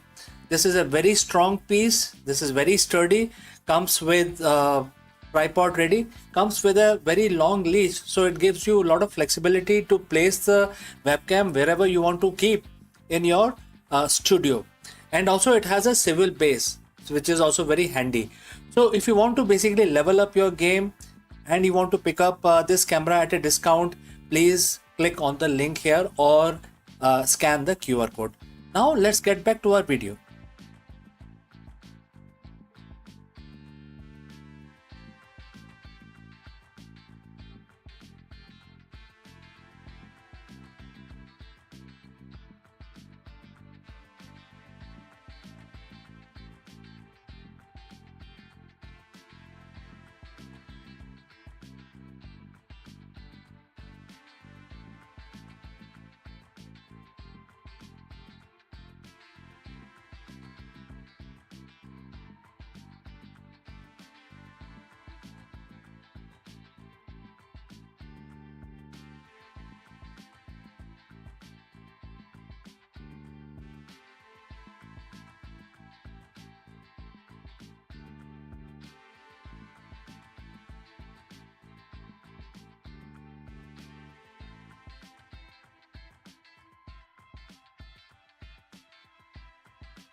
Long before laboratories hummed with machines and satellite pierced the sky, India's rishis were quietly charting the frontiers of science. And seated in the forest and ashram, they observed the rhythm of nature, the mysteries of cosmos, and the intricacies of human body. What they recorded in hymns and trustees and philosophical dialogues were not mere spiritual musing, but a profound scientific insight. Astronomy woven into Vedic chants, mathematics hidden in poetic meters, and medicine encoded in Ayurvedic text. So in 2026, as artificial intelligence deciphers genomes and quantum computers stimulate universe, the breakthroughs of these sages remind us that science is not only about the technology, but about vision. And their legacy whispers across the centuries. Knowledge is timeless, and the discovery is as much about intuition as much about instruments. So today we are talking about Charak, who stands as a towering figure as a physician, philosopher, and scientist whose vision of health we practice even today.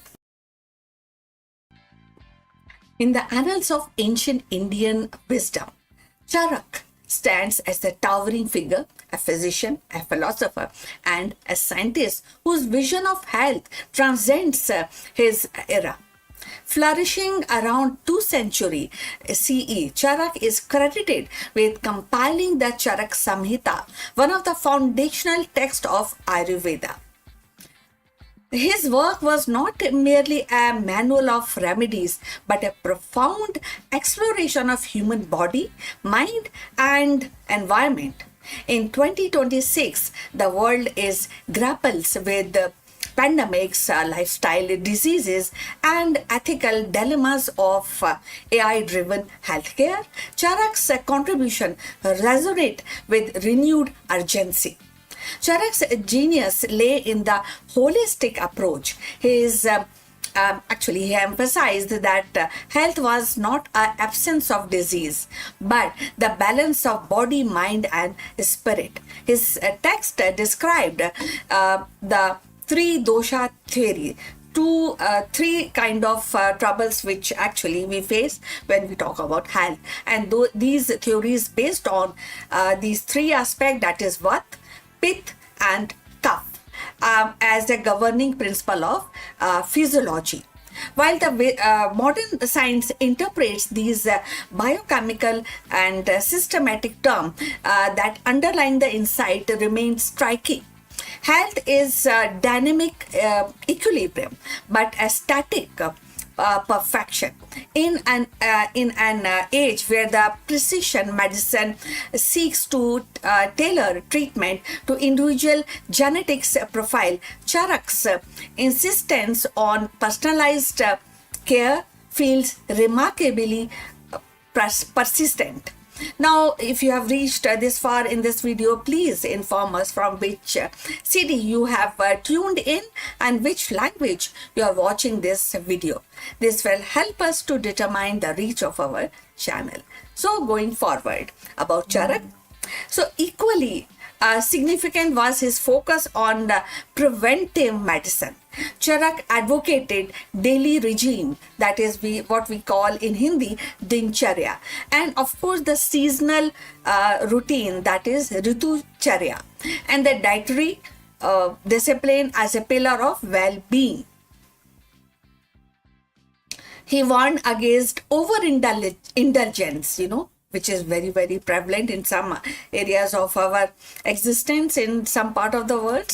Now, of course, stress, which is also very much here in 2026, and the neglect of nature's rhythm, very crucial aspect. In 2026, when non-communicable diseases like diabetes or hypertension dominates the global health, and that burdens and his preventive ethos aligned seamlessly with modern public health campaign. The idea that lifestyle is medicine is no longer radical. but it is mainstream. And Charak anticipated it nearly 2 millennia ago. Charak also advanced medical ethics. He insisted that physician embody compassion, humility, and discipline while treating patient as whole being rather than a case. So any patient is not a case, but it is like a whole human being. Now, in today's era of AI diagnostics and robotic surgery, his reminder that healing is a moral duty is invaluable. Technology may augment skills, but it cannot replace empathy. Charak's vision challenges us to ensure that science remains centered actually, and even as algorithm and machine reshape medicine. From scientific perspective, the Charak Samhita catalogs hundreds of medical plants, minerals, and formulation. Many of these are now subject of pharmacological research with compounds like turmeric cucum, and neems as a direct in gaining global recognition. Charak's meticulous documentation of therapeutic properties reflect an entirely spirited base and as an early form of clinical observation and evidence gathering. So in 2026, as bio prospecting and integrative medicine expand, his pharmacies and his documentation offers both inspiration and caution to honor the traditional knowledge while subjecting it to a rigorous validation. So Charak's relevance today extends beyond medicine but into a sustainability. He viewed a human as inseparable from their environment, emphasizing harmony with nature. In an age of climate crisis, his ecological sensibility reminds us that health cannot be divorced from the planetary well-being. The population of air the pollution of air and water and soil is not merely an environmental issue, it is a medical one. And that is very crucial. And Charak's integrated world view offers the guidance for a healthier earth. Thus, the Charak's contribution are not relic of the past but living principles. His insistence on balance, prevention, and ethics plus with ecological harmony speaks directly to the challenges of 2026. As medicine races ahead with genetics engineering and AI diagnostics, and of course the space medicine, Charak's voice urges caution and compassion. He reminds us that the ultimate goal of science is not conquest, but a care, not controlled but balance.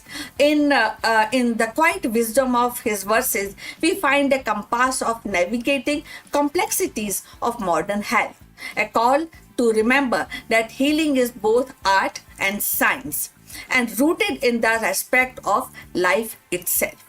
The legacies of India's Rishi is not confined to the past.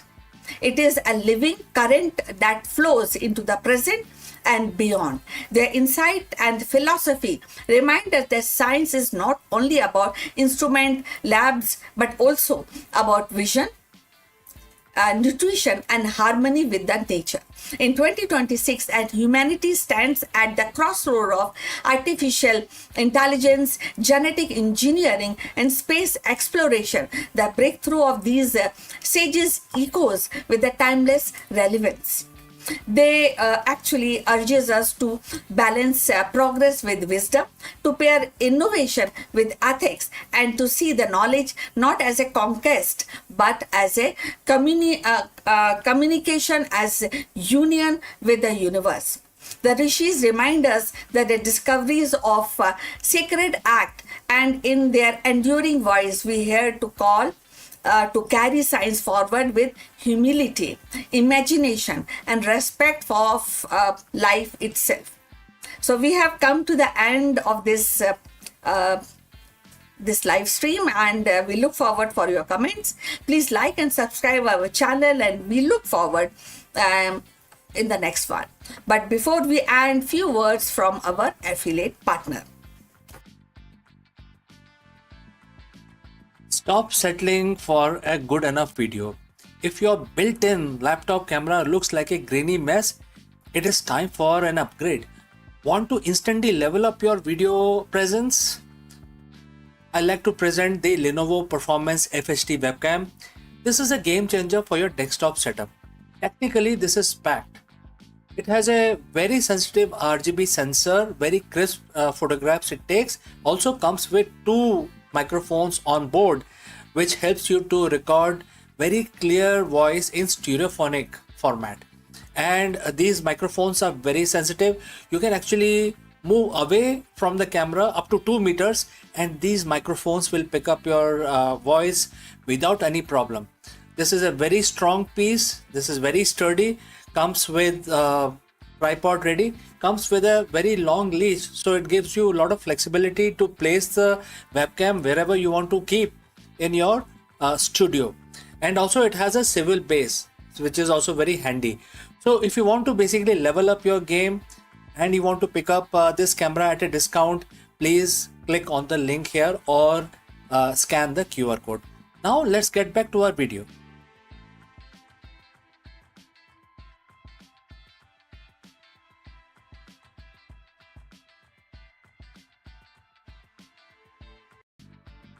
We live in an era of hyper result. Every quarter, every week, every minute is tracked. As a leader, you value often reduced to a single matrix, which is the bottom line. But here is the irony. The more we obsess over the finish line, more likely that we are, stumble before we get there.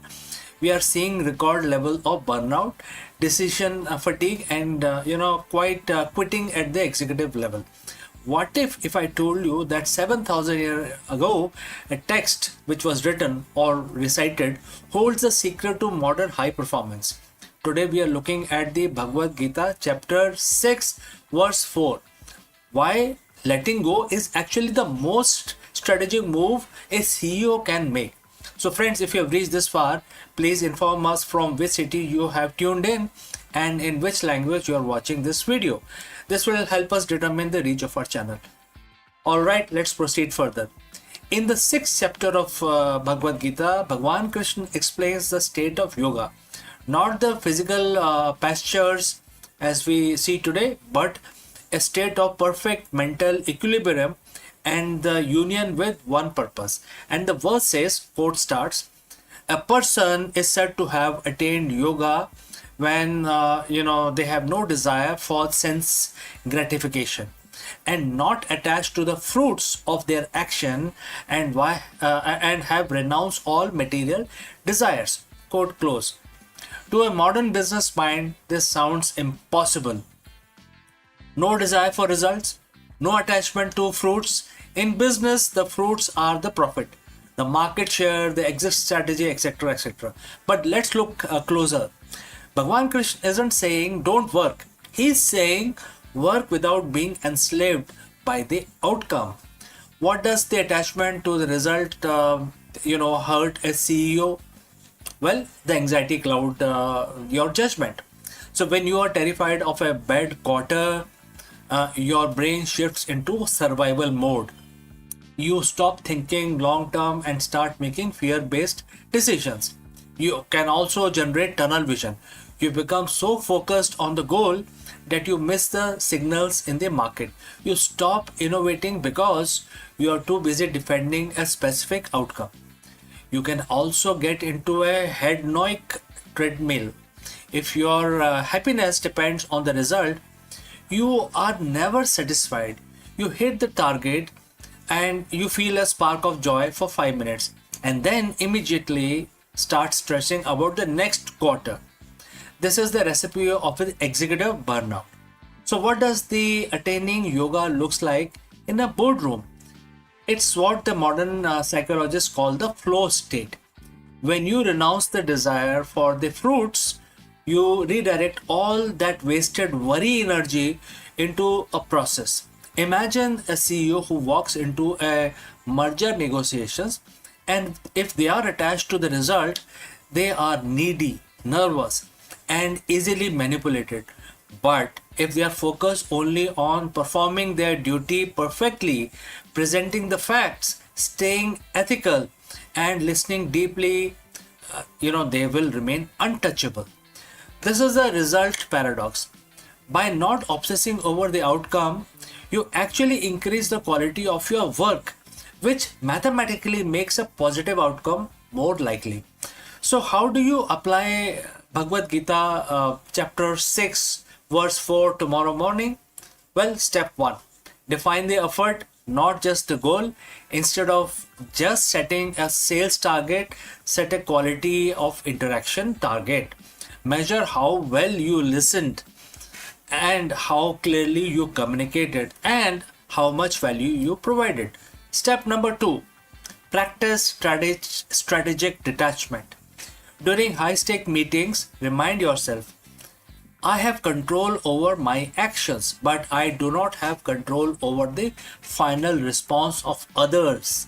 This lowers your anxiety and raises your IQ. Step 3, audit your sense gratification. Are you making this move for the growth of the company, or are your own ego or sense gratification is driving this? Real leadership begins where the ego ends. So chapter 6 verse 4 isn't about being passive, it's about being powerful, present. When you stop chasing the shadow of the result, you finally stand in the light of your own potential. You become a leader who is stable in success and resilient in failure. And that is the yoga Krishna speaks of. And it is the ultimate competitive advantage in the 21st century. Don't you think so? So next time you feel the pressure of the bottom line closing in, remember, focus on the work, let go of the fruits, and the result will take care of themselves. So friends, if you have any question, please do not hesitate to send it across. Thanks for watching. If this ancient perspective helped you today, share it with your colleagues who needed to hear it. And friends, I will see you in the next one. But before that, a word about our affiliate partner. Stop settling for a good enough video. If your built-in laptop camera looks like a grainy mess, it is time for an upgrade. Want to instantly level up your video presence? I like to present the Lenovo Performance FHD webcam. This is a game changer for your desktop setup. Technically, this is packed. It has a very sensitive RGB sensor, very crisp photographs it takes. Also comes with 2 microphones on board, which helps you to record very clear voice in stereophonic format. And these microphones are very sensitive. You can actually move away from the camera up to 2 meters, and these microphones will pick up your voice without any problem. This is a very strong piece. This is very sturdy. Comes with tripod ready. Comes with a very long leash, so it gives you a lot of flexibility to place the webcam wherever you want to keep in your studio. And also it has a swivel base, which is also very handy. So if you want to basically level up your game and you want to pick up this camera at a discount, please click on the link here or scan the QR code. Now let's get back to our video.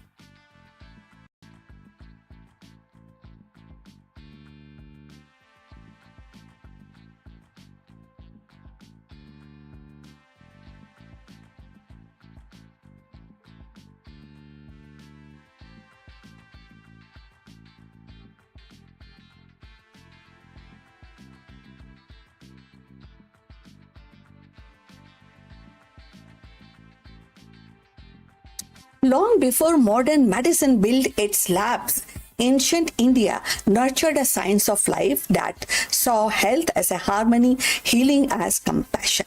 At the heart of this tradition stood Charak, the physician sage whose Charak Samhita became the cornerstone of the Ayurveda. He was not merely cataloging herbs or treatment, he was shaping a philosophy where the well-being of human, animals, and the environment were inseparably bounded. So let's find out more. In the grand tapestry of ancient Indian wisdom, Charak stands as one of the most luminous thread. A physician, a philosopher, and the scientist of the 2nd century CE, Charak is remembered as the principal architect of Ayurveda, the science of life. His magnum opus, the Charak Samhita, is not merely a medical text but a holistic philosophy of health, weaving together the mind, the body, and the spirit and the environment into a unified vision of well-being. Charak's genius lay in his insistence that health was not the absence of disease but the balance of forces. He articulated the Tridosha theory, which is called Vat, Pith, and Kaph. That means the force of movement and the transformation and the structure derived from the element of the nature. So, as he actually mentioned, it is as a governing principle of philosophy and physiology. So these are not mystic abstraction, but keen observations of how body respond to diet, climate, stress, and lifestyle. In his view, medicines were not about suppressing the symptoms, but restoring the harmony. His philosophy resonated deeply in 2026 when modern medicine increasingly embraces personalized care, preventive health, and integrative approach. So if you have reached this far, please inform us from which city you are tuned in and which language you are watching this video. This will help us to determine the reach of our channel. So moving forward, about Charak, equally profound was Charak's emphasis on prevention. He prescribed a daily regime, that is dincharya, but that's what we call in Hindi. Then the second option he has given, seasonal routine, which is ritucharya, and dietary discipline as the pillar of resilience. He warned against the excess, idleness, and the neglect of nature's rhythm. Today, as the humanity faces epidemics of lifestyle diseases, hypertension, obesity, his preventive ethos feels prophetic. And the public health campaign echoes his wisdom. Lifestyle is a medicine and balance is survival. Charak also recognized the inseparability of human and animals. His text include reference to veterinary care, acknowledging that the health of domesticated animals are vital to agrarian societies. In 2026, his vision expand into the modern concept of health, which link human, animal, environmental well-being. Zoonotic diseases, climate-driven epidemics, and ethical debate about animal welfare remind us that the Charak's holistic worldview was centuries ahead of its time. The Charak Samhita catalogued hundreds of medical plants and minerals and formulations. Many of these are like turmeric, neem, ashwagandha. They are now globally recognized for their therapeutic properties. In 2026, the pharmacological and research continues to validate Charak's pharmacy and the kind of formation he actually written in his Charak Samhita, and offering sustainable alternative to synthetic drugs. His insistence on empirical observation and documentation of foreshadows the scientific method itself. Charak's relevance today extends beyond medicine into ethics and ecology. He demanded that physician embody compassion, humanity, and humility and discipline, while treating patient as a whole being rather than simply a medical case. So, in an era of AI diagnostics and robotic surgeries, his reminder that the healing is a moral duty is invaluable. Technology may augment skills, but empathy remains irreplaceable. So, equally, Charak's ecological sensibility feels urgent in the age of climate crisis. He viewed human as inseparable from their environment and emphasizing harmony with nature. The pollution of air, water, and soil is not merely an environmental issue, it is a medical issue also. So, his integrated worldview offers guidance for planetary health, reminding us that the well being of human, animal cannot be divorced from well being of Earth itself. Looking ahead, the scope of Charak's vision in 2026 and the beyond is vast. Ayurveda is no longer confined to India. It is a part of global movement towards the integrative medicines. AI-driven diagnostics, genetic engineering, and space medicine may dominate headlines, but Charak's principle of balance, prevention, compassion remain timeless. His legacy challenges to ensure that science serve a life, not merely a survival, that medicine heal not only body but communities and ecosystem and of course future.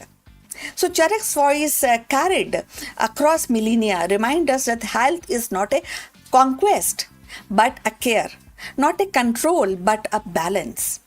In the quiet wisdom of his verses, we find a compass for navigating the complexities of modern health, a call to remember that healing is both art and science, rooted in the respect of all lives, all living beings.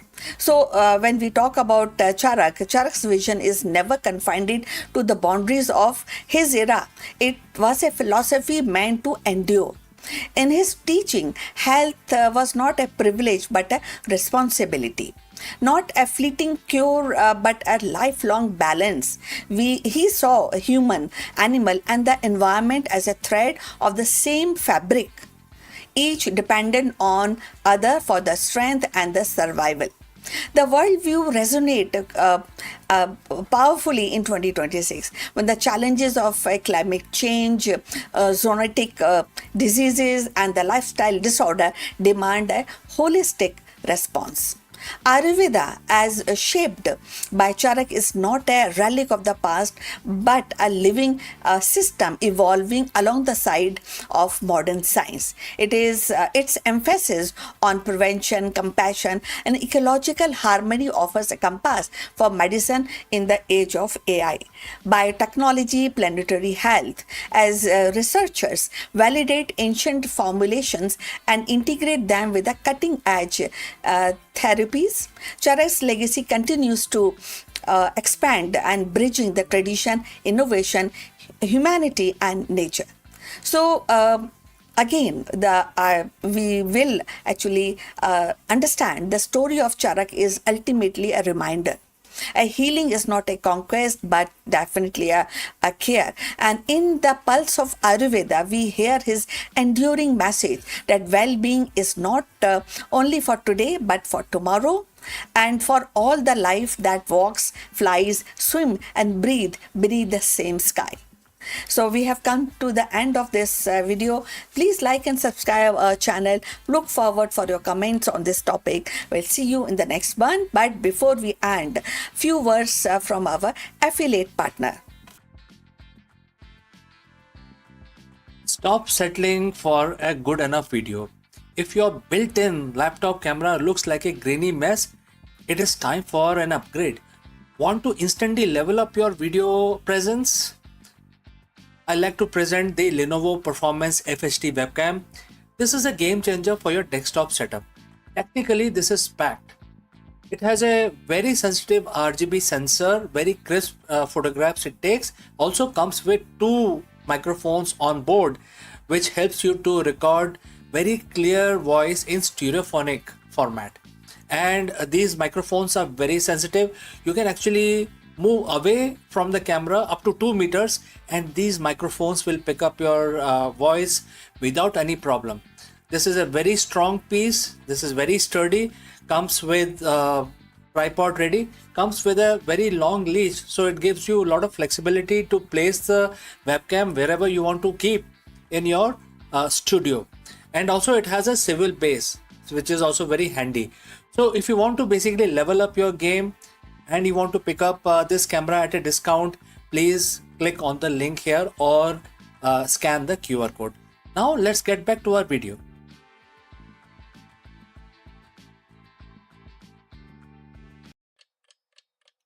Hello friends and namaskaram. The National Stock Exchange, also known as NSE, has officially filed its draft for red herring prospectus for a massive 30 billion IPO. In this video, we break down what this historic move means for the Indian stock market, why industry giants like SBI are offloading their stakes, and what investors need to know before this listing becomes available for general public. Let's go and discuss this further. Imagine a company that sits at the very heart of the Indian economy. It doesn't build cars. It builds, stock markets. It doesn't sell consumer goods. It doesn't run factories. But every single day, millions of people trust it with their life savings. That company is the National Stock Exchange, the NSC. After decades of waiting, regulatory battles, and massive anticipation, it is finally happening. On June 17, 2026, the NSE officially filed its draft red herring prospectus. We are looking at a potential 30,000 crore IPO valuing this financial giant at over 5 lakh crores. So, friends, if you have reached this far, please let us know from which city you have tuned in. Now, let's move ahead. This isn't just an IPO, it is the biggest financial event of the year in India. Today, we are going deep into the DRHP to find what is actually happening, why SBI and other giants are cashing out, and what this means for your portfolio. Well, it is the historic first. Let's put the numbers in perspective. This IPO is expected to be the largest in Indian history, surpassing the massive listing of the Hyundai Motor India and even the LIC. But here is the catch. It's a 100% offer for sale, OFS. That means no fresh money is going into the exchange to build new tech or expand offices. Instead, it's all about existing shareholders offloading their stakes. We are talking about 14.89 crore share hitting the market. Investors are effectively buying into the infrastructure of Indian wealth, not a startup chasing growth. Why are the big players like SBI selling off their stakes now? SBI, along with other state-owned giants, is positioning to offload millions of shares. Some of these institutions bought in years ago at incredibly low price. In some cases, for less than a rupee per share. With an expected IPO price potentially be in thousands, we are talking about a massive wealth unlocking for these long-term holders. But it is not just SBI. The list of seller is a who's who of the global and domestic finances, including CPPIB, Tamasak linked entities, and the various insurance companies. It's a strategic reshuffle allowing these institutions to book profits after years of holding on. Now, don't let the $30 billion evaluation blind you. There are two sides of this coin. The NSC is a near monopoly, handling roughly 93% of the cash market turnover and 99.8% of the equity futures. That dominant position generates massive profits, over 10,000 crore in net profit for financial year 2026. However, the regulator, which is SEBI, has been keeping a close watch. Issues like the co-location cases have haunted the exchange for years. Furthermore, SEBI is actively trying to cool down the retail frenzy in the derivative market, which ironically is where the huge chunk of the NSE's revenue come from. Buying this stock means betting that exchange can continue to thrive even as a regulator tighten the rules on very product that derives its earning. So is this a bargain? Right now, shares are trading in the unlisted market at roughly rupees 2000 to 2050. Analysts are cautious. The actual valuation will depend on the final price, which is a band going to be set after the regulatory review. For long term investors, the NSE is a proxy for the growth of Indian capital market. But for short term traders, the priced in hype is something to watch closely. The NSE IPO isn't just a stock listing, it is a milestone in India's financial journey. Whether you plan to subscribe or just watch from the sideline, this is a story that will define the market mood for rest of 2026. So friends, what do you think? Is a 5 lakh crore valuation justified, or is the market getting ahead of itself? Let me know in the comments below. And if you have found this deep dive helpful, hit that subscribe button. We'll be covering the price band and the final allotment dates as soon as they are dropped. Thanks for joining live. Thanks for watching. And I will see you very soon in the next one.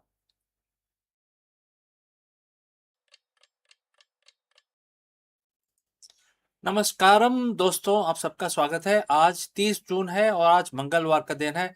सब जानते हैं कि जो मंगलवार का दिन होता है वो हनुमान जी के लिए समर्पित है। तो आज हम अपना दिन शुरू करेंगे हर रोज की तरह पूजा करके, और आज हम हनुमान चालीसा का पाठ करेंगे।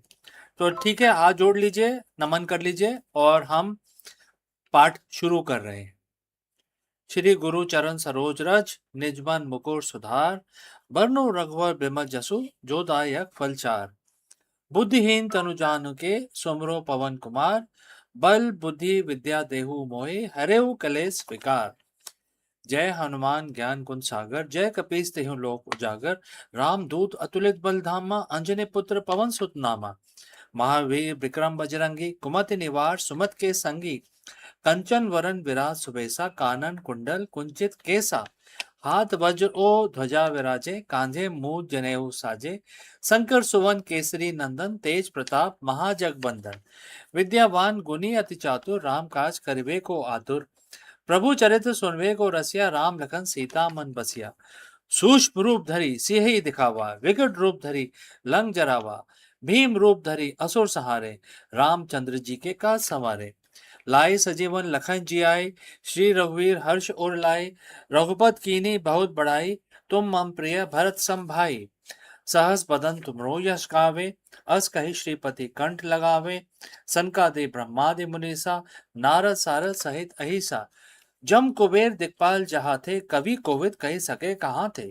तुम उपकार सुग्रीव ही कीना, राम मिलाए राजपद दीना। तुमरो मंत्र विभीषण माना, लंकेश्वर भय सब जग जाना। जुग सहस्त्र जोजन पर भानु, लीलियो ताही मधुर फल जानो। प्रभु मुद्रिका मेल मुख माही, जलधि लांग गए अचरज नाही। दुर्गम काज जगत के जेते, सुगम अनुग्रह तुम्हरे तेते। राम दुआरे तुम रखवाले, होत न आज्ञा बिन पैसारे। सब सुख लहे तुम्हारी सरना, तुम रक्षक काहू को डरना। आपन ते समारो आपे, तीनों लोग हाँकते कापे। भूत पिशाच निकट नहीं आवे, महावीर जब नाम सुनावे। नासे रोग हरे सब पीरा, जपत निरंतर हनुमत बीरा। संकट ते हनुमान छुड़ावे, मन क्रम वचन ध्यान जो लावे। सब पर राम तपस्वी राजा, तिनके काज सकल तुम साजा। और मनोरथ जो कोई लाए, सोई अमित जीवन फल पाए। जानो जुग प्रताप तुम्हारा, है प्रसिद्ध जगत उजियारा। साधु संत के तुम रखवाले, असुर निकंदन राम दुआरे। अस सिद्धि नौ निधि के दाता, अस पर दीन जान की माता। राम रसायन तुमरे पासा, सदा रहो रघुपति के दासा। तुमरे भजन राम को पावे, जन्म जन्म के दुख बिसरावे। अंत काल रघुबर पुर जाई, जहाँ जन हरि भक्त कहाई। और देवता चित न धरे, हनुमत से ही सब सुख करे। संकट कटे मिटे सब पीरा, जो सुमरे हनुमत बलबीरा। जय जय जय हनुमान गोसाई, कृपा करो गुरुदेव की नाई।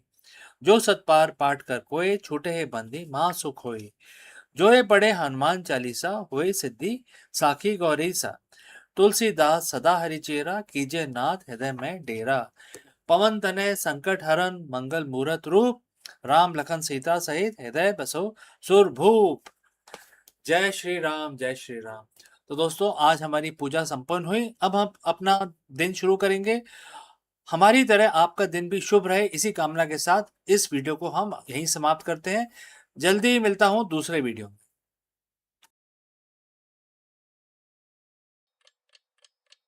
हेलो दोस्तों, आपका स्वागत है। नमस्कारम। क्या आप जानते हैं कि 1946 का जो साल है वो भारत के इतिहास में बहुत ही महत्वपूर्ण है।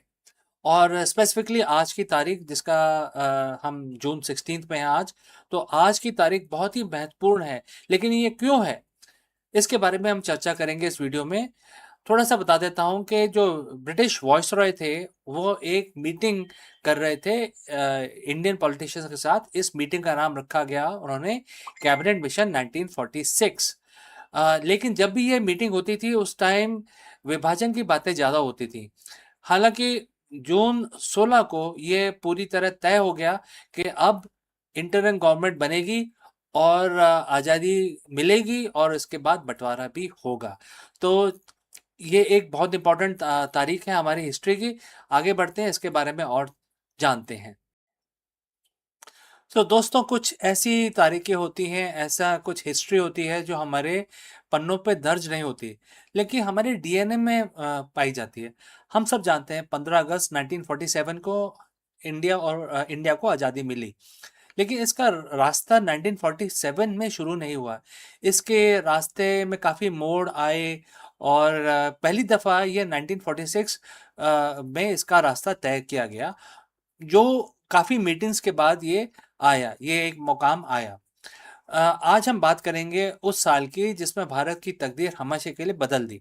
हम बात करेंगे 1946 के उस कैबिनेट मिशन की, जिसके विफल होने से एक खंड भारत के सपने को चकनाचूर कर दिया।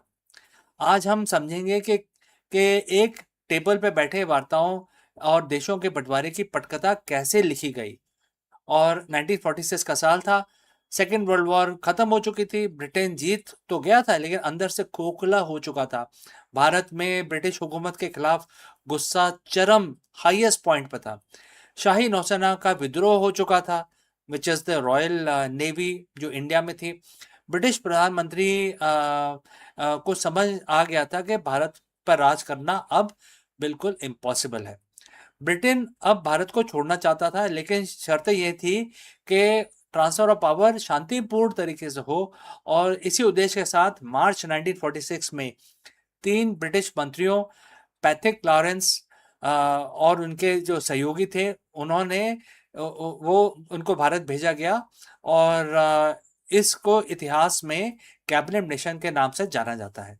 तो दोस्तों, आगे बढ़ने से पहले मैं पूछना चाहता हूं कि आप किस शहर से हमारे साथ जुड़े हैं और किस लैंग्वेज में हमारा वीडियो देख रहे हैं। इससे हमें मदद मिलेगी, हम अपने चैनल की रीच को असेसमेंट कर सकेंगे। तो चलिए आगे बढ़ते हैं। कैबिनेट मिशन का लक्ष्य क्या था?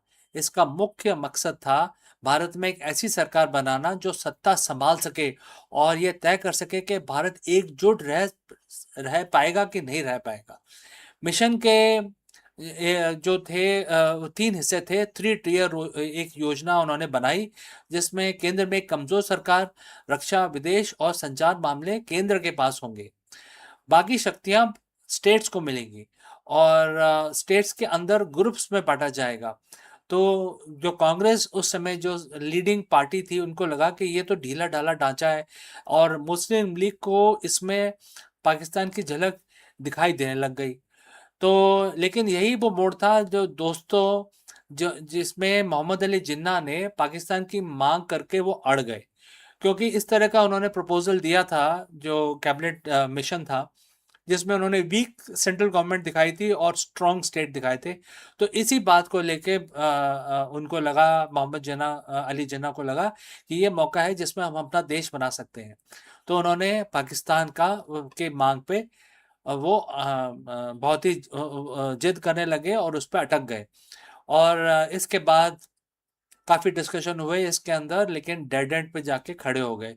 तो जब 16 मई 1946 को कैबिनेट मिशन की रिपोर्ट आई, तो शुरू में तो उसमें सबने उसको माना, लेकिन बाद में डेफिनेशंस के ऊपर झगड़ा शुरू हो गया।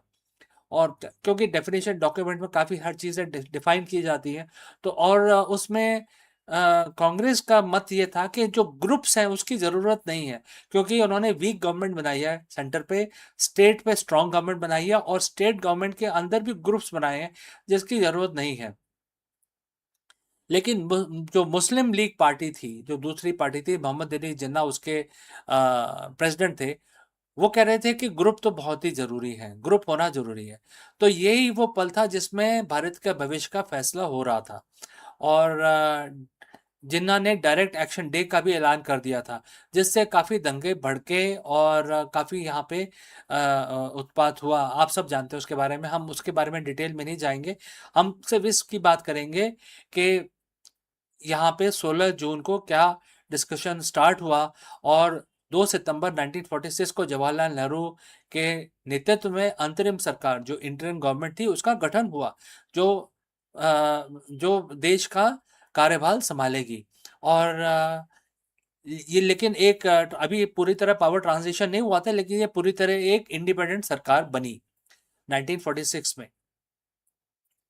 और इसके बाद जो काफ़ी कुछ हुआ इसके अंदर, इंडिया और पाकिस्तान फॉर्मेशन के बाद काफ़ी लोग इधर से उधर गए, उधर से इधर आए, काफ़ी लोगों तो काफ़ी कुछ हुआ, वो हम डिस्कस नहीं करेंगे।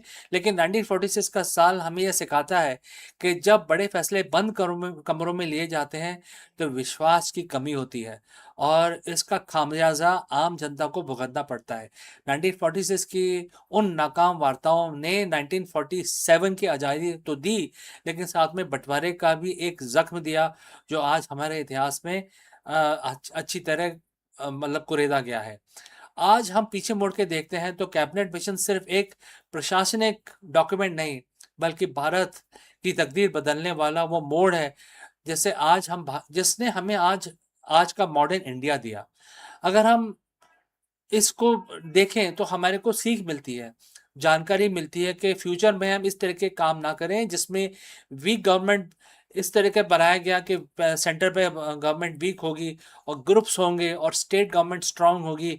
तो मतलब ये पूरा का पूरा जो इंडिया अगर छोड़ के जाता है अंग्रेज, तो पूरा उसको तोड़ने का इनका प्लान था। तो ये जानकारी हमारे को 16 जून 1946 में मिली, जब ये डिस्कशन आगे बढ़ा। तो दोस्तों, इस वीडियो को अपने दोस्तों के साथ, अपनी फैमिली के साथ ज़रूर शेयर करें, हमारे चैनल को सब्सक्राइब करें। मिलता हूँ अगली बार। और अगर कोई इसमें आपके पास कोई पॉइंट है या आपका कोई सवाल है तो ज़रूर हमें कमेंट करके बताएं। तो मिलता हूँ दोस्तों अगले वीडियो में, तब तक के लिए अपना ख्याल रखें। जय Hind.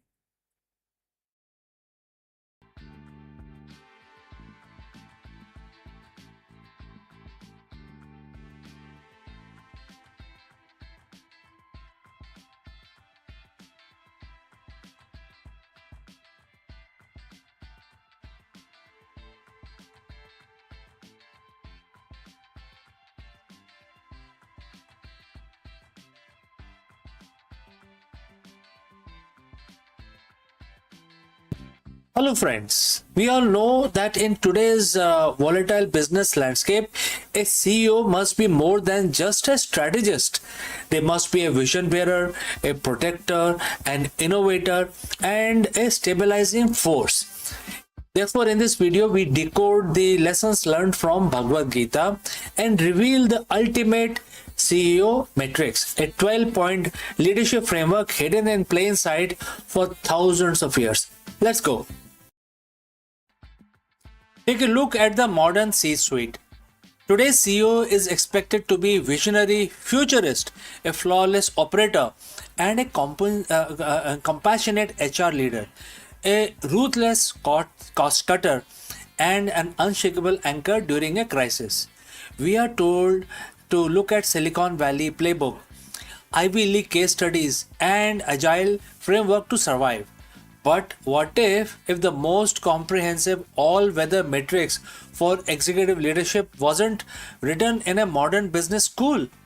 What if it was mapped out thousands of years ago? So friends, welcome back. Today we are cracking open a timeless text that Bhagavad Gita talks about, specifically mentioned in chapter 9 verse 18. In this single verse, an incredible 12-point leadership framework is laid out. We call it an ultimate CEO matrix. Let's decode how these 12 ancient principles can completely redefine how you run your business today. So, friends, if you have reached this far, please inform us from which city you have tuned in and in which language you are watching this video. This will help us determine the reach of our channel. Alright, let's proceed further. Let's look at the text. The verse begins with the word, I am the goal, I am the supporter. Right? As a CEO, your first and most foundational role is to be, the goal itself. In corporate terms, this is your North Star. If the CEO vision is blurry, the entire company stumbles in the dark. Being the goal means you don't just chase quarterly profits, you define the ultimate purpose of the enterprise. Why does your company exist? Where are your steering, and where are you taking the ship? You must embody that final destination. But a goal without infrastructure is just a pipe dream. And that is why the very next word is supporter, which is Bharata. This is the ultimate nod to the servant leadership. A true CEO doesn't sit on a throne expecting to be served. You are the ultimate support system. Your job is to clear roadblocks, secure funding, provide resources, and empower your executives to do their best work. You define the destinations, but you also build the road. Next, the verse gives us two seemingly contrasting roles, which is master, in Sanskrit this is Prabhu, and witness, which is Sakshi. So let's talk about being the master. At the end of the day, accountability stops with you. When the crisis strikes, a CEO must step up, claim extreme ownership, and make tough decisions. You are the ultimate authority. But look at how the Gita balances this power.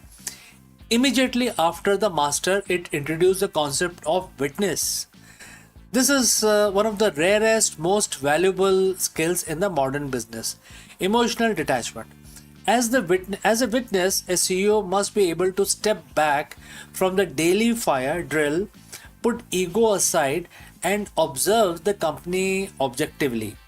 Are your sales dropping because of the market trends or because your product is genuinely losing relevance? If you are too emotionally reactive as a master, you will make panicked decisions. But if you can occupy the seat of an unbiased witness, you analyze data clearly, see reality of what it is, and govern with absolute clarity. Now we move from human element of the corporate scaling, and the words highlight the three beautiful concepts, which is abode, shelter, and well-wisher. Think about the word abode, which is Nivas. An abode is a home for a CEO. This means creating a corporate culture where people feel a sense of belonging. It's about building an ecosystem from talent.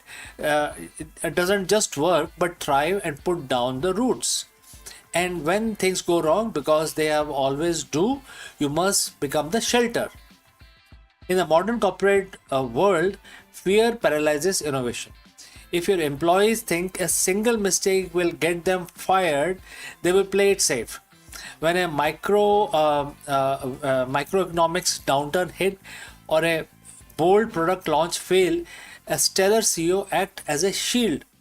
You take the blame externally while giving your team the psychological safety internally to learn, pivot, and fix it. And you do this because you are their well-wisher. A well-wisher is a friend who expects nothing in return. As a CEO, your leadership shouldn't be purely transactional. You must genuinely care about the growth, well being, and future of your people, your customers, and your stakeholders as well. When people know their leader genuinely desire their success, loyalty isn't demand, it's naturally given. Now let's pivot to the strategy and operations. Bhagavad Gita introduced a profound triad: creation, destruction, and maintenance. This is literally the life cycle of every product, every business unit, and every market economy. First, creation. A CEO must drive innovation. You are the entrepreneurial spark pushing for the new R&D, entering new markets, and birthing new ideas. But you cannot have creation without destruction. So in business, this is what legendary economist Joseph Schumpeter called creative destruction. As a leader, you must have courage to kill an underperforming project, sunset legacy products, and disrupt your own business models before competitor does it for you. And while you're balance creating the new and destroying the old, you must also master the maintenance. This is the operational excellence. It's optimizing cash flow, stabilizing supply chain, and keeping the core engine of your company running flawlessly. The ultimate CEO knows exactly when to create, when to maintain, and when to ruthlessly destroy. Finally, the verse conclude with the ultimate asset management strategy: the reservoir and the eternal seed. The reservoir is where the wealth and the resources are stored. In business, this is your capital allocation, your treasury, your reserves, and your talent pool. A reckless CEO burns through cash to chase vanity metrics. A visionary CEO builds a deep reservoir so the company can survive dry seasons, funding droughts, and unexpected market recessions. And lastly, we have the eternal seed. What is the seed? A seed is something small today that holds the genetic blueprint of a massive forest tomorrow. Every decision you make as an executive should be a seed planted for the future. This is about legacy. It's about succession planning. It's about building a corporate value that outlasts your tenure, outlasts your current product line, and survive the decades to come. So to look at a complete matrix: goal, supporter, master, witness, abode, shelter, well-wisher, creation, destruction, maintenance, reservoir, and the eternal seeds. So when you synthesize chapter 9 verse 18 of the Bhagavad Gita, you realize that leadership isn't a one-dimensional job. It is a 360-degree spiritual and strategic responsibility. So friends, next time you walk into your boardroom or sign off on a massive corporate pivot, ask yourself, which quadrant of the matrix does my company need from me today? Do they need the witness to evaluate, the shelter to protect, or the seed to build the future? Lead holistically, lead with purpose. So friends, if you have any questions or any suggestions, kindly feel free to drop in your comments. And if this ancient framework changed how you view your modern executive role, hit that subscribe button, share this video with your fellow founders, and let me know your thoughts in the comments below. So see you in the masterclass next one. Before I leave, a word about our affiliate partner. Stop settling for a good enough video. If your built-in laptop camera looks like a grainy mess, it is time for an upgrade. Want to instantly level up your video presence? I like to present the Lenovo Performance FHD webcam. This is a game changer for your desktop setup. Technically, this is packed. It has a very sensitive RGB sensor, very crisp photographs it takes. Also comes with 2 microphones on board, which helps you to record very clear voice in stereophonic format. And these microphones are very sensitive. You can actually move away from the camera up to 2 meters and these microphones will pick up your voice without any problem. This is a very strong piece. This is very sturdy.